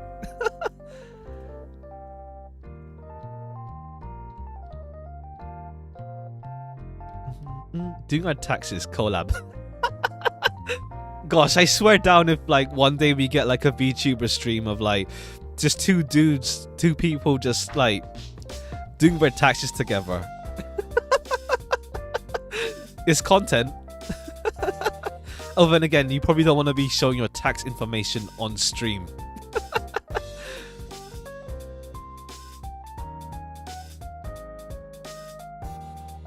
Really have a quiet studying streams and cooking streams. Why not, right? True. It's like, to be fair, like, you have like those streams where like people are like, oh, I'm not gonna talk, but I'm going to be working on stuff. You can hang out, and it's just like keyboard ASMR, and maybe the few comment here and there. Who knows? Maybe someone is doing their taxes.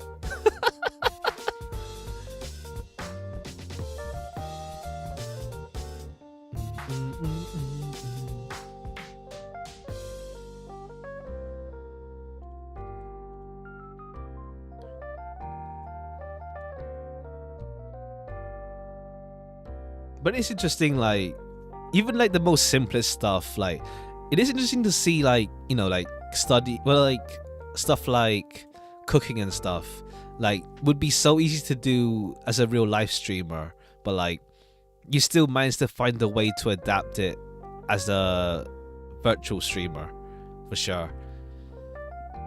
Maybe if one day the technology gets like absurd, where like you actually do legit cooking streams with like a full 3D model in a 3D kitchen, like legit cooking.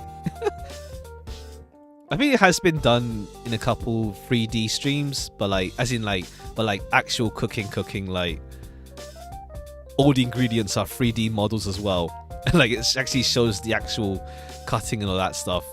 That would be just nuts. But when, I don't know, by that point you may as well just, sometimes it is a may as well, you may as well do it real. It depends, really. It's gonna be interesting to see. Oh yeah, just wear a green screen motion tracked head to stick their 3D model on. Oh wow, I see. Interesting. I see. Like, it still hides their face. I see. That's interesting. To be fair, it's like it's pretty interesting. I keep saying interesting, but like it is interesting. It is gonna be fascinating, I guess, to see the direction VTubing takes. It looks silly, true. And you need to hide your face with a knife. By that point, a bit excessive, maybe. True. They're already silly anyway, so works out. Like, it is fascinating to see the direction VTubing goes in the future. Like, what more kind of like VTubing specific content could be made? Like stuff that you can only do virtually. That's the thing. Like, we have obviously like 3D streams. Like, that stuff can only really be done virtually. Like, you have like elaborate settings, like, oh, a beach or a stage or whatever, that can't be done in real life. But it's interesting to see like where it goes in the future with more stuff that could only be done virtually, for sure. To like really distinguish it from normal streaming, like to give it that edge over normal streaming. And also, it's interesting. Also, it is not really kind of to see like in the other direction as well. Like, you see like some VTubers who are like totally fine with showing their face and stuff. So like VTubing is more of a thing where like they sometimes feel like wearing their avatar and all that stuff. It is interesting to see that shift as well. But then again, of course, internet safety stuff, so like you gotta be careful. Like, there are cases I see around of people who like are not being safe enough online, and then exposing maybe a bit too much they probably don't want to show or whatever.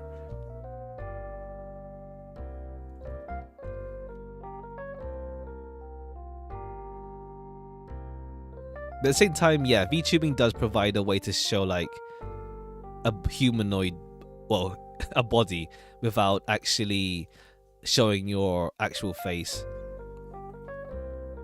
Because while I am used to voice only streams or like videos, there are like there is a certain, how to say, energy given off once you have, if there is something moving alongside, for sure. But yeah, internet safety 101. I guess they still teach that nowadays. Like, you just taught like, don't reveal personal information online, and don't use your real name. Don't talk to random people online. Everyone online is actually going to come to your house and wreck you up horrifically. That's obviously an exaggeration, but like, it is something. It is also something that people do say just to be extra cautious online. There's something psychological. Yeah, truly. Yeah, it makes it more approachable, for sure. Yeah, I think it's like the whole thumbnail. It is like the whole thumbnail thing, where like, obviously, like, thumbnails showing faces get more views than thumbnails without faces, because it looks more approachable and all that stuff, etc, etc. Depending on the content, but for the most part, a face there does help it out.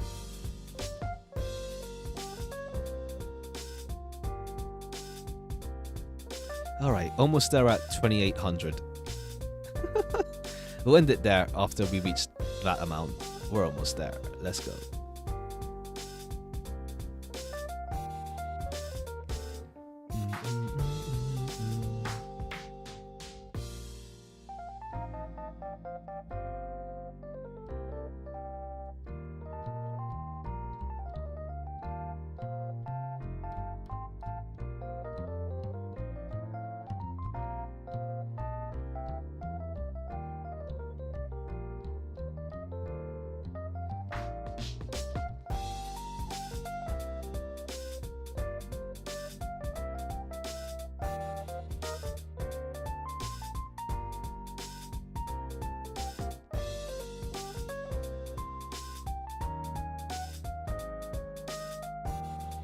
Especially with streams and chats, you feel like your comments are actually going to someone, even in big streams with thousands of people. I see. Yeah, true. It's like, even though you hear a voice, I guess there is a disconnect in thinking with like interactivity and stuff. Like, yeah, true. Like, especially when you get to see someone like actually like react, even movement wise, even if the face doesn't change, you see them react in a certain way. Like, they suddenly make a quick turn of a like, they like how they move their body and stuff. And it's like you do get this, you do get more of that for sure.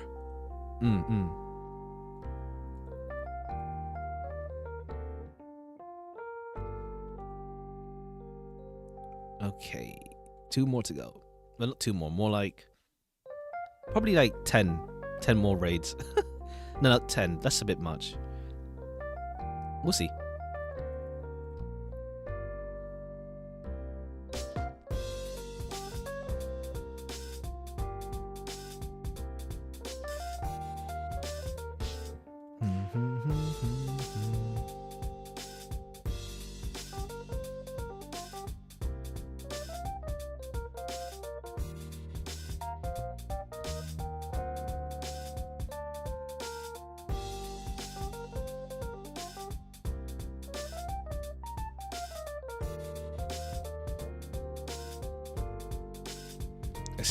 Your setup is slowly been hitting full auto. It's all good. Like, do as much as you can and stuff. Yeah. Hopefully you guys manage to make it into B at least, for sure. And like, yeah, as much as you can. Like, I remember like back in the days of like when my grid was great. Like, just even doing EX was like pain. Or like I had to tap like every single skill to even get it working.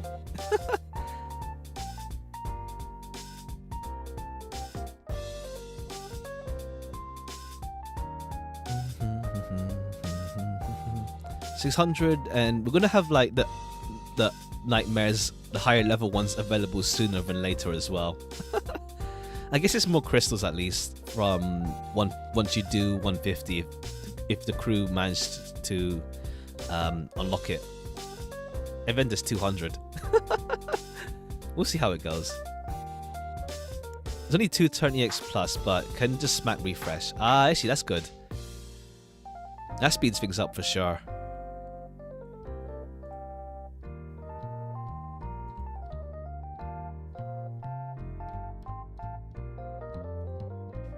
Oh, I can't. It's only for me, at least, but I can't. Oh, right. Oh, oh, right. I see. I think you meant like turn 1, refresh after that, and then to speed up. I see. Yeah, this is like a 1 button. This attack refresh setup because like, yeah, It's not even the most optimized because I don't have the Belial chains, but yeah. My goal for Guild War preparation is to at least be able to do this, or at least with Bubs, just so that I don't have to click too much. Because damn does it go along. And with like, because it's not JP ping level speed, so it isn't like, I see streamers like from Japan who go nuts and like they farm someone's meat in like in this time of me streaming, they got like probably like 20k or like 15k meat. Like the loading in between does add up, but yeah, I'll handle it.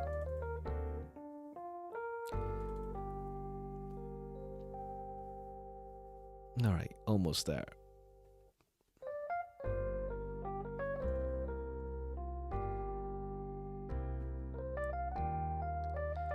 Oh yeah, using 2 windows and alternate refreshing. Jeez. That's more for single fights, yeah. It's like, yeah, for me, I don't like doing that myself. Like, it just feels like by that point, I'm just forcing something through that I'd rather not force through. Like, I don't like, refreshing is my upper limit. I don't want to use like multi-window strats. It doesn't feel like it just feels wrong by that point. It's a lot of effort and like then it just feels wrong. And also what's it called? Window space.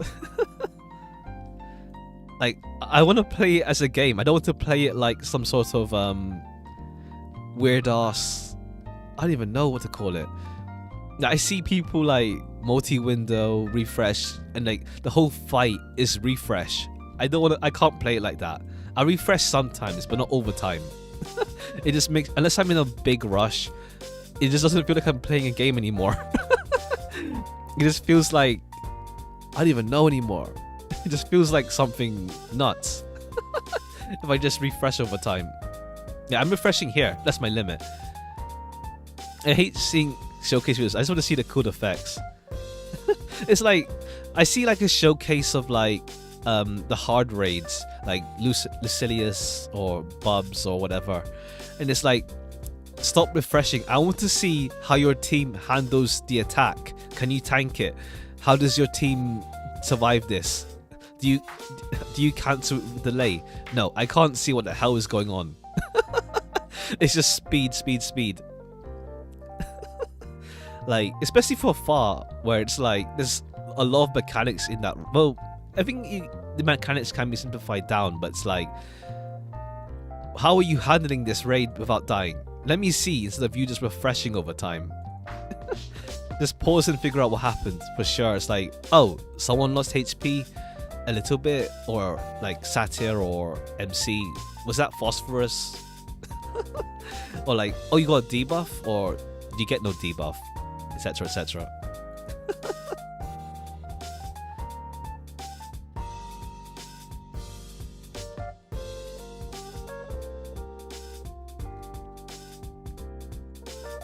Alright, that should do it for today then. Well, not today. I'm going to be farming a bit more off stream, but like, for streaming this, that should do it.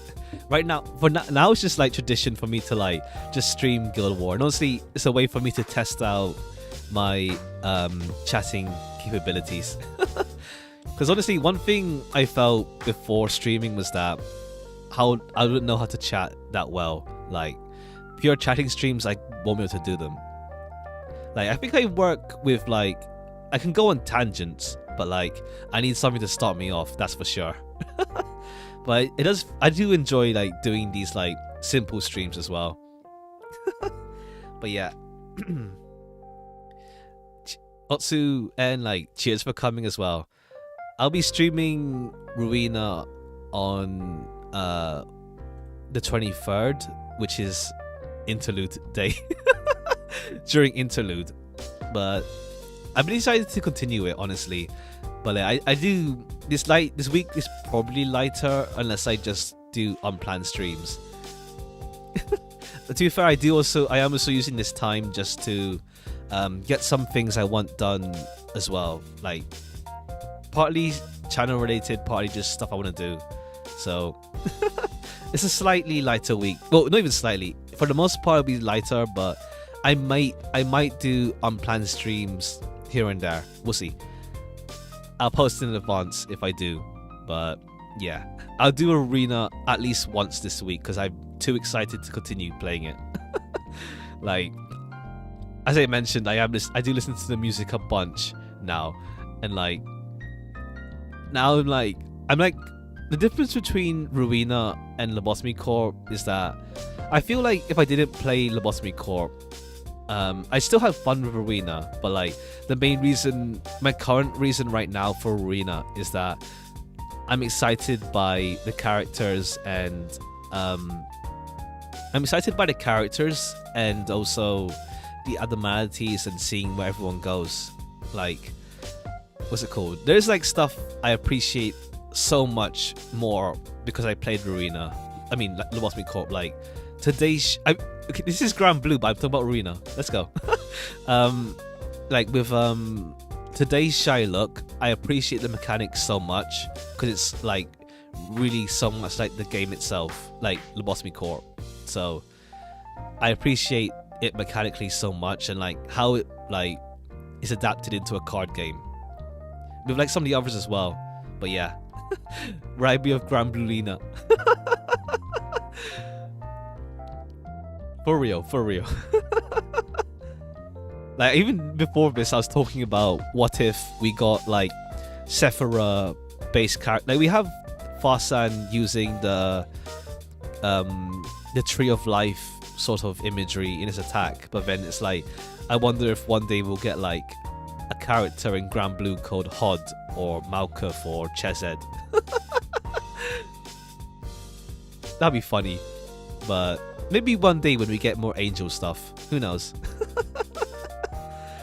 But yeah,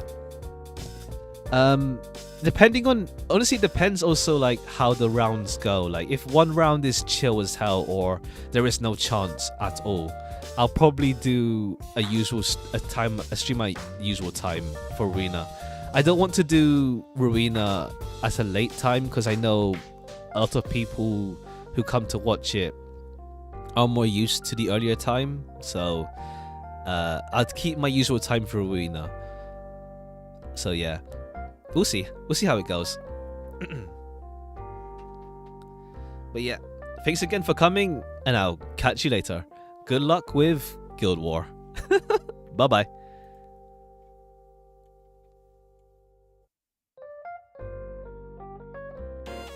Oh wait, it's the old schedule. Whoops. There we go. Wall of text. Laters.